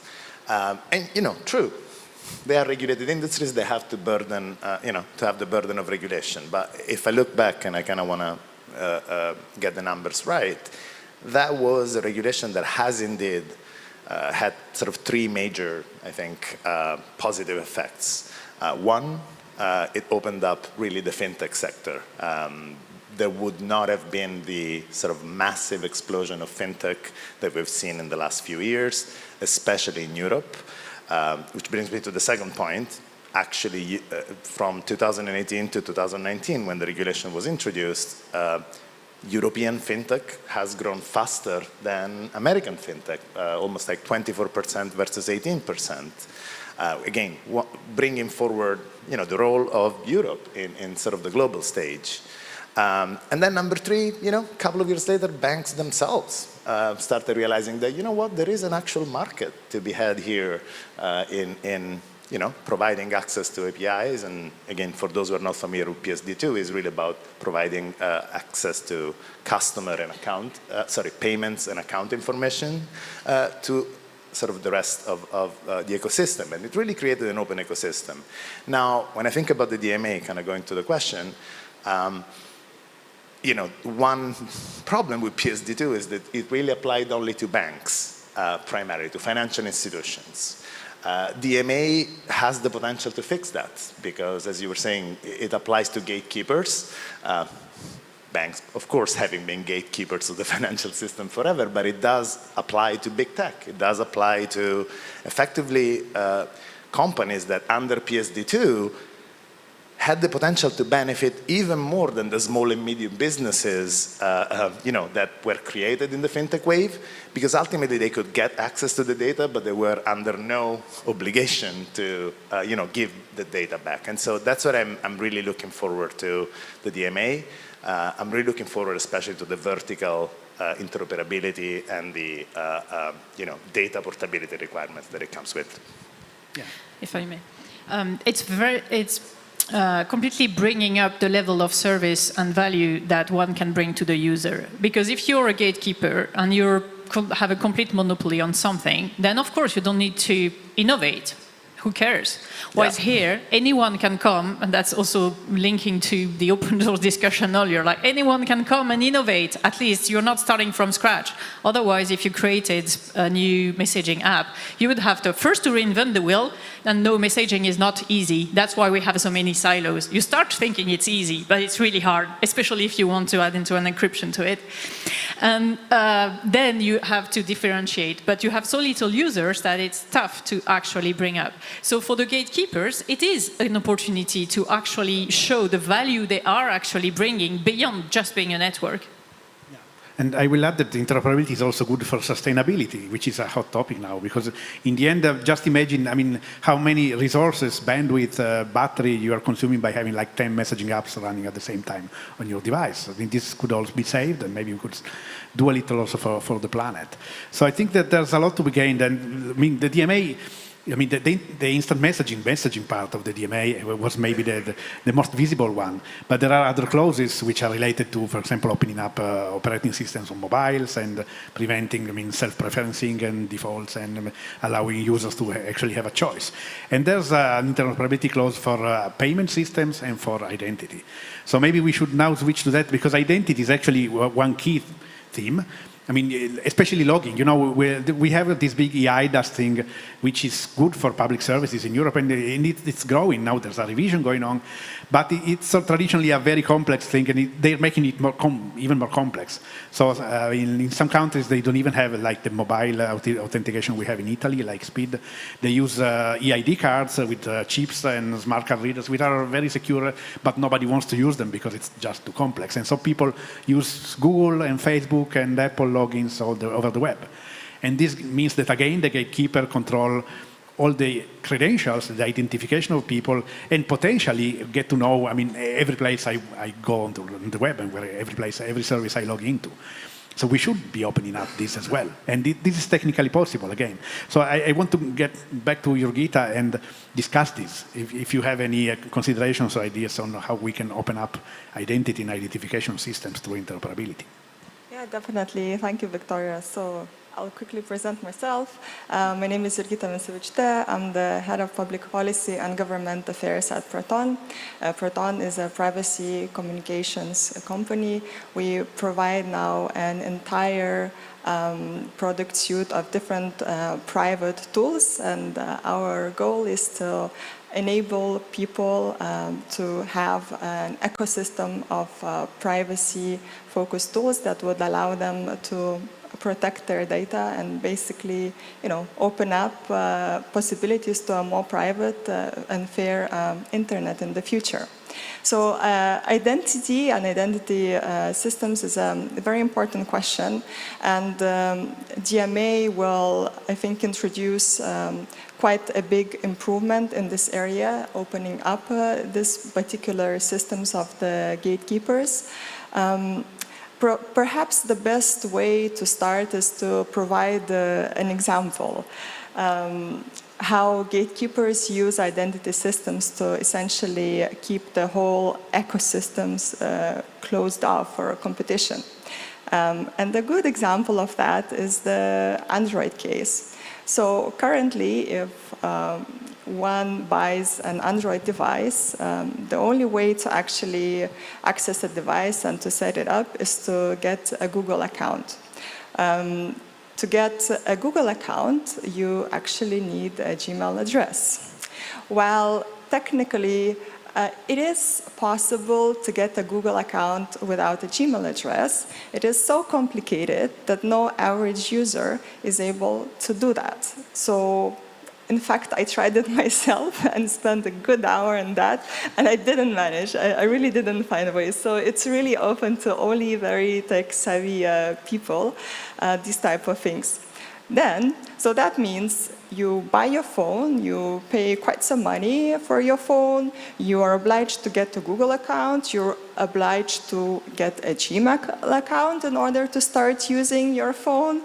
And then here you go. Then you want to start downloading your apps. But the only way pretty much to download your apps is to access the Play Store. If you want to access the Play Store, you have to have a Gmail account. Otherwise, you will not be able to access it. Of course, some people would say, well, you can have some other Play Store or the App Store on the Android. Yes, I also tried that, but then you can't get there most of the apps that you need. So essentially, when you buy your Android phone, you really are forced in a situation where Google bundles together its operating system, its email, and its App Store. And so everything is bundled in such a complicated way that an average consumer really has no choice than just to use the Gmail account, the Google account, and to basically be tracked across the device, and not just across the device, but also on the web.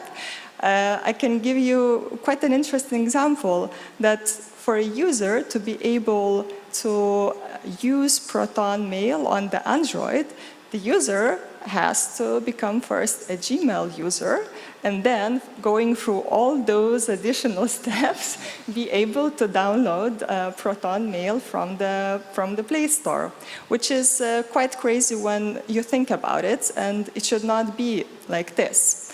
Another thing that is worth mentioning is that once you get the Google account, they have all those things like sign in with Google and things like this. And then, you know, it's often tied with the browsers. And so essentially what happens that you as a user, you're being tracked not just on your device, but across all over internet. So people who don't want that or who want to use more privacy alternatives, currently they don't have this opportunity. The good thing with the DMA is that there is a provision that will allow service users actually to have a choice, which means that gatekeepers will not be allowed to force on end users or business users their identification systems. And I think that will bring tremendous benefits to consumers. First of all, for consumers that really want to have a choice. Of course, consumers who want to continue using the available gatekeepers identification systems, they can continue to do so. It's a free world. But the ones who want to have a choice and who want to have more privacy-preserving alternatives will be able to have a choice not to use, for example, the Gmail to access their Play Store or access their, in general, the Android device, if we come back to the Android example. So I think this will really open up the whole world and the whole world of opportunities also for different industries, including European industries that are quite strong in privacy preserving tools. That means a lot of companies will be able to finally get access to the whole massive closed-off markets like Android market, the iPhone, the iOS operating system market. So there's really a lot of opportunities for already existing companies, but also for future companies to even emerge. And I think that's going to be quite a big deal, finally opening up those systems. Of course, I'm sure there will be efforts to somehow circumvent that and you know, make the possibility of this interoperability of identification systems look good on paper. But I think the most important thing is that when regulators will be assessing this works or not, is to really look through the eyes of an average consumer, whether it works or not. That means, can the consumer really have an easy choice to use an alternative? Can consumer enter the phone and, for example, start using the apps, the Play Store, the App Store, and whatever, all those things, in the same short and efficient amount of time, and things like that. And I think this will be really a start of exciting time together with other GME obligations to really open up, first of all, the mobile devices market, which has been really closed off to competition. Yeah. Yes, I agree. It's going to be an exciting time. I hope you're looking into the opportunities. So maybe, Amandine, do you have anything to add? Do you want to say, or Gabriele? If you... Well, I think I could not agree more. I think one item that I've sort of learned, one lesson that I've learned in my fintech experience or as a vertical foundation is that I think, as an Italian living in the United States, I have major grievances with, the American banking system and how disconnected it is. There's been other mentions here today of other shortcomings when, public services are sort of left to the market to figure out some. Actually, I'm a big fan of, again, sort of turning monopolies and sort of gatekeepers into more open ecosystems. But I do think that it's really important to, and that's what I think, hopefully this can be a call to action for the folks here in government. I think starting from consumer rights, it's always the right sort of starting point.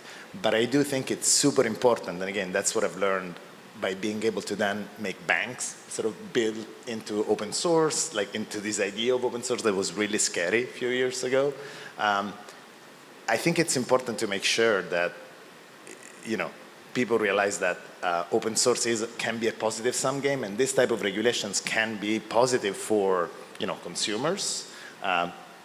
And the gatekeepers themselves, besides, of course, the small, medium businesses that, actually can sort of make a business whereby it wasn't possible before. I think it's important to pass the message that this regulation is not against the gatekeepers.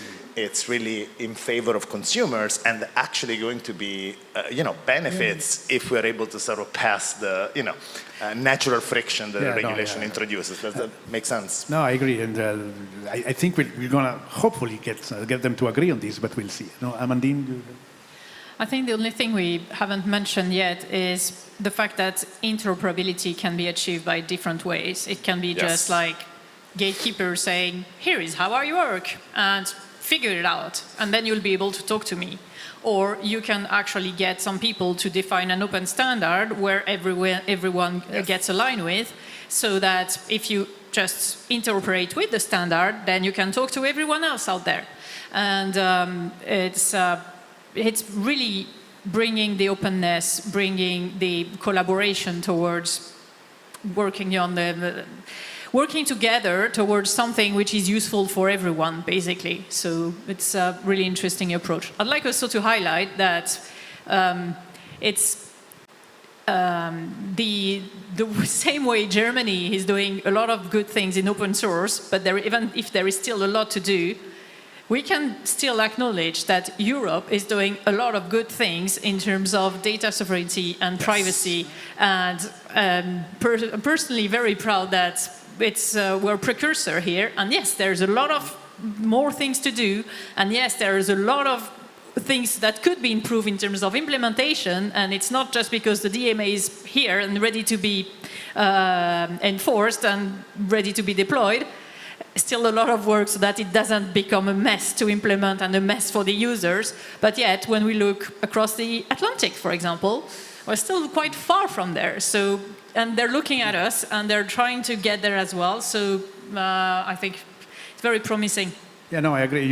If we look to the west, we see the internet heavily controlled by a few companies. If you look to the east, we see the internet heavily controlled by governments. And what Europe is trying to do is to find the right middle way in which we have rules and we have all the stakeholders cooperating together in a value framework, which is really important for Europe. So we still have about 10 minutes. So I would go quickly back to the banking sector, asking Gabriele if you still have, things to add to what you already said, and tell us a little about that. And then if we have some time, as I hope, we might also take questions if there's anything you want to raise, or we might also look at other aspects. But Gabriele? I just wanted to sort of double down on this idea of working together, and I think open standards are important, but I worked on both open standards and open source, and I come primarily from the open source side of the house. And I would say the banking sector is one that is more familiar with open standards. I've been working with standards. Who can debate how open they are, but I think open source, and honestly, we're still at the beginning of this journey, but open source has had the potential to invite regulators to participate in the open collaborative process. Again, it's still a little bit at arm's length. Whenever a regulator is in the room, bankers tend to get a little stiff or shut up, which is sort of not really compatible with the open collaborative process, but that is opening up. And so when I'm hearing a lot of talk about, government OSPOs, European Commission OSPOs. I think it's really good that starts focusing around consumption, but I think to me the next frontier is when we will have governments and regulators actively participating in the, open collaborative process, in potentially the implementation of a regulation, in a not so long future, hopefully before my kids grow old, or my grandkids, they could even just come up with open source reference implementation or machine readable regulation together with the regulated entities. I realize that this seems, far-fetched or far away, but, I think going back to sort of finding value and a value proposition for each one of these constituents, open source is a positive-sum game. I think there is value for each. And again, it's something that's been mentioned earlier, but the fact that regulators need to talk to the right people as well, to actually come up with the implementation. And so far, we've seen some good signs in terms of regulator coming and talking to us, for example, but I think it's key.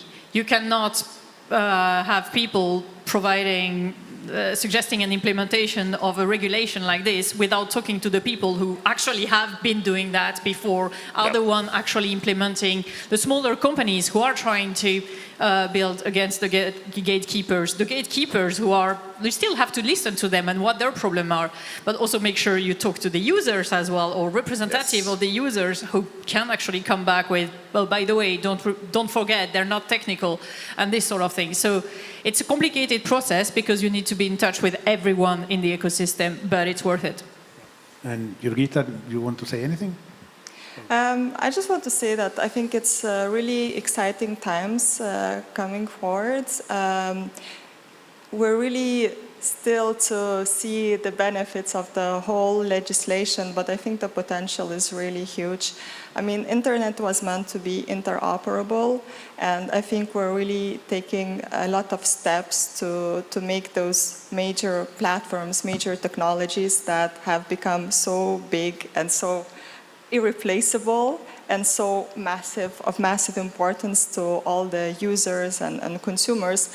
Now we really have to make sure that things that are of so much importance, they really work well together. And I think it's also a big expectation from users as well to just have things working easier, things working together, so that you don't have to download 10 different apps, so that you don't have to have 20 different accounts to create the things and accounts that you don't need, but otherwise you're not able to use your device or some other applications. World should be really much more simple, and I think the more there is opportunity for interoperability, the more there is opportunity for different innovators, more companies, more businesses to grow, but also for solutions to satisfy users. And it's really, those solutions provided by gatekeepers, they will stay there, and users who want to use them, they will keep on using them. But it's all about choice, and people should have the choice to be able to have control of their devices, of their IT tools the way they want. And as long as this does not compromise certain security systems and things like this, we should be really moving towards the world where things really work, where they become more and more connected, not disconnected, and just one major ecosystem, another major ecosystem, and then you have to choose, because otherwise you cannot have the benefits of several of them. I really think the future of internet is where there's more interoperability, more connection, and yeah, more happy users and more innovative companies. Yeah, I agree. I think we are all in agreement. So this is why I am also asking if anyone from the floor has any other questions or ideas. I mean, we still have about 4 minutes. So if, I don't know, Paula is... we'll try to be quick so that we... sorry. I'll give you mine. So very quickly, so that maybe at the end we still have like 30 seconds for people here to give a final remark. So. Hi, well, my question is about a baby elephant in the room. So office interoperability or productivity is still capturing ministries. I was at a ministry last week and people said, we can't move. We would like to leave the Windows platform, but we're locked inside Microsoft Office documents and we still can't escape after decades of trying to get out. So I was wondering, is there anything where the panel sees any movement in that, well, painful old dossier? Yeah, thank you. I think we had a second question. Maybe we can take it. I think we'll... No? Okay, no, then we... Okay, anyone wants to take this question?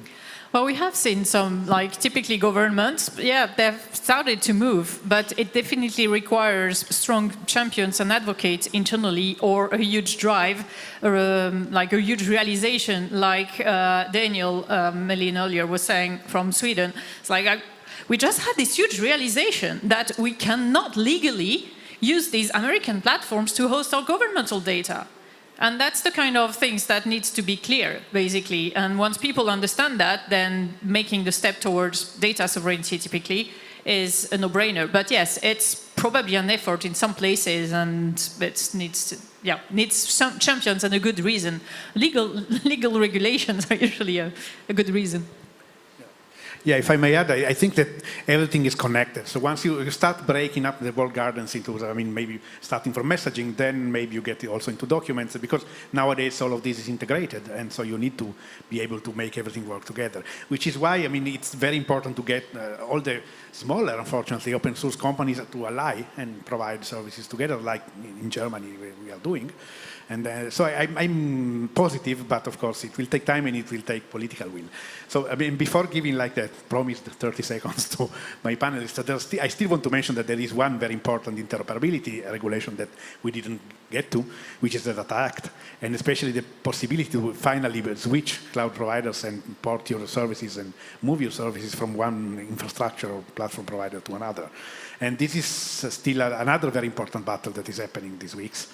And so I mean, it's complex. Maybe it would deserve an entire panel, but this is another thing that we have to keep an eye upon and possibly fight for. So let's start. Who wants to start with the final? You're gifted. Yeah, sure. I think Data Act is also a very important step towards, better internet era. From our perspective, obviously, we are very happy about the provisions on interoperability for cloud switching. Hopefully, as a result of this provision, users will be able to more easily change their cloud providers. I think that's quite an important thing because, just how this market works. You will not have, again, 5 different drive providers. Maybe some people do, it's okay, but normally if you want it to be convenient, you want to use one place. And then it's the same with email. If you have all your emails in one email provider, you basically want to make sure that you manage to import all your data to the new maybe email service that you want to use. So the same with cloud. So hopefully, as a result of this Data Act, there is this real and most important, easy possibility for users to switch. Not a theoretical possibility, not a possibility where theoretically, let's say, competing companies could somehow engineer some solutions, because we know from our experience that trying to engineer some solutions that are theoretically possible could make you take out from core products entire teams of resources and then have to add lots of money into something that is meant not to work, actually. So I really hope that this interoperability for cloud switching will be a real opportunity for actual switching. It just feels like the actually implementing what the internet, the web is meant to be. It's such a no-brainer. It's crazy, again, that doesn't exist yet. I'm just gonna close by saying that I'm super excited of the role that Europe can play on the global scale. You mentioned, regulations that have been then sort of looked up as the de facto standard. I think PSD2 was one. I think GDPR was another one. I live in California, and we're probably the only sort of closer thing to GDPR. I think Europe, between all these regulations, another one is eIDAS 2. I think we're launching the Open Wallet Foundation in Europe in recognition of this leadership. I think this is a way that Europe can really bring local excellence to the global scale and really sort of bring a little bit more of an even level playing field with the other regions of the world. Thank you. Yeah, I agree. So I think that if there is something that Europe is a leader on, it's really regulation and horizontal cooperation among very diverse environments, countries with different languages and markets. And we should not underestimate how important this is for Europe and for the entire world, which needs that kind of cooperation very badly. So thank you all for listening. I think we'll wait for Paula to come up. And thank you for listening to us.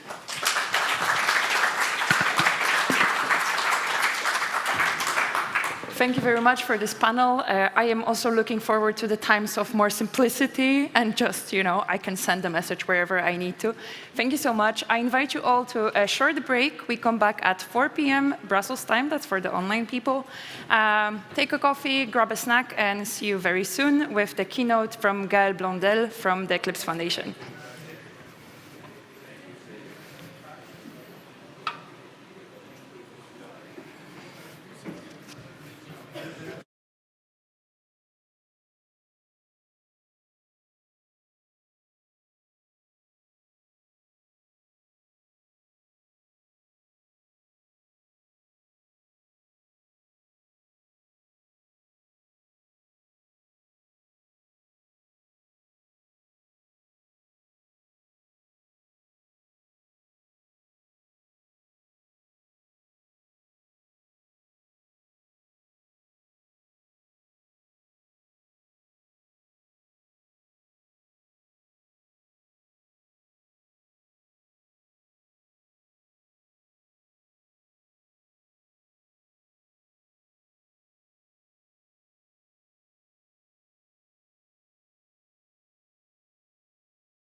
welcome after the break. I hope that you grab the coffee or whatever keeps you going.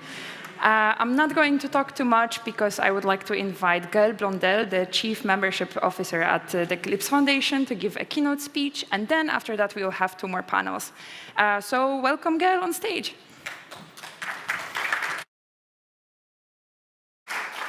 Thank you. Thank you so much for having me here. Well, we had lots of interesting content already, and more to come after my talk.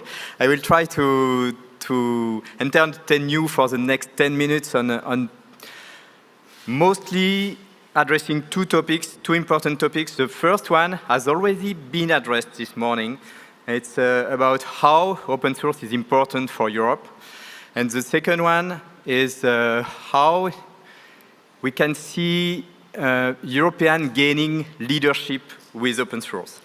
I will be very fast on that one because everything has been said today about this. So my only comment is that, okay, software has eaten the world, and at the same time, open source became the foundation, not only for open source software, but also for modern business. And I have a bit more to say about it. One aspect is that, okay, everybody is using tons of open source so that developers can focus on, well, the 10% of additional value that their customers or users care about. And that means that, okay, open source saves cost, reduces time to market, and also mitigates risks because we can leverage well-known pre-built blocks. That has been discussed today, but that's really, when we talk about open source, sometimes we forget that it's really about the 4 rules to study, use, I'm lost. Use, study, modify, and freely redistribute your modifications. That's very fundamental. Simon Phipps from OSI said it this morning, and we really need to stick to it. We had lots of talks about the CRA and how we are concerned by the CRA, because the concern is about the redistribution of software. But really, we need to keep this capability to freely distribute software, because that's a better way to do business. Just to come back to what we do at the Eclipse Foundation, our mission is really twofold. We foster our open source projects and communities, and also we foster the commercial ecosystem on top of our projects, so that we really work on enabling profitable commercial adoption of free software. We don't think that everything has to be open source. We think that everything that is in open source should be of good quality and should be well managed in open source. And that's very important, because that enables companies to have to set up business models to create products on top of open source. One thing, we mentioned open washing today, and I think that we all have examples in mind of companies who have been claiming that they are good citizens of open source, and at some point decided to close their software. And I think that we, as a group, we need to take care of that and to make sure that we identify this, whether it's as user of technologies, and we do whatever we can to make sure that we don't fall in the trap.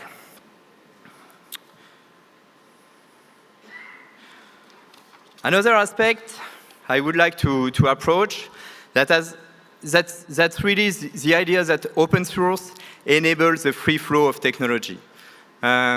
During the break, I was asked, so what do you think about restricting open source to Europe or something like that? We know that it's not a thing. European open source is not a thing. What is important is really to ensure that open source is a collaboration framework for worldwide and global collaboration. And, you know, we need to think about how Europe can lead more in open source. And that's certainly not by putting barriers or by restricting how we do open source. Here, I would like to tell you, that's a diagram from the study from Open Forum Europe and Fraunhofer that was published 2 years ago, I think.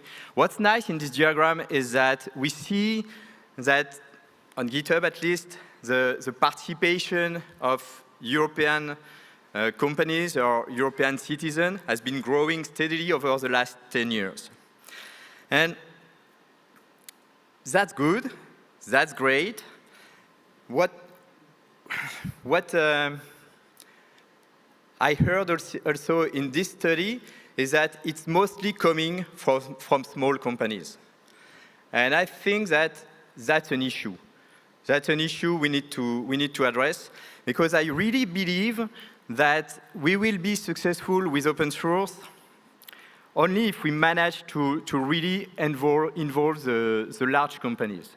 We need the large companies to embrace open source, and that's the European large companies. Because if you think about it, we are all consuming open source that comes from individuals, small companies, and large companies.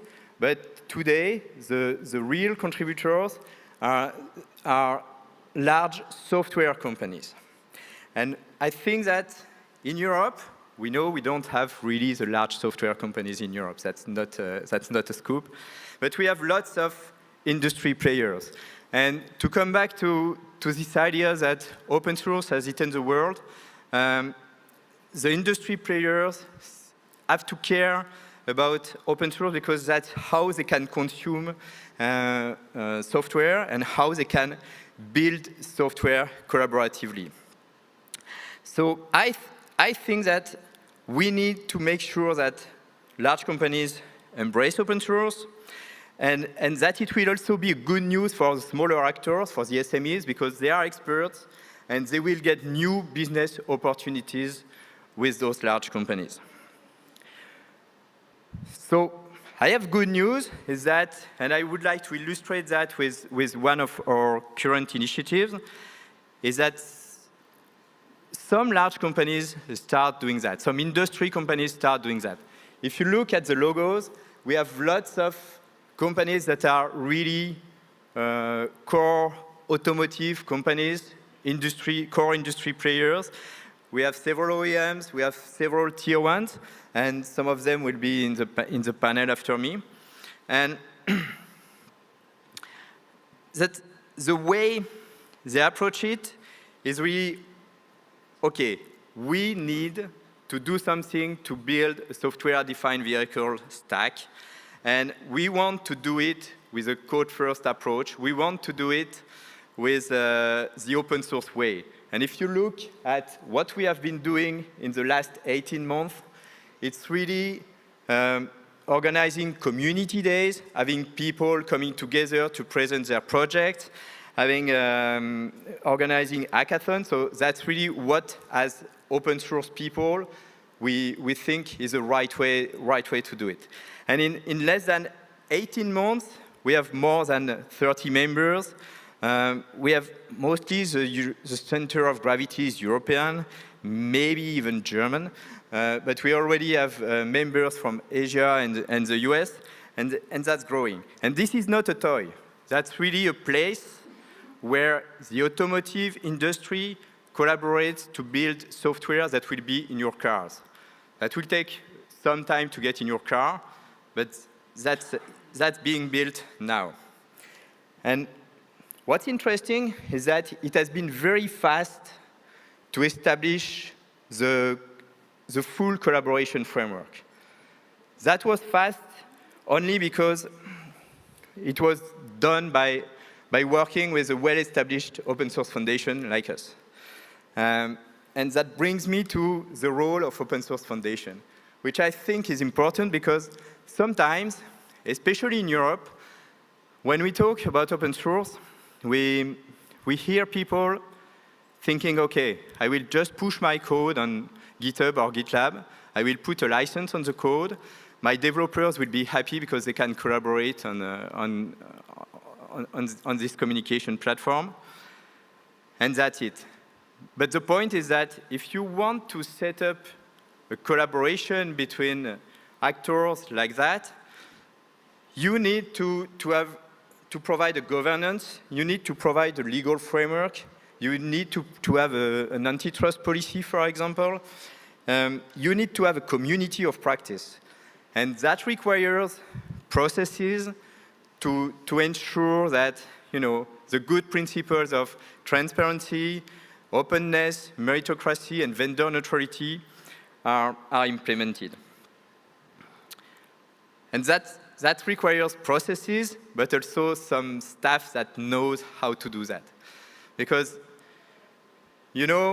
when you have, even when you have the processes, even when you have everything, there will potentially be some partners who want to play with the rules, who want to, just take advantage of the framework.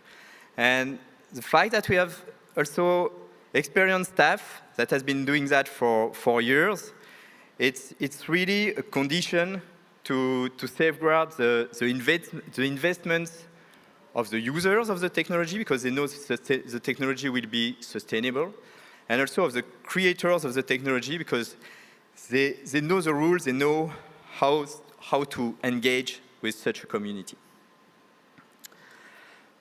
My last example is another initiative, so that's, to be honest, I don't like the name too much. That's the EU Cloud Edge IoT initiative. That's a bit long, and but I like what we do in it. So that's part of Horizon Europe that's supporting by two coordination and support actions. And we support 45 projects in improving their approach to open source. We agree that cloud and IoT are dominated by open source, and the goal is really to innovate in solutions for the continuum of cloud to edge and IoT. And how do we approach that from our perspective is really, the idea is really to push to transform a part of the millions of euros of research funding that is invested in these 45 projects in leadership in edge to cloud continuum through open source. Because I really believe that, of course, in this domain, at this level of the architecture, most of the technologies will be open source. So if we fund researchers and companies to innovate in this domain, they have to publish their results in open source if they want to have a chance to contribute to the next software stack. Otherwise, they will just, in a few years from now, they will just put everything to trash and start consuming technologies that have been well prepared and well published and under open source, because they will be easier to consume. So, my conclusion is on several points. One point is open source is good for business. Open source is also good for digital sovereignty. And in terms of digital sovereignty, I would like to give you my perspective on it. I think that the interesting aspect of open source is that you move the needle from having access to proprietary IP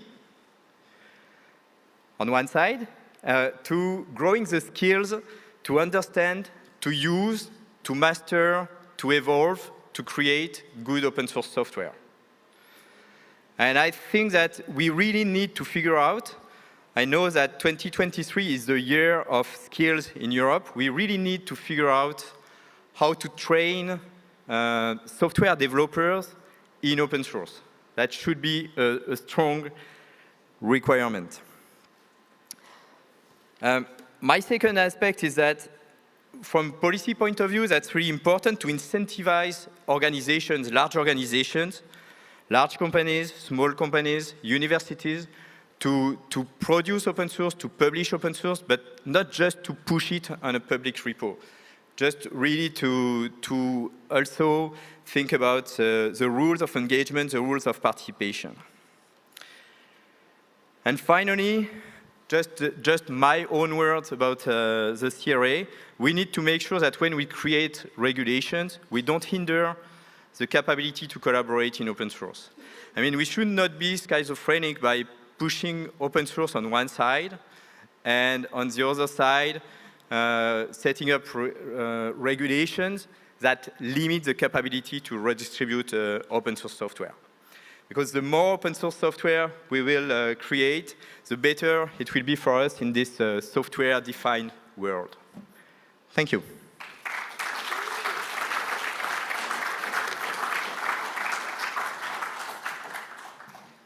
Thank you, Gaël. I know that you had many more things to say, but we are a bit late with our schedule, so I would like to invite on stage the panelists of our panel on the automotive industry, which Gaël kind of started to talk about. And actually, it was the third time that I saw the study on the economic impact of open source being mentioned today, so I should just ring a bell every time it is happening. And just for your information, we'll have a Q&A session at the end of this panel, so if you have questions, just think about it, and I will come with a microphone.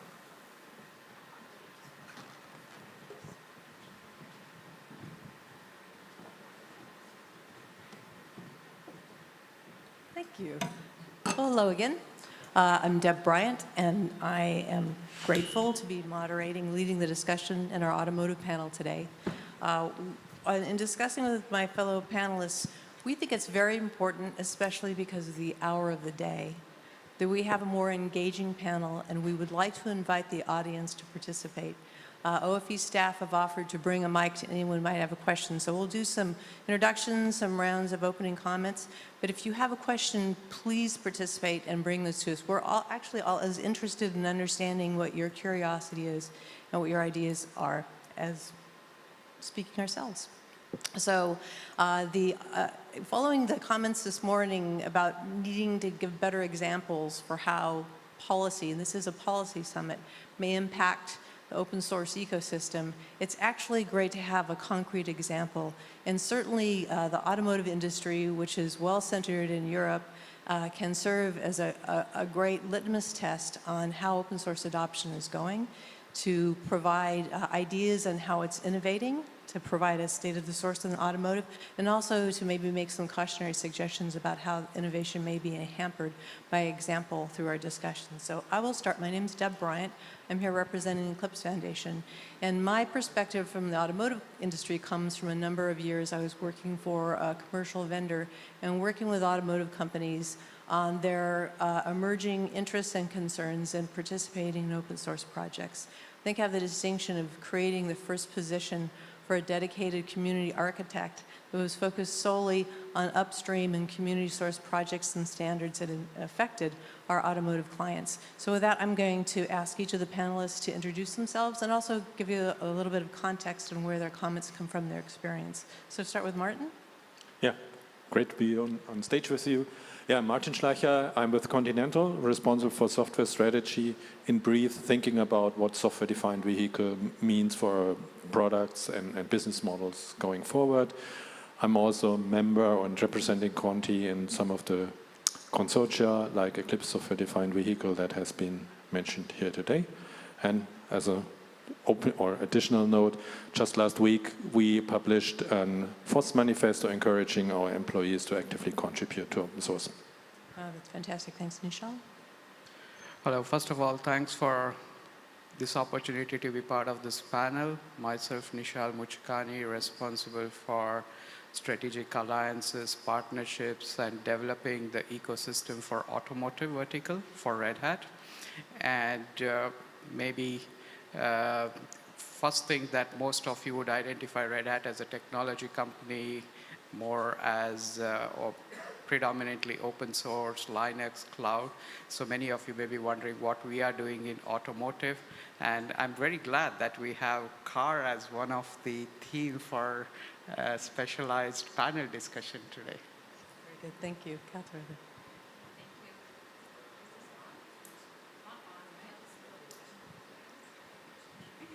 Hello, thank you very much. My name is Katharina Maracke. I'm a lawyer by training, wearing multiple hats. And one of my first jobs was with Creative Commons. And on a private note, I was so happy and pleased that we also have a little Creative Commons reunion here in this community.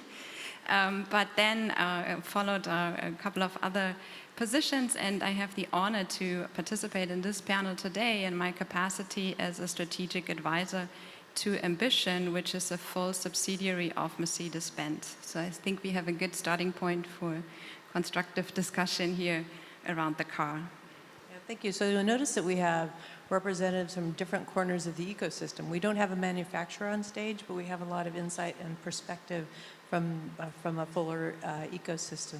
So I'd like to start by asking each of the panelists to give their perspective on what the state of deployment and adoption and use of open source is in the automotive industry from their perspective.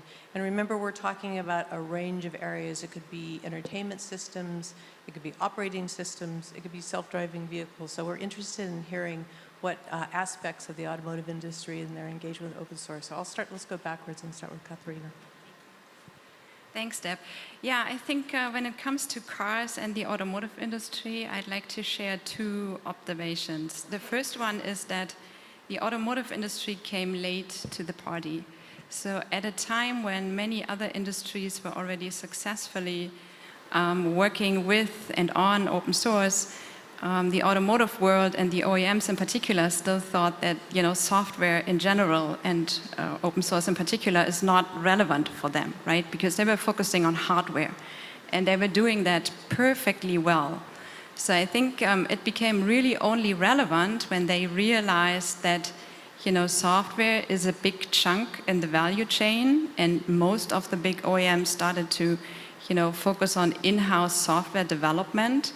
And then open source became a topic for them. So we should keep in mind that everything we do with the automotive industry comes in this bigger context of the very difficult transformation from being a pure and very successful hardware company to actually a software company. And the second observation is that also traditionally, collaboration in the automotive industry was very much focused on the supplier network, and that was very much tightly knitted around specific groups of suppliers, right? I think Martin will agree on this. So collaborating with external partners or perhaps even competitors was something that the automotive industry in general is not really used to. It doesn't come naturally to them. And it's paired with a fear of competition issues, right? So there has been this history of antitrust issues, and that is still a red flag in the automotive industry. Now, when we keep that in mind, and we remember what Carlo Piana said early this morning, open source is not an end in itself.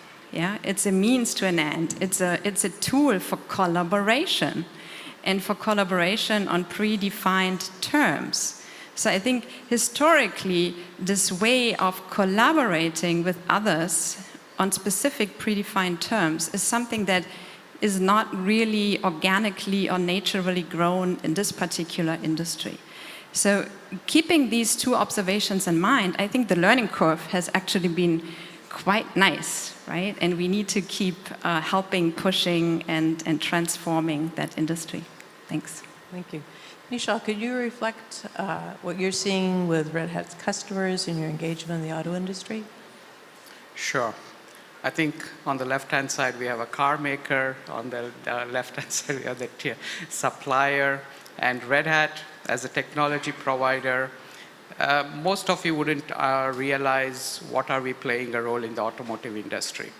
I mean, when we look the cars, as we call today, as a software-defined vehicle of today and tomorrow, is from a technology perspective, is an IoT device in the cloud. And when we talk an IoT device, the most complex ever built IoT device, because it's a convergence of so many technologies. You have the cloud piece, you have the big data, every car spitting out petabytes of data. Then you have the various connectivity piece that connects car to the outside world, 5G, Wi-Fi, and whole host of things that leads to so many cybersecurity issues. Then we have the transition to the EV world, which brings in the e-commerce, the connecting to the smart grids, and a whole lot of things evolving. So when we look as a car, it's a complete ecosystem outside connecting to the various technologies. And when you look all these technologies, open source is already there. It's a fundamental building block for any cloud ecosystem. If you look at telco, that transition, what we are telling happened a decade back. It was similarly probably 15 years back. The transformation has happened in the telco world. So all around the car, open source is already prevalent. And that's where we are already a major, what do you say, central offering providing to telco industry, to the cloud, and all those things. The most important or the specialized piece of technology is what goes inside the car. This is, I would say, the final frontier, because this has a specialized ecosystem. This has a specialized piece of software where we has to be functionally safe. So when we talk about the car, the piece where we are tackling is trying to bring in, how can we bring in open source technology inside the car? So when we look at the end of the day, or the ultimate goal is spanning everything from inside the car way up to the cloud, what we call as the software-defined vehicle ecosystem. If it is based on open source, I think that is where the industry can expedite its development. What we talk, the typical development life cycle of a car starts 4 years back. So what we are looking current car is probably a technology which has been developed over 4 years. So when we build this kind of a life cycle and how do we expedite the automotive life cycle development, I think that can happen with the open source foundation. And that's exactly our focus. As we always say, make OS boring or the infrastructure boring. It's more like you take it for granted it should work, and you don't have to recycle the infrastructure platform to build. And that would be our goal, and that's the role what Red Hat and the community with whom we are working is trying to build. Thank you for making a more boring product. It sounds safe. Thanks. Martin? Yeah, adding to the both statements. So technical look at a car, so modern cars have like 20 up to 100 electronic control units of different types, from a powerful infotainment system to very small dedicated electronic control units, for example, for braking system. That also shows that how far spread the adoption of open source is in a vehicle. While an infotainment system, especially for connectivity and infotainment functions like MP3 playback, also open source has been used for more or less 10 years, and you can look up the about screen in your infotainment system what kind of open source is included. In braking and in other safety critical systems, it's not used at all currently. So we'll have to look at the different areas of the cars individually to see where open source is already being used and where it could be used more. Software-defined vehicle, this trend, seeing and managing the value of the car through software and the complexity of software makes it more visible that the complexity can only be handled by collaboration, as Catherine said. And the car industry, manufacturers, suppliers increasingly understand they have to collaborate. No single company has the capabilities, the size, and the skills needed to do it by themselves. So, and that mindset change is currently happening. So, and actually, to also give you a practical example of how the automotive industry has been working, how that's being transforming. So the industry has been working together in the past, so, but usually on a specification level. So one of the hobbies I have is I'm in a consortium called Navigation Data Standard, creating a specification for a common map data format. That means in the past, architects, specialists from car manufacturers, suppliers, map companies have been sitting together in a series of working group meetings and creating a joint specification, which is usually the superset of all possible ideas. And then once the specification is approved, companies start building the software and the tools, and then maybe 2 years, 3 years later, we see the software, and then we can start developing in the car. And I think this example shows that this way of collaboration is not the way to go forward, because it just takes too long, and the products are the hell complicated. And that's why we need to adopt in the automotive industry the concepts like code first, which has been mentioned by Gaël just in his keynote, and then start building something and see how we can evolve and jointly collaborate on that and improving and collaborating. In that NDS association, we have changed the mode of working in like, now we have an API that's open, available, you don't need to become a member to use it, and it's abstracting the data which can be distributed somewhere in the car, in the cloud, and somewhere. And these are examples that the industry is now changing. And yeah, maybe we need a little bit more software-defined management to have that also understand in the C-levels. But I'm happy to see that the industry is now moving. Then I'll put you on the spot a little bit more. So you've done a good job of expressing the state of the evolution of software development. What is the state of collaboration in the industry? Do you have most of industry coming along recognizing that this model is important and that individual manufacturers don't want to go on their own, there's not enough value? Are you at a tipping point, or are you still a strategic advocate for collaboration? What's the state in the industry? Is it going well? Yes. Yeah. Well, I'm not sure when we'll see really the complete source code of a certain system function being available in an open source basis. Using open standards for collaboration, I think that's the area where we are now, and the industry to agree on how to define and leverage open standards to enable to build on top of what others are doing and create new innovative stuff. The competitive situation that Katrina mentioned initially, it's still something that the automotive industry needs to learn, that sharing of knowledge is actually helping you, and you're not necessarily giving away your competitive advantage. Thank you, appreciate that. So I want to remind the audience that we're open for questions. I cannot see the audience, so be sure and raise your hand and let one of the OFE staff members know, and they'll bring you a mic. All right. Well, so let's talk about innovation a bit. So we kind of level set on what the state is and the industry engagement. What is, who would like to take the question, how is software redefining the value of an automobile? What is the shift in the value of an automobile? I can start, and then I'm curious to hear also your perspectives. So I grew up with this concept of open innovation, which has, been the foundation to the whole concept of open source, right? So the way you innovate is also outside the traditional, framework of a specific company organized by legal matters to, keep trade secrets and knowledge in that company. And open innovation was something that goes beyond that, right?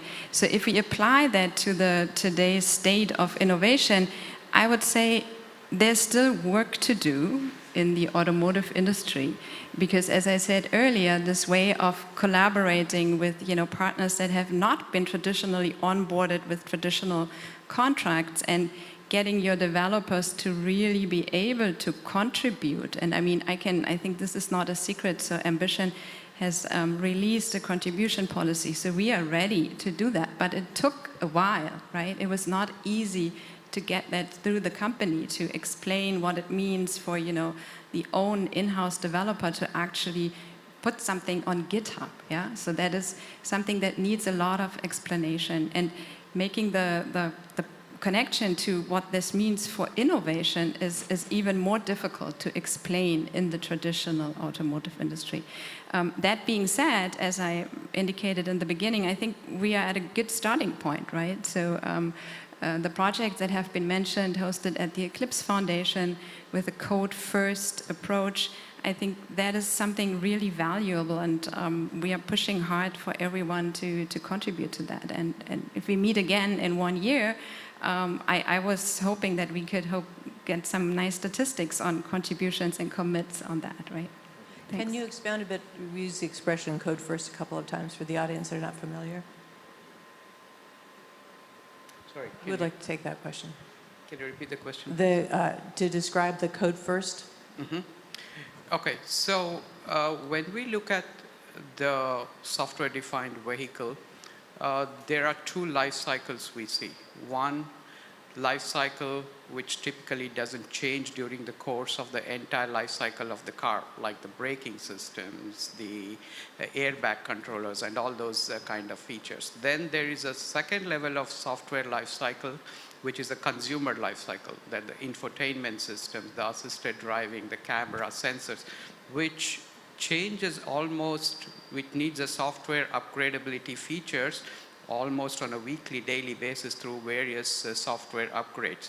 So we need a kind of an infrastructure where you need a repeated upgradability. You need to have a software which is readily available for that to be upgraded. And that's where what we realize is to get a continuous stream of certified software that was available in the open source world, especially when we look into the inside the vehicle kind of a constraints we have, where it needs to be safety certified. We usually used to have a snapshot of a code that's available at a certain point of time. But if you need to have a vehicle constantly upgradable, that is where we are providing that open source community, and where you have a code that's available for all the ecosystem to contribute and make it effectively available at any point of time. And for example, any change or line of code in a functional safety software would need a complete package of justification, documentation, everything to be available. It's not like you have a licensed version where you take a specific license and anybody can use it. And that would be the magic of the open source software, where if it's available in public, that can expedite a lot of this code development for the developer community. Thank you. So we have about 10 minutes left in our panel, and I'd like to drift into some adjacent areas that I think the automotive industry has a great skin in the game, so to speak, and that's the areas of data, open data, and AI. Because it's kind of flipped to describe an automobile as a data center on wheels. That's not very elegant. But there's a lot coming up and going on. Maybe I'll start with Martin. We had a conversation about the importance of data. And in the context of potential regulation, I think it's good to have a public discussion. Yeah. I mean, a lot of the software functions are more and more being based on AI. So, simple example, traffic sign recognition, for example, or speech recognition, that's AI-based systems. These systems need to be trained, and if you think about traffic signs, they may change, they're different in different geographies, so retraining the AI systems on a continuous basis is essential for keeping the performance of the vehicle in a good state. So data and access to data is very important. On the one hand, GDPR and the privacy and the rights of the end customer need to be protected, but also the access of data for the automotive industry must be granted. We have the EU Data Act out there, which is taking care of some aspects. Here, we as a supplier see one small issue, because usually data, if the cars are sending data, they are transferred to the car manufacturer's server. Yeah, there's a secure connection, and the car manufacturer gets access to the data. But we don't see adequate regulations also taking the roles of the suppliers into account, also making non-discriminatory access to such data available. Our products are depending on that, and we can only improve our products if we get a decent and a fair access to the data. Yeah. So maybe that's something also as a message to the regulators in the room here. Thank you, appreciate that. So the safety of your product and the efficacy of your product may be based on what feedback and data you will get to Exactly, improve. exactly. We take certain assumptions when we design the products. For example, Continental, we are manufacturing brake systems. The better we understand how the data or the products are being used, here and where, the better we can design our products going forward. Thank you. Catherine, do you have any insight into where you see the data concerns and such? Yeah, I think data is one of the most important aspects because the car is at some point just, one item in the whole IoT system, right? It's connected with not only other cars and the environment, but also, most importantly, with, all your other personal devices. What I can share is, I think 5 years ago, I saw a presentation by someone from Tesla talking about their ADAS system and their AI data set, right? So how much data they have actually been able to gather. And it was immense. I mean, even at that time, it was already clear that European car makers cannot easily or maybe can never catch up on that, right? Because they are just so far ahead of us, just looking at the data. Now, how did they manage? Just by sending the cars out on the street and doing things, right? We in Europe, I think we have a slightly different, not only regulation, but also awareness when it comes to data. So we are not as easy with just doing things and asking for permission later. I think we want to get things right from the beginning. So looking at that approach, and GDPR is one example that's across all industries, I think the environment is, I wouldn't say more difficult, it's just different, right, from other jurisdictions. And coming back to the point of AI, I agree that it's really one of the important transformations in the future. What I'm a little bit worried about is the competitive advantage of Europe compared to other jurisdictions. At the same time, I grew up here. I'm very happy that we have this awareness and that I can opt out on many devices, especially also in the car, right? So I have the assurance that I'm not constantly monitored. I mean, I'm monitored, but I have the assurance that it will not be misused. So it's a twofold issue, I would say. Thanks. Michelle, what about a perspective of IoT, AI, and data? How is Red Hat thinking about that? Yeah, I think one of the unique features of the car is it spans a life cycle of 10, 15 years. And that's a generation which the consumer world couldn't comprehend. I mean, if you look at phones, it's probably 2 years, 3 years. And here we are looking that the data has to be managed for 10 years. And probably it's not a problem of day one operation, it's a problem of what happens in the year number 8.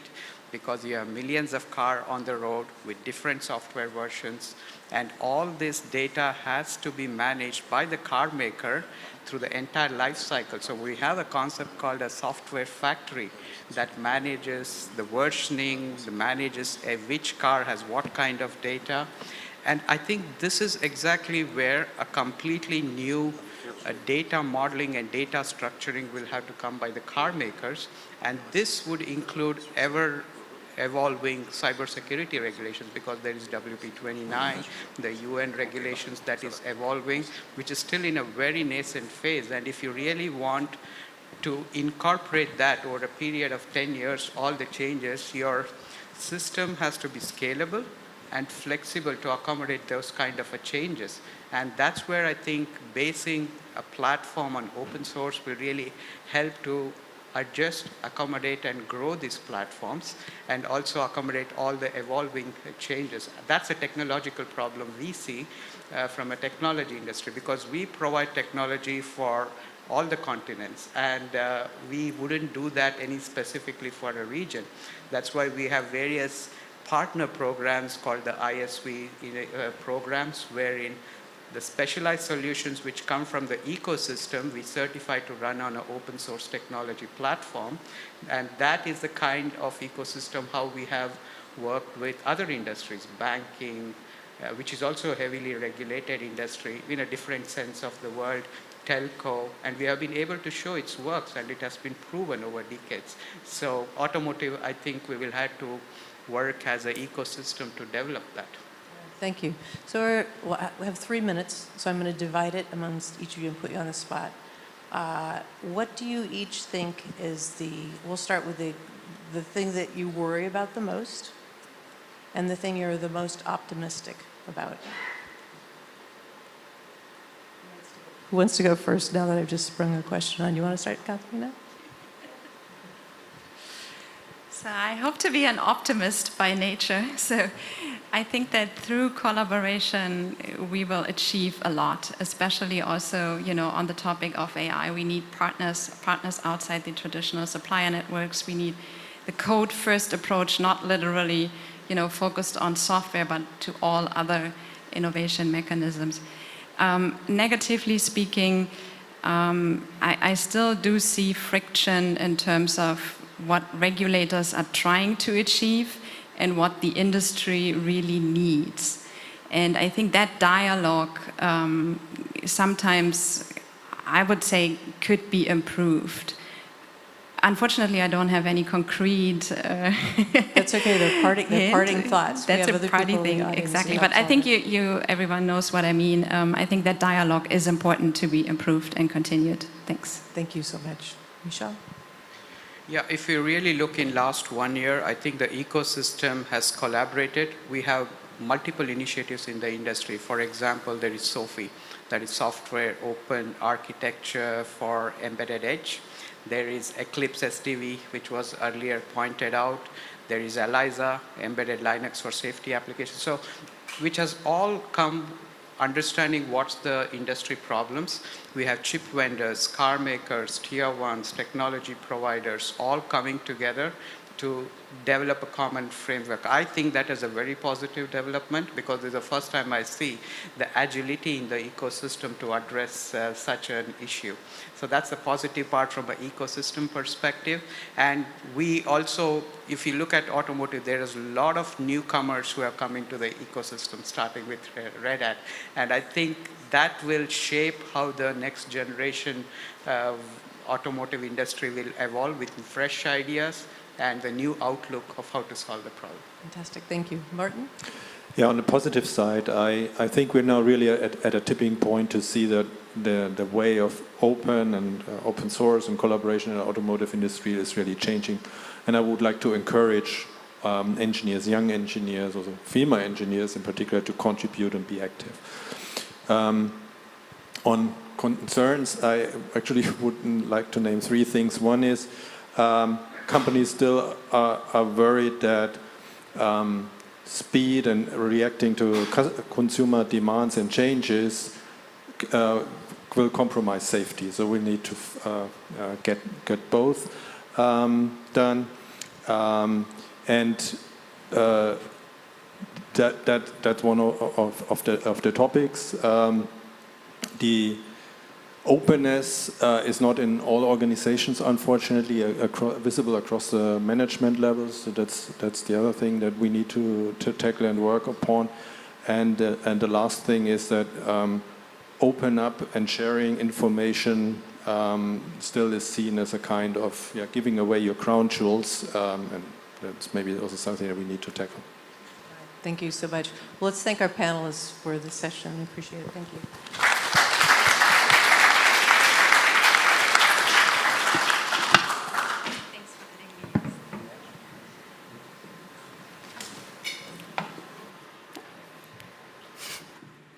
Thank you very much for this panel. I have to say that I learned a lot. I don't know this much about cars. I do have a driver's license, but I haven't used it in 5 years.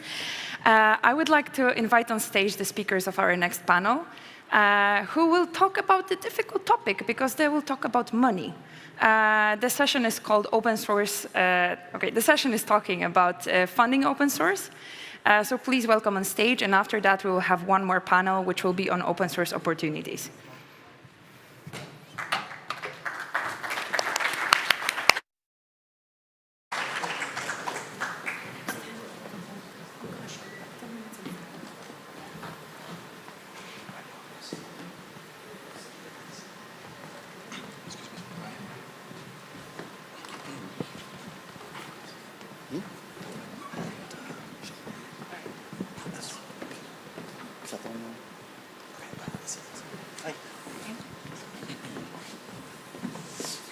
Good afternoon, everybody. Well done for surviving this far, and most importantly, welcome to our panel on open source software funding. My name is Gaël Osborne. I'm a researcher at the Linux Foundation and a PhD candidate in social data science at the University of Oxford. Before I introduce our incredible panel, I just want to do some housekeeping and say some introductory words.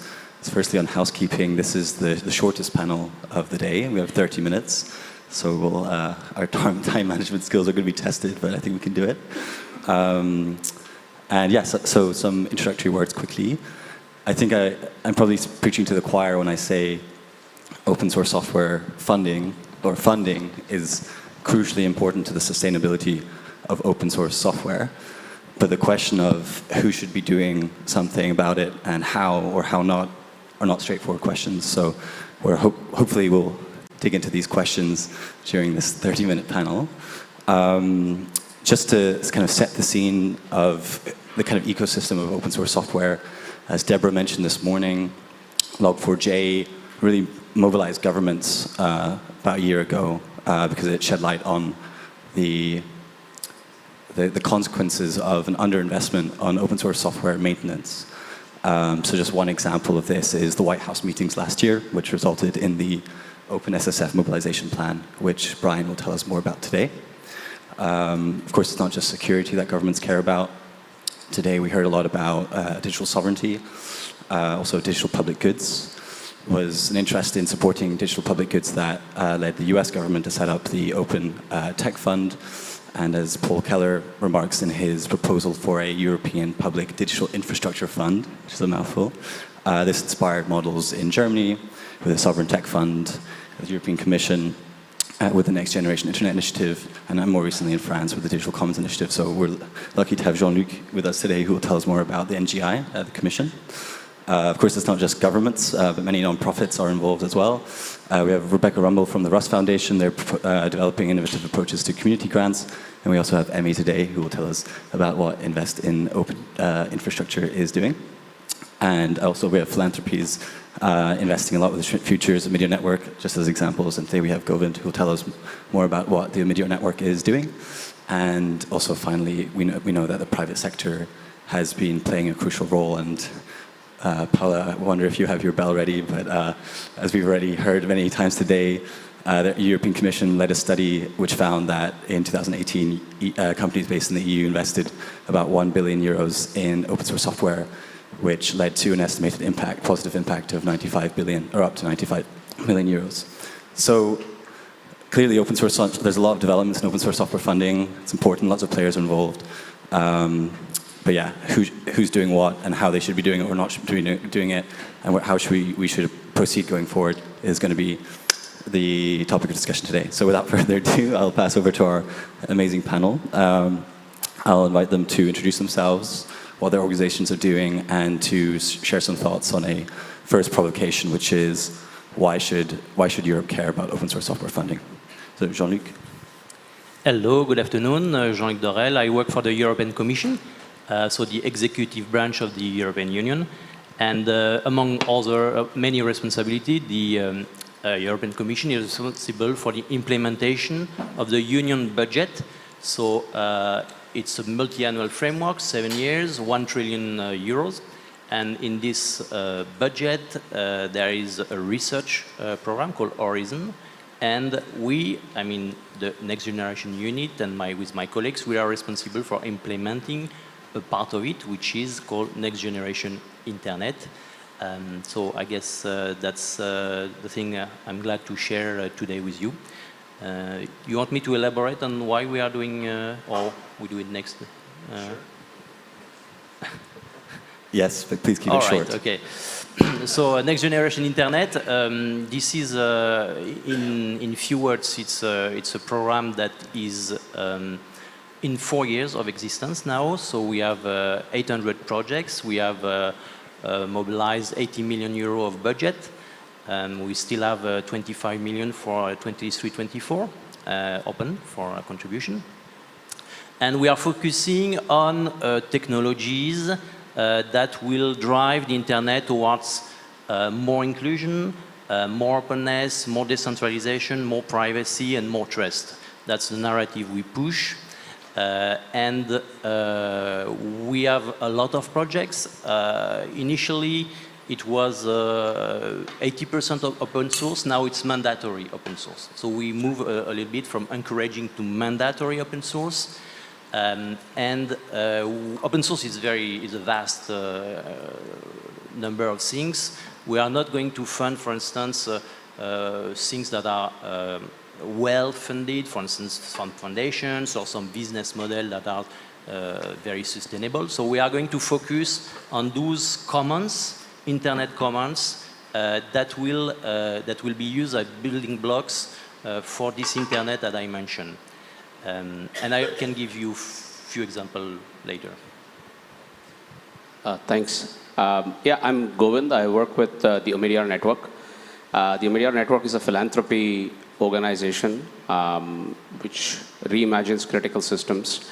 And we have deployed over $2 billion in the service of better markets, better inclusion.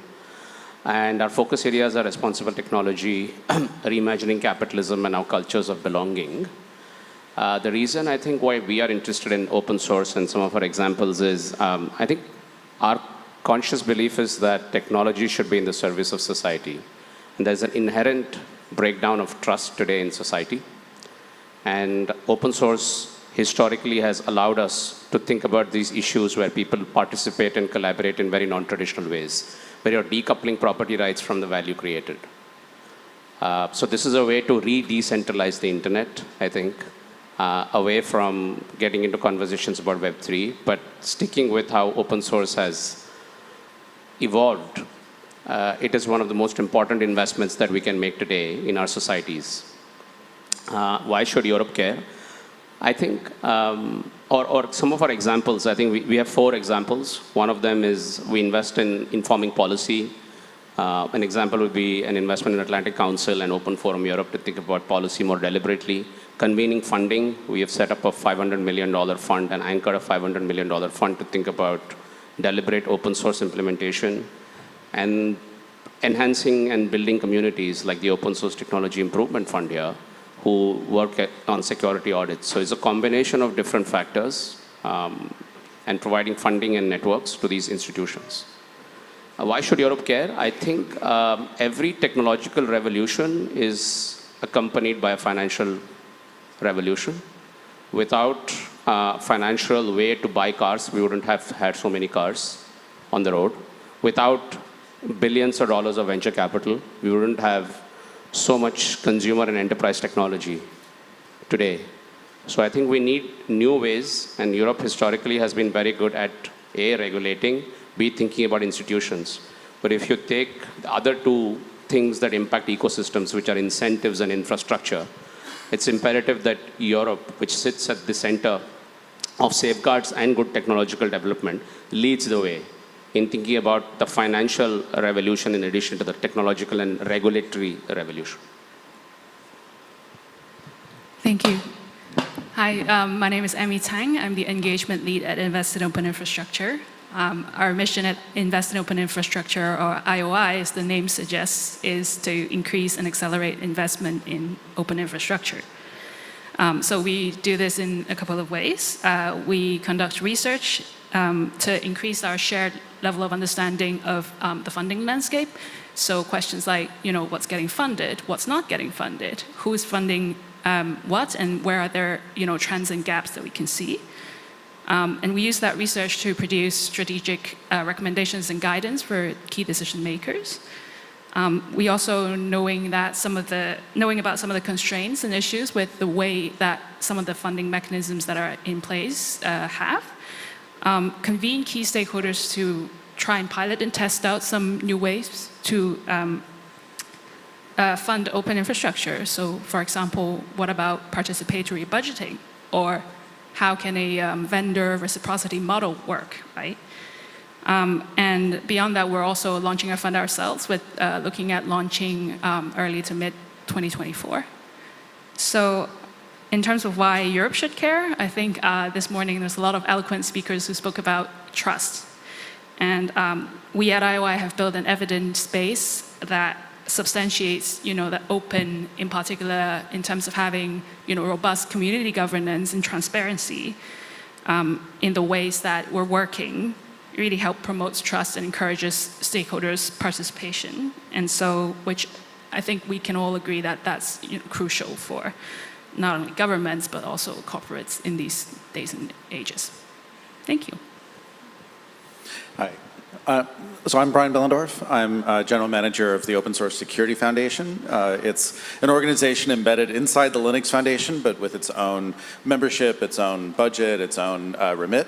And we're, interestingly, both an organization that recruits funds and also disperses them, but has an operational element to what we do. Probably the bigger part of what we do is operational, but we do disperse some funds in some interesting ways as well. Our reason for existence is this recognition that software has often been security has often been an afterthought when it comes to open source software. And there's lots of default biases and assumptions that even we as open source developers have had about trust in the software supply chain. Trust that, after SolarWinds, after, weaknesses in OpenSSL that became very caused a lot of downstream kind of thrash in the open source world, we kind of realized you needed to think more about how to push security upstream and how to get a better set of tools and processes and standards together. It actually came out of a bunch of different conferences and the like about open source security that discovered everyone had these collections of little projects and ideas, and if we could just put them under one roof and get everyone talking to each other, maybe we'd have something interesting. And so we are this kind of motley assortment of everything from software, such as the SigStore software project, which is about signing of artifacts through the software supply chain. SigStore is also kind of a service. It's a way to look up whether signatures are valid, and even kind of a quasi-specification too. There's a couple of different implementations in different languages. There's another project called Security Scorecards, and actually a whole set of things we do which are about trying to objectively measure risk in an open source project. Like, what's the likelihood that there are undiscovered vulnerabilities in the code that could come and be a problem later? Other work that we do that is about education. How do we help train developers to recognize common anti-patterns when it comes to security? Things like parsing untrusted user input, or particularly for format strings. And how do we train them to look for those in their own code and try to avoid them? What we've discovered is that if you can measure risk, if you can talk about processes that can systematically work them out, you might have a path to raising the floor for security across software, across not just the open source software landscape, but really, frankly, the entirety of the software industry. Given that, by different studies, something like 70 to 90% of software sitting inside of any end product is pre-existing open source code. So some of the more exciting things that we've done, I think, have come from, well, we have a project called Alpha Omega, which has raised $7.5 million to go and target two very complementary activities. One, going out and trying to scan the top 10,000 open source projects to systematically look for new vulnerabilities that look like things that we've discovered before, things that haven't been resolved yet, even though they've been widely known as issues out there, and proactively issue pull requests to go and fix those. And we've got that infrastructure standing up now, and we've already discovered a bunch of CVEs and are starting to report that. The complementary side to that is the alpha side, which you could really think of as capacity building amongst other open source foundations in how they work, how they deal with security issues. And so we've dispersed roughly on average $400,000 grants to Python, to Rust, to jQuery, to Node, and to one more I'm blanking on, Eclipse, sorry, to try and help resource security teams, help them resource adoption of different security practices. And I use the term capacity building very much intentionally because I think of it like the kind of capacity building that development organizations or governments often do when they look at what does it take to systematically go and up-level how a country feeds its people, or how a nation state manages its democracy, or other types of capacities, right? Because we're eager to help uplift the entire industry, kind of project by project, and move on to additional projects and fund those. So we've raised and dispersed a bunch of money to do this work. I should also note, we had this inflection point about a year ago, right after Log4j, where a whole bunch of people started to ask us, it's nice that you've got these cute projects, but what would it take to actually close and solve some of the issues that are out there, right? What would it take, and this is not perhaps a fair question, but to prevent the next Log4Shell type of vulnerability? And just dialing down on that for a bit, Log4Shell, the vulnerabilities that led to the Log4Shell breach, had you hired a third-party code reviewer, I'll go out on a limb and say it would have been a $50,000 to $100,000 project to hire OSTIF, for example. I don't know if any of you have, hopefully all of you have heard of OSTIF. OSTIF is an amazing organization that front-ends third-party code review work and does a lot of other things. Amir Montazeri, sitting here in his fancy pinstripe suit, will tell you all about it. Basically you can go to them and say, we'd like to do an audit of this software project, this package, how much will it cost? He'll go and talk to a bunch of different orgs, come back with a quote, and then oversee this process that makes sure that it actually solves this for open source communities. So for 50 or 100 grand, I would wager, we could have found those issues and proactively remediated them through a coordinated vulnerability disclosure process, and kind of avoided the billions of dollars. We don't even know how much disruption resulted from the Log4Shell incident that happened over a year ago, and everyone's ruined winter holidays. I can't tell you what the next Log4Shell is, but I could give you a list from some of the projects we've done. We have a way of looking at what are the most critical projects out there. Here's the list of 200 projects that probably have about a 1% chance of having the next Log4Shell level breach, through a combination of how critical are they, and what are the risk scores that we get from all these studies we can do. So let's do third-party code reviews of them, right? What's 100 grand times 200 projects? It's $20 million, right? That's a lot more money. Even 100 grand, even 50 grand is more money than any one open source project tends to have in its back pocket to apply to something like this. But it's pocket change for a lot of governments. Not to say it's completely non-trivial, like you have to go and justify and show value, but this is the kind of scale that we need to muster if we want to try to solve some of these security issues at scale, and address them entirely, not just throw rocks at it and hope to have an impact. But it's also not billions of dollars. It's not trillions of dollars to solve this problem. And so at this point, about a year ago, we developed a plan, something that we called the Security Mobilization Plan, that looked at 10 different kind of angles to these challenges to securing open source software in the software supply chain. Funding of third-party code reviews was one of them. Funding a CERT, an emergency response team for the next under-resourced open source team that finds a bug and doesn't know how to manage a disclosure process is another. I mean, I can go on. I don't want to bore folks. I thought when we put this together, it would be, again, billions of dollars to actually have this kind of impact. It's $150 million, which again is bigger than my budget, bigger than most organizations' budgets in the open source world, but a completely tractable amount, especially if as companies and as governments around the world we work together to address this. So we're really eager to figure out how do we help this collective recognition of the need to make this proactive investment in security hardening and not just the creation of digital public goods, but making them safe, making them consumable, making them the kinds of things that we can build critical infrastructure on top of. Great, thank you, Brian. We've had clear answers to why Europe should care, and we're just at the halfway point or just over it. So to make the most of the remaining 13 minutes, I think we should focus on two questions, which is going forward, who should be doing what, who should be mobilized, and how should they be doing it, or how should they not be doing it? By that I mean, what funding models would you recommend, cooperation that needs to happen, and so on. So perhaps we can start with you, Jean-Luc, since you are working at the European Commission. Yeah, sure, no problem. So on the who, I guess everybody that has money is welcome, so it's a very simple answer.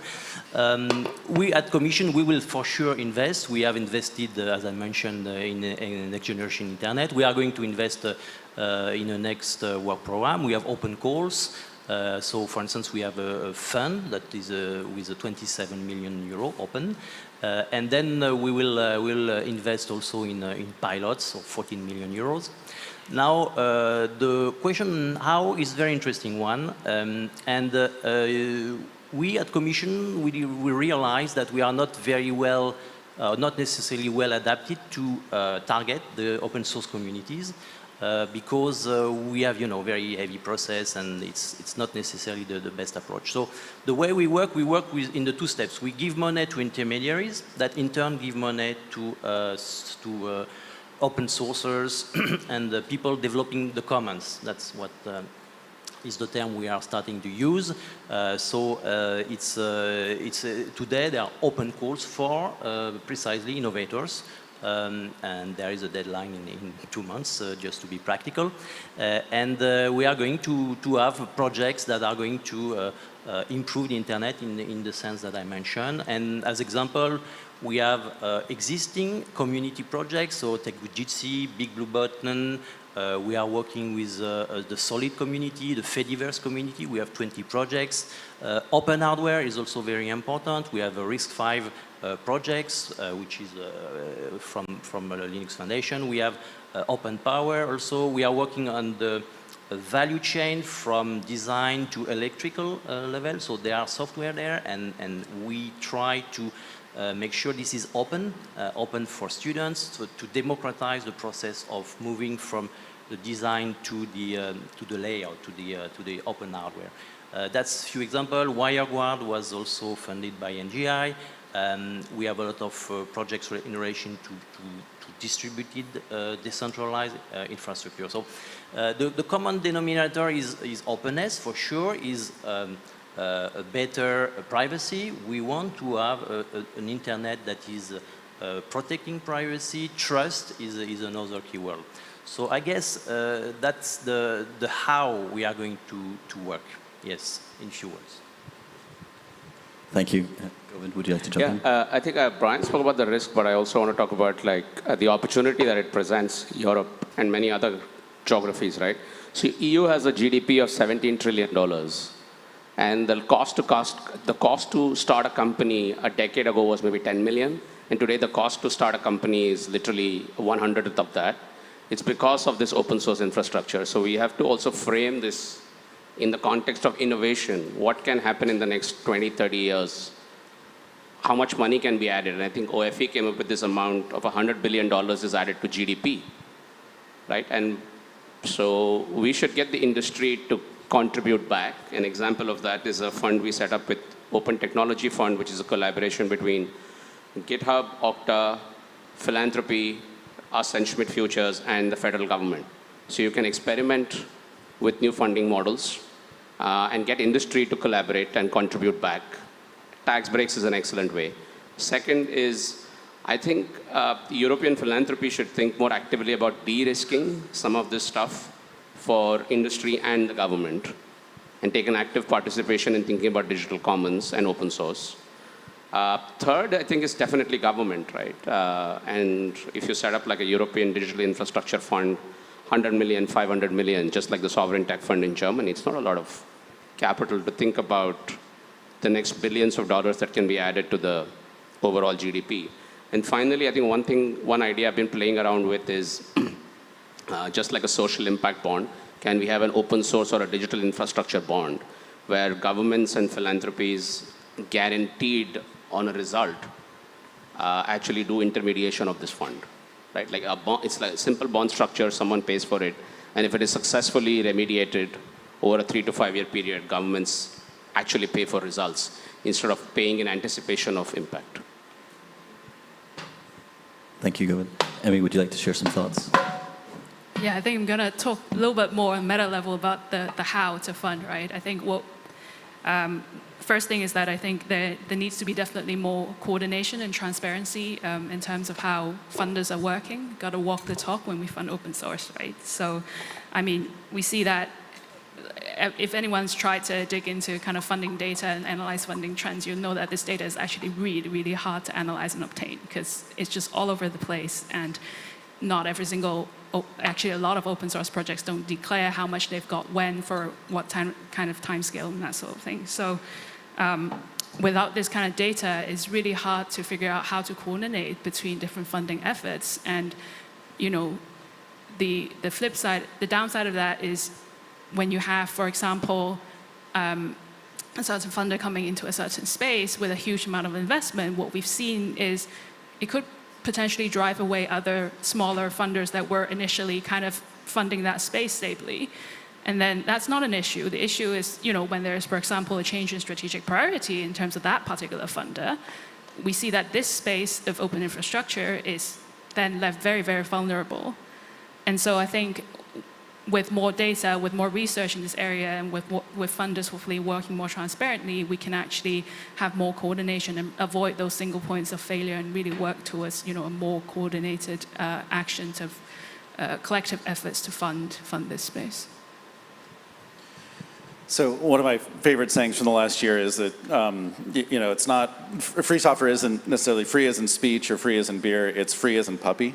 And I think what's always driven kind of the value exchange and the energy of the creation of open source software has been the use value that comes from it, from the individuals and the companies really receiving it, working with it, and recognizing this kind of implicit obligation to contribute back. If you're fixing a bug, don't keep that bug fixed to yourself, contribute it upstream, right? If you have an idea for a feature, you could write it all yourself and contribute upstream, sure, but you might also find other people willing to help you to do that, right? And so this implicit, I got it for free, but I should take some responsibility for my own kind of use of it and pay it forward, right? I mean, that's a very socialist term. I would be called a socialist in the U.S. if I put it in those terms, right? Not positively, but it's actually really a positive thing in my opinion, right? This proactive pay it forward kind of cycle that we've developed in open source, and so I think the first thing, and this has always powered open source development, even since Rishab Iyer Ghosh at the European Open Source Observatory, he was doing some of the first econometric work in open source in the late 90s, and based on surveys and other data, concluded it wasn't charity, it wasn't research dollars, it was actually the use value coming from open source that drove so many contributors to that. So figuring out how to keep that engine going is critical, I think, to making sure how do we not strangle the goose that laid the golden egg, right? That's the first thing. The second, of course, though, is that there are some institutions that have perhaps been a bit more of a free rider on this stuff than others. So the cloud companies, the technology companies, the folks who are close to the bone on some of this stuff, they do recognize that need to pay it forward. There's other organizations that are just now waking up to the need to have OSPOs, for example, right? OSPOs at large companies that are retailers or automotive firms. Thank you very much to Continental, who's here, and I mean Mercedes and others. I'll do this as well. So these kind of end user companies and increasingly smaller companies recognize that even if before they hadn't thought of themselves as a software development operation, they use this stuff, they should invest in it like a puppy, take care of it like a puppy, and then also pay it forward. And if government is a massive user of open source code, and if they only invested back upstream into it proportionate to their use of it, the way that happens in the rest of industry, they would be a huge contributor to open source. And what we've seen is that there are, in the United States and a lot of other countries, policies against government employees contributing upstream, against government contractors who are typically paid by the hour, contributing upstream. So we need to look at some of those policies, and I think if we just made some minor changes, we'd see a lot of that kind of funding and that resulting work come in. But then finally, let's look at, are there systematic improvements that can be made, particularly around security, which all of us want somebody else to pay for security work. We want to be able to take it, we want to be able to take it for granted, right? We should be able to take it for granted. The fact, though, is sometimes there's large expenses like a third-party audit. Sometimes there's the kind of expense that goes into paying for things like validating signatures on your upstream dependencies that don't create an immediate benefit for you, so they're not quite a feature, but they're in the long-term benefit for your users and in resiliency against the kinds of attacks that we all hope we don't ever become the subject of, right? So for that kind of investment, foundations are an appropriate way to try to coordinate some of this and pool some of this interest in this effort, but I also think that's a role for governments to play. There's an economist named Mariana Mazzucato who has been doing a lot to try to understand the value of public goods, public infrastructure, and the resulting economic impact that can come from, bridges and highways, but digital public goods as well. And I think if we had a sober analysis of the economic value being created by improvements into open source code, and then carved out 1% of that value as a pay it forward or pay it upstream type of thing, we would be able to tackle some of these systemic issues I think we see with security and open source code, but in other places where open source needs that kind of investment. Thank you, Brian. Just conscious of time, we have 2 minutes left. I have a few more questions I wanted to ask, but I'll just conclude with one last question, which is I'll like to hear from all of you very quickly one thing that you're optimistic about in terms of open source software funding. Okay, so open source is becoming extremely important. There are many factors for that, and some of us discussed that. So I'm optimistic about notably the involvement of governments. There are many reasons for that. There is an economic argument. OFE and Fraunhofer did a study recently that shows that investing in open source brings an increase of GDP, an increase of jobs and startups. So there is an economic argument. There is a strategic argument because open source is everywhere. Log4j was revealing for that, and it rings a bell for a lot of decision makers. And it's also somehow a geopolitical question. There was a study from the French Institute of International Relations that explore the logic of regions, Russia, China, and the US, with very interesting top-down policies. The bemol or the concern is that when a government enters in this world, which is very bottom-up, grassroots, there may be a mismatch. So we have to be careful. Top-down policies do not always fully align with bottom-up. That's one of the message and lesson we got. So it's important to design policies that are exploring the potential of open source, but at the same time leave the freedom and leave the decentralization aspect of, and it's not easy. I mentioned we use intermediaries because Commission we are not fully equipped, but at the moment that we have the instrument, it makes sense to start reflecting on a more strategic way. Should we have in Europe an open source operating system for devices, for instance, smartphone? Should we have a browser in Europe? Yes, no. Should we think about hardware in Europe? But all these questions can only come when, I believe, we have the instrument to address the community, because it's a leverage effect that is for us very important.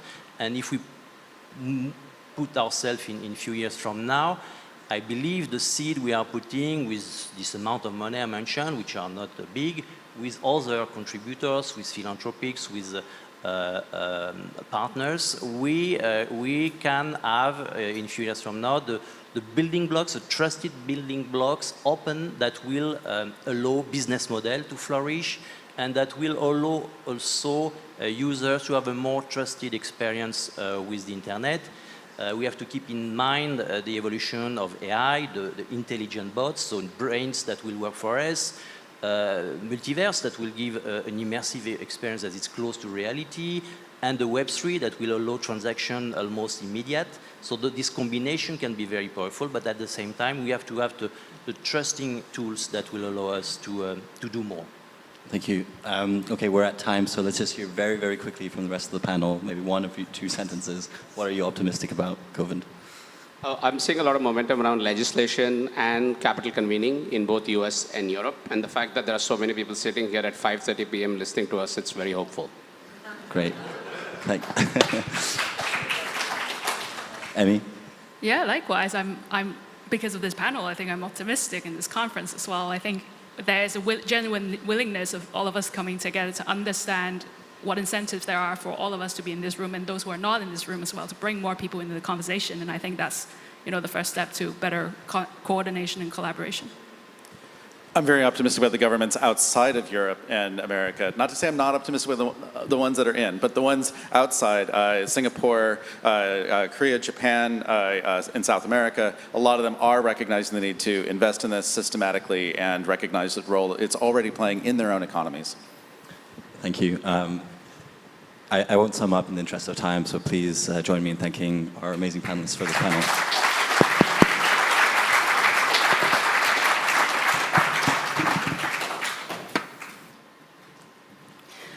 Thank you very much. As always, we didn't have enough time. We are really reconsidering what we should do next year. And also my wish list for open source is much longer now. We will share something on that later. But now I would like to invite the speakers of our last panel today on stage. Astor, please, and all the speakers. They will be discussing the open source opportunities in Europe. So we want to finish with this, kind of a sum up, but also just, the sum up of the wish list for Europe. And please take it from here. And after that, I invite you for a cocktail. But now I wish you a good session.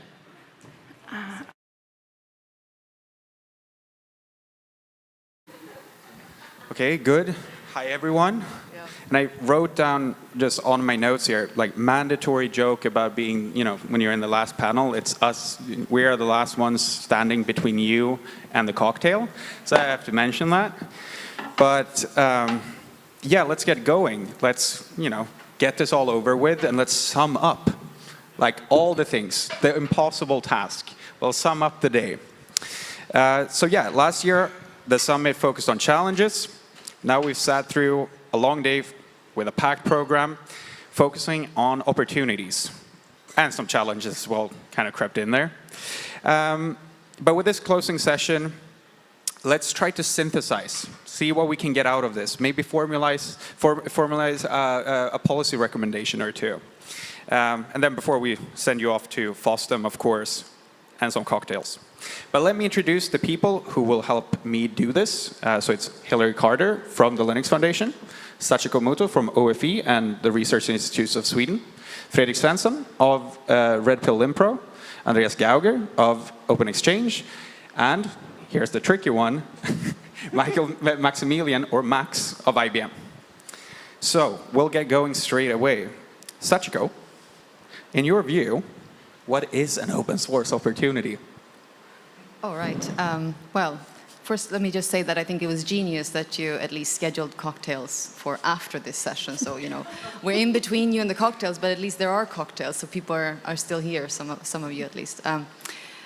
Okay, that's a nice little question, Astor. I think, and also your introduction to the session, because we had a little prep call or prep meeting before this, and I think we all started sort of striking out our notes, our speaking notes, because we realized that there would be no chance of providing any sort of fresh content at this point. But, well, we'll see.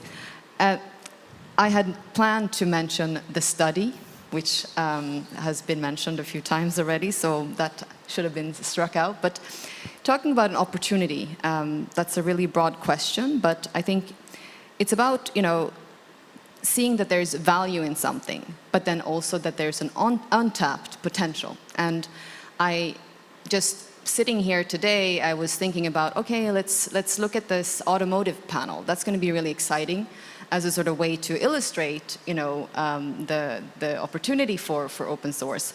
And I really realized that, it is both something that can illustrate a value that's already happening, but also indeed the opportunity that's still there, because there are some challenges to still be overcome still. I think, but about that and really illustrating how sort of competitors can come together in a sector and really collaborate and focus on sort of innovate quickly and focus the resources on sort of the top innovative layer. I think that's really the opportunity. And we saw one sector, but there are so many other sectors we can be talking about. And Hillary mentioned, when we had that little conversation beforehand, sort of, the entertainment industry, the movie industry, for example, the fashion industry, and I think it opens some eyes here as well, because it kind of goes beyond what we're normally focusing on. So, and then really the opportunity, it's for the public sector. I think this is something that we've been talking about for years. It's about sort of, it's time for the public sector to also benefit from this way of innovating that's sort of already winning, I guess, in the industry. And so maybe we'll talk a little bit more about that later on in the panel. Yeah, and Hillary, good, perfect segue they're mentioning Hillary. Last year, you led the publication of the report, The World of Open Source, Europe Spotlight 2022. with this analysis in mind and what you've heard here today, what stands out for you as Europe's biggest open source opportunity? You can, of course, pick more than one. Indeed, and there are many, and thank you, Astor, and thank you, Sachiko, and everyone here, especially Open Forum Europe, for supporting our research and being a partner and allowing us to have a data-driven approach to how we view open source and the opportunity. And what I love about the research process is it identifies gaps, and so we have a chance to fill them. And that's why I'm so excited about where we can go from here. Excuse me. And one of the areas that our research identified was that Europe was not fully realizing the value of open source. In particular, certain sectors, certain countries lagging behind others, and most of the small and medium-sized enterprises were not taking advantage of the open source opportunity. Apart from the industry-level collaboration and new industries that, as they are becoming more software-defined, they're capitalizing on the opportunity. But what I am most excited about is the possibility for the public sector, as Sachiko mentioned, to deliver citizen services at lower cost and be a model user of this technological gift, which is how we tend to see it.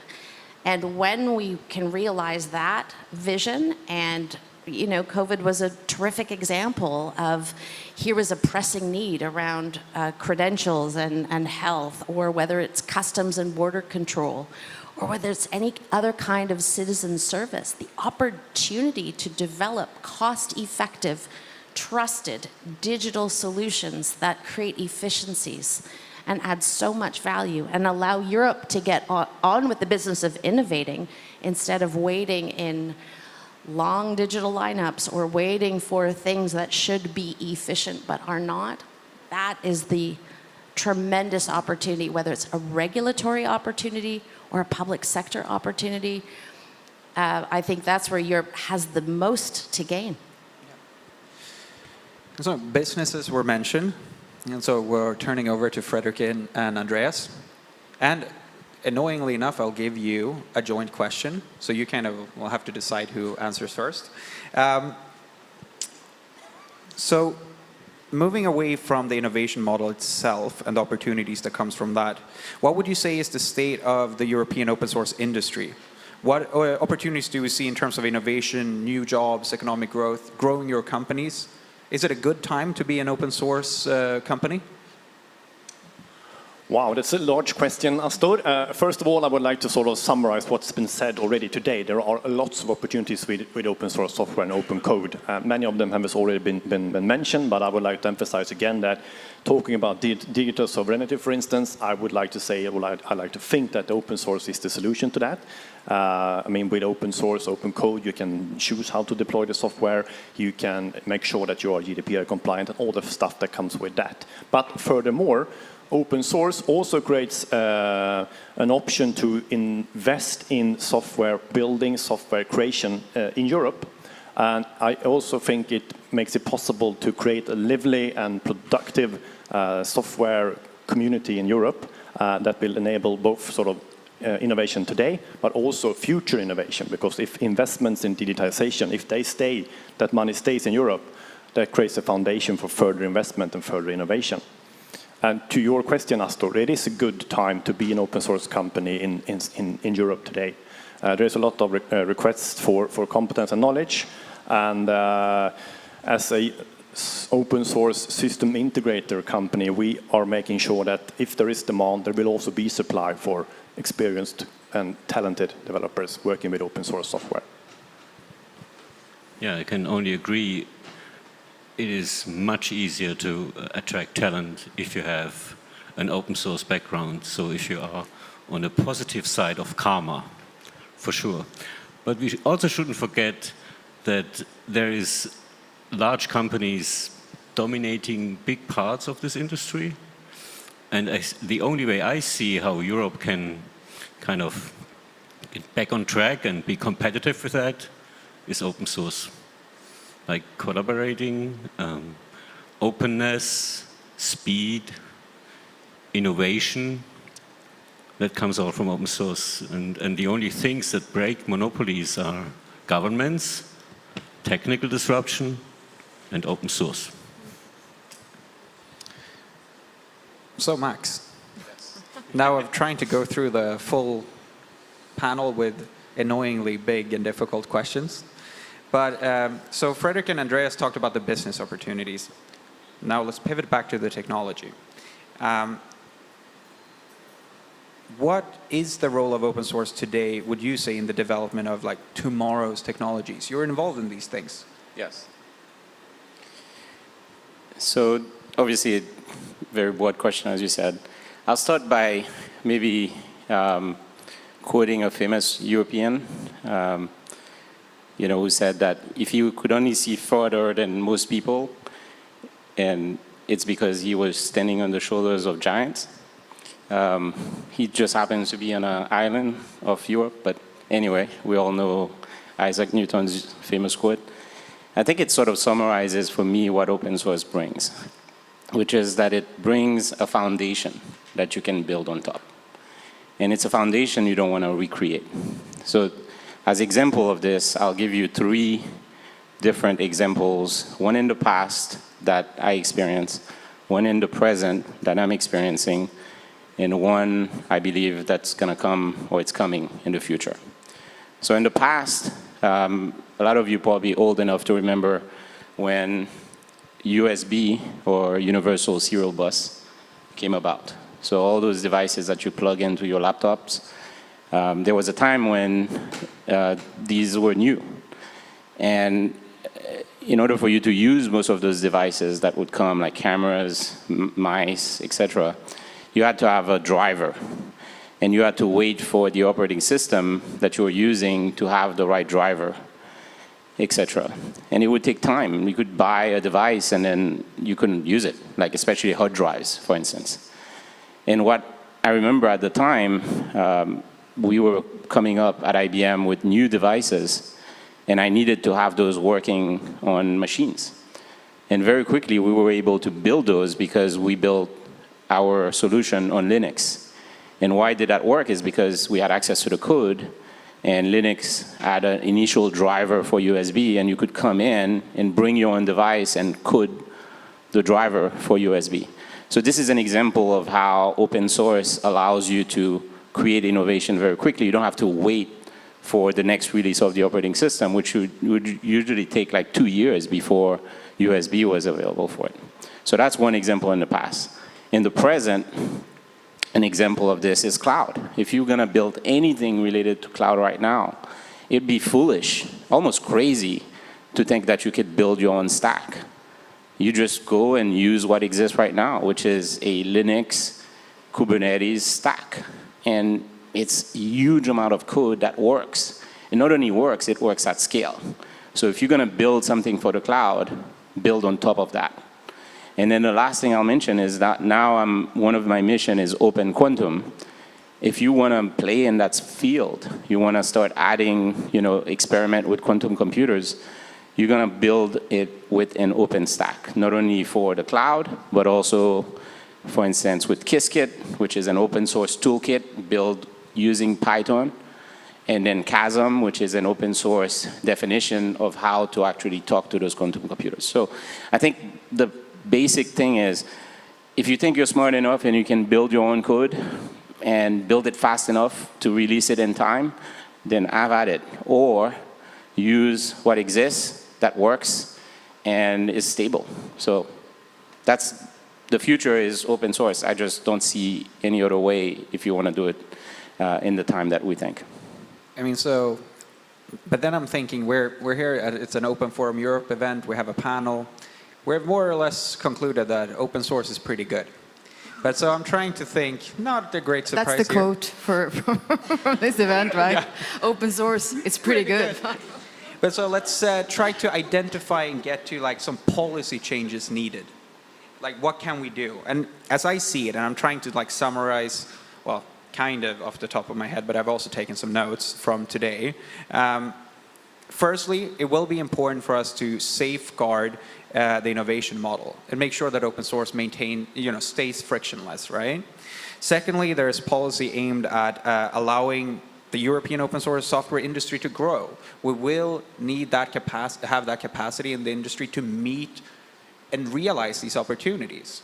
And then thirdly, I think there is a need of policies or even regulation that lowers the barriers for open alternatives to compete. I think these are kind of the main groupings of policy approaches if we're talking about, especially, let's say, the European Union and what could be done.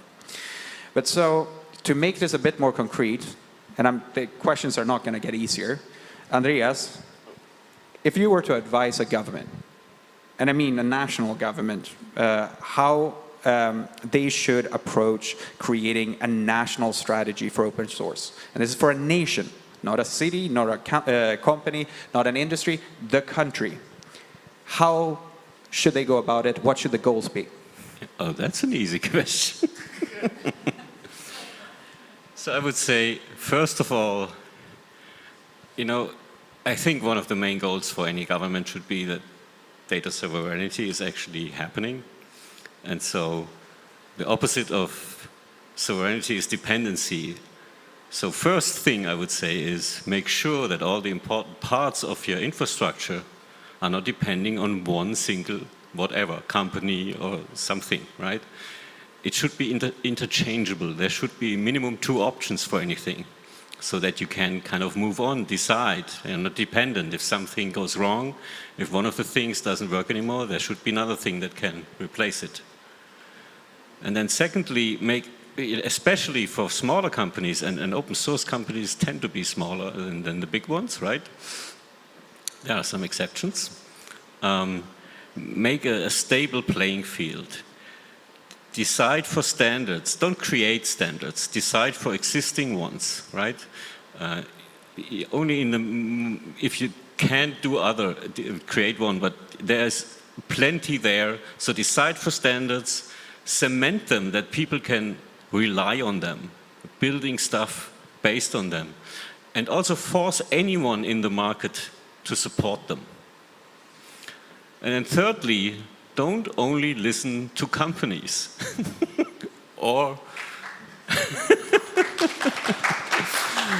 organizations. There is 2 groups you should also talk to. And the first and the most important one is developers, right? Developers can easily tell you if a standard or anything you want to do regarding to your infrastructure makes sense or not. Much more direct and much more easy than any kind of people that have an agenda. And typically companies tend to have a very strong agenda. So not a good source for information. And also users. Once you have built something and you're proud of it, be only proud of it if the users that have to use it are happy with it. It's also very seldomly done, especially before release. So yeah, I think these little 3 rules would be super helpful. I know it's very pragmatic, but I'm a pragmatic guy. Yeah, Frederick? Yeah, if I may add to that, I think trying to raise it up a level, as you said, Astor, we have concluded that open source is pretty good. So I would say if I was a country or a national agency or even the EU, I would implement a policy that says that you should always evaluate open source projects or software before you make a purchasing decision. And if there is a viable open source project out there, always choose that. And thirdly, all publicly financed or funded development should always be open source. And you should be able to reuse it for other organizations that are also public. And I think it's on the 5th on my list now, create a space where all the publicly funded development can be shared with others. So that's our 5 bullets that I would like to send with and include in the national or EU policy. And then lastly, make it easy to buy services related to open source software. So create like a framework agreement that are either influenced by open source or where you include vendors that can help you with open source based solutions and services. That makes it easy for public sector organizations primarily to use and to buy services related to open source. I think those things would make it easier for public sector organizations within the EU to buy and use open source software and related services. Hillary, looks like you want to say something. I would only add, this is a phenomenal list, Frederick. I would add, if I were advising government, and although I'm from Canada, I have Irish citizenship, so I would approach government of Ireland first and foremost, is requiring open source development skills training earlier in the education system so that Europe has a workforce that is skilled for the digital economy, for the open source software infrastructure. Because as my colleague would say, and I heard Gaël Blondelle from Eclipse Foundation saying, we have to raise our skills and our communities and our talent pools. We cannot hire our way out of the digital transformation imperative. We must raise the skill level among our citizens. So I would add that educational component as being baseline and start earlier. And I feel, didn't the Deputy Prime Minister say that 2023 is the year of skills? Let's add it. Yeah. But Sachiko, I see you want to say something, but I'll formulate it as a question and then you can take it as you want. I'll say whatever I was planning to say anyway. Yes, exactly. But so, and this is also Andreas, as an organization with an agenda, so OFE, I hope you will listen to some of the information that we have to say as OFE. And Sachiko, you know OFE really well. We have worked for 20 years to level the playing field for open source alternatives, but here we are still. How would you say, what is the state of play for like the alternatives? Is the playing field level?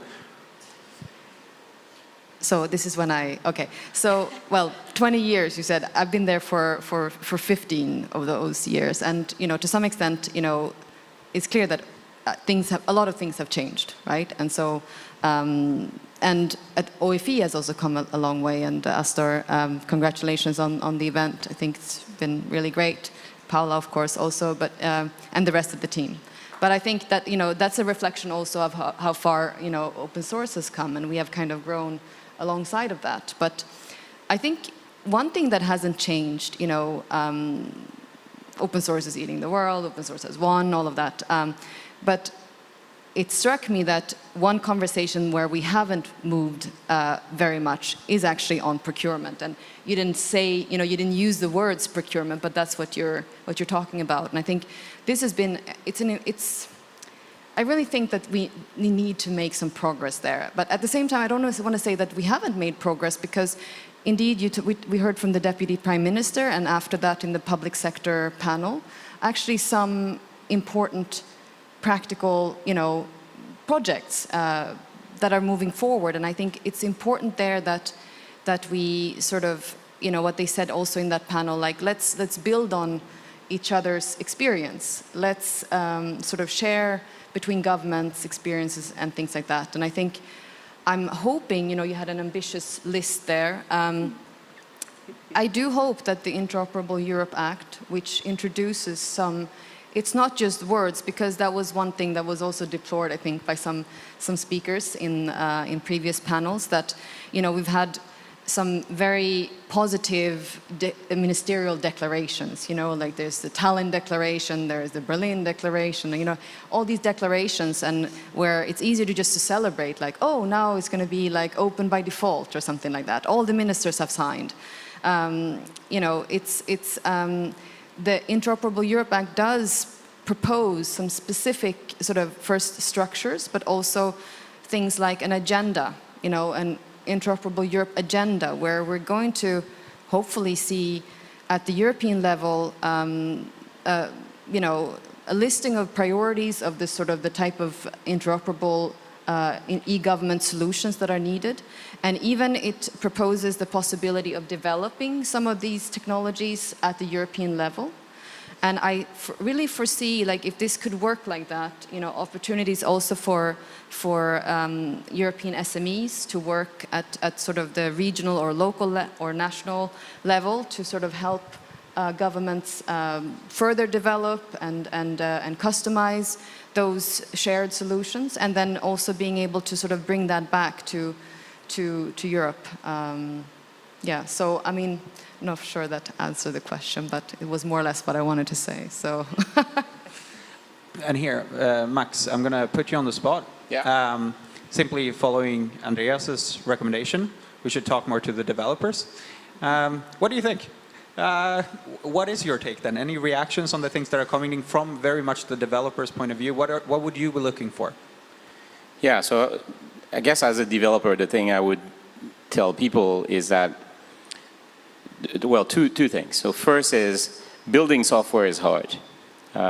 What I mean by this is you can all build very trivial piece of software, right? It's, you know, everybody goes to a class, you take a class, you can build stuff, you know, simple things. But that doesn't matter, right? Building large piece of software is very hard. And building it so that it scales is even harder. What do I mean by this? If you just go by the fact that the code has to be written, sort of like a language, you're writing a novel. And you have to type it, right? So you think, okay, let's say we're going to build, you know, a cloud software, and you think, okay, how much code is that? Something like Kubernetes is in the millions of lines of code. And it scales, and that's why. So if you were to build it with a team, imagine how long it would just take to type. And that's not even a team that knows what they're doing, just to type it. You can see how long it would take. Now that's just to create it. Once you have the software created, it has to scale. So you now have to think about how do you scale it. And that's just the beginning of it, because you also have to maintain it. So as developers, there's a series of things you have to do. And maintenance is dealing with security, like what the previous panel was talking about. And those things come up all the time.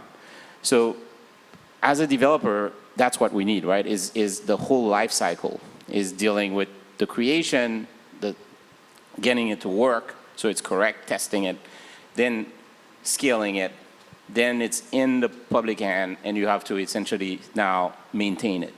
All of that takes time. When you're in a community, when you have a community around the software, such as in open source, it makes it a lot easier to deal with all these steps. And I think that's the key, is that as developers, building that community, being part of a community helps. And open source makes it much better than if you have it in private organization. I've worked in both, and I can tell you it's a lot more fun, less stress, and a lot easier to have a community. And the last thing I would say is that, I hate to tell you this, there are usually smarter people that are not working in your organization. Except for in our organization. That's just the way it is.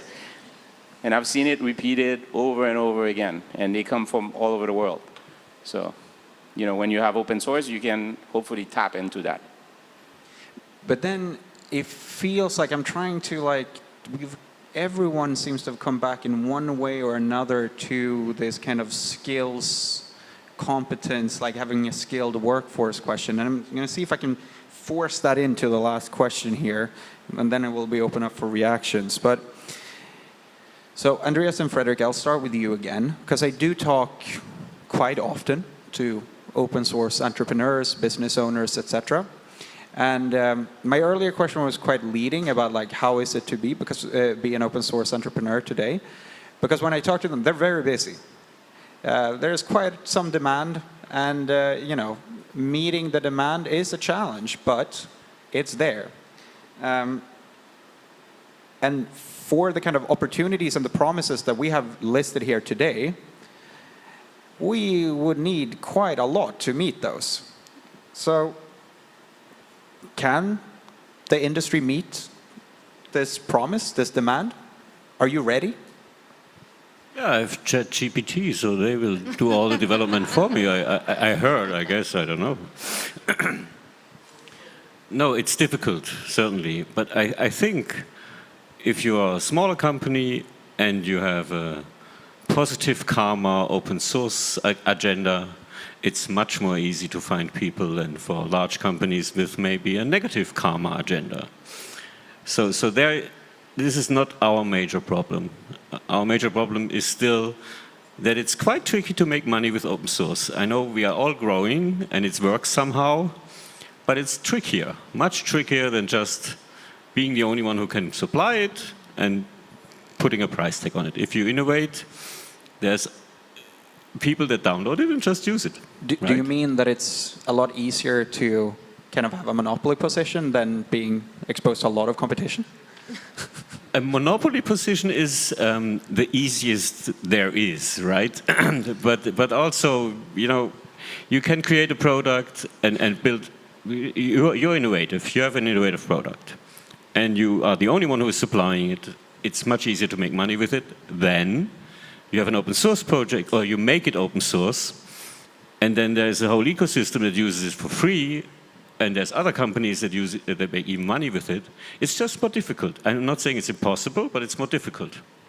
So that is something all open source companies think about day in, day out. I can promise you that.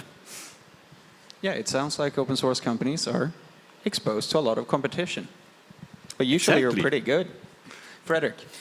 Yeah, from my perspective, I'm representing an open source solutions provider or systems integrator. And from my perspective, open source has always attracted top talent. So we have really skilled people working for us. And of course, they can share their skills with ambitious and eager people to learn. So I think that's one way of approaching the issue, making sure that we have a program to sort of skill up people and to further expand the workforce that way. Another way we do that we do here in Europe is that we cooperate with our peers. There are other companies. My company is based out of Scandinavia. We have other companies based out of Germany, France, and so forth. And we do have a collaboration with them. So we collaborate and we learn from each other. And if we need to scale a project in Scandinavia, I know who to turn to. And I'm hoping that my peers in France and Germany also know that they can turn to me for assistance if they need to scale up for projects. Is there any kind of public policy, legal framework or something that could improve and help and increase that collaboration? This is, yeah, really putting you on the spot here. Yeah, no matter, but I think I have an answer to that. I think I also mentioned that. I mean, it would make our life easier if there was like a framework agreement in place, or that made it easier for public sector organizations to start with when they want to purchase services related to open source software. Definitely. So if there is a framework agreement in place that is either influenced by the willingness to use open source software, or even implies that you need to use open source software, that would make it easier for public sector organizations to purchase the services they require. Well, it's good. I'm thinking, like, you know, reading the archives of OFE over the last 20 years. In some ways, everything is different, and in some ways, everything is still the same. So it's good. I have French. Yeah, and I have things to do for the next coming years. It seems like we haven't solved everything. But just, I'm thinking now, I'm just improvising here, but just some last words from each one of you, and make them positive and energetic, so we have something inspiring to talk about during the cocktail. Hillary, first. That's easy. Thank you. My favorite idea is this notion of leadership and who will lead us to where we need to go. Who is the special person from an industry, from a non-governmental organization, who will rally the leaders and the change makers? Because I think my theory of digital transformation is one of leadership, that it comes down to people who are willing to take a career bet and have the courage of their convictions, and that's what I think is going to be the magical formula that helps build out the open source opportunity in Europe. Sachika, no preparation, just asking me to be upbeat. You know, there are a couple of people who said that they're glass half full, and then Katharina, she said she's an optimistic person. I think it. Like I said, I think there are some very positive messages today. I think we should go back and listen to the opening sort of Keynote as well, because I think there are a lot of good things in there. I didn't have a chance to get back to you on the skills thing. I think it is important, and I think it's important to, some of the things that came out of here is that, the developers, the top talent, they prefer to work on open source. And I think that's important for Europe if we want to attract and keep the top talent. I think it was Mirko that said, open source reduces redundant effort. Nobody wants to be doing redundant effort. And I think, Max, you kind of elaborated on this a lot, and I think that's really powerful. And, I think often in Europe we talk also about not wanting to be, like we want to be at the cutting edge. And really that's what, open source provides the opportunity for. And often we see 27 replications. So, Frederick? Yes, so this panel is about the opportunities with open source, and there are many opportunities, of course, but I think my favorite one is to use open source to fuel a lively and productive software creation community in Europe. Let's make sure that tech innovation happens here, both now but also in the future. And I think that's the sort of main opportunity for us living in Europe with open source. Thank you for taking mine away.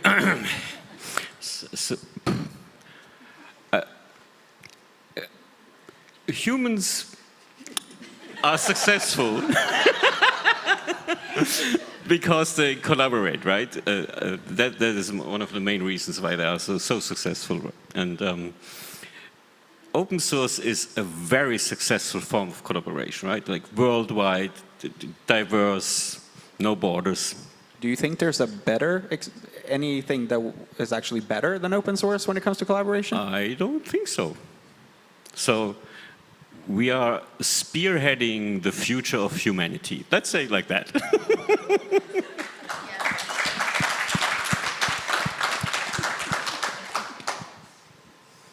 How do I follow this? Well, maybe I'll add to it by giving you some very specific examples. So the last work that I did, now I'm engaging into Open Quantum, but the last work that I did was in Knative, which is a layer on top of Kubernetes to make it serverless. So that started at Google, and I believe Google in Seattle, mostly American engineers. Then various groups started being involved, especially Red Hat in Germany. Then more folks from the US, but there's also quite a bit of collaboration right before the pandemic from China. We had lots of engineers in China adding to it. And then now you have folks from Japan doing big contribution to it, and then also more of the rest of Europe. So in other words, exactly what you said is that it's a human endeavor, and I'm seeing more and more contribution coming also from different parts of the world that you haven't seen in the past, like for instance from Africa. And that's the beauty of open source, is that it opens it up from the rest of the world. And you get people that are contributing from places that you would never expect because they want to use it. And we have a Slack channel, and there are people responding, and you have GitHub issues that you can open and people can discuss. So really, the only thing you need to kind of know is to be able to speak English a little bit, and that's it. Yeah, and I guess that's all. We all know that top talent is out there and often not in the groups that you think it's going to be in. They're just all over the place. But then I guess also just now, of course, I'm hijacking the end here because I'm the session leader, but I want to thank all of you for joining. But before I get off stage, because I know that I'm keeping you from going to the cocktail, I really want to thank the OFE team for putting everything and all of this together, and especially Paula before I get off stage, who spent 8 hours or something like that moderating. Thank you very much, and thank you for joining. And now I think Paula has some final words, and then I'll meet you out there for a drink. Bye, everyone.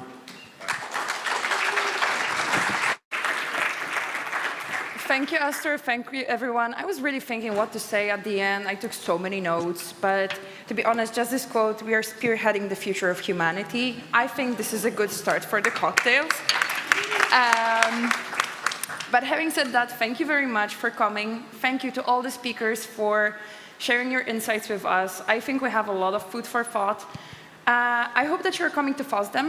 Take a look especially at the legal and policy track. We will be there just hanging out, so let's see each other. But I want to say thank you to OFE team, to the tech team here on site. Yeah, you hosted us very well. And I hope to see you next year, probably in a larger group. Let's see how we do it and for how long. See you there and enjoy the cocktail.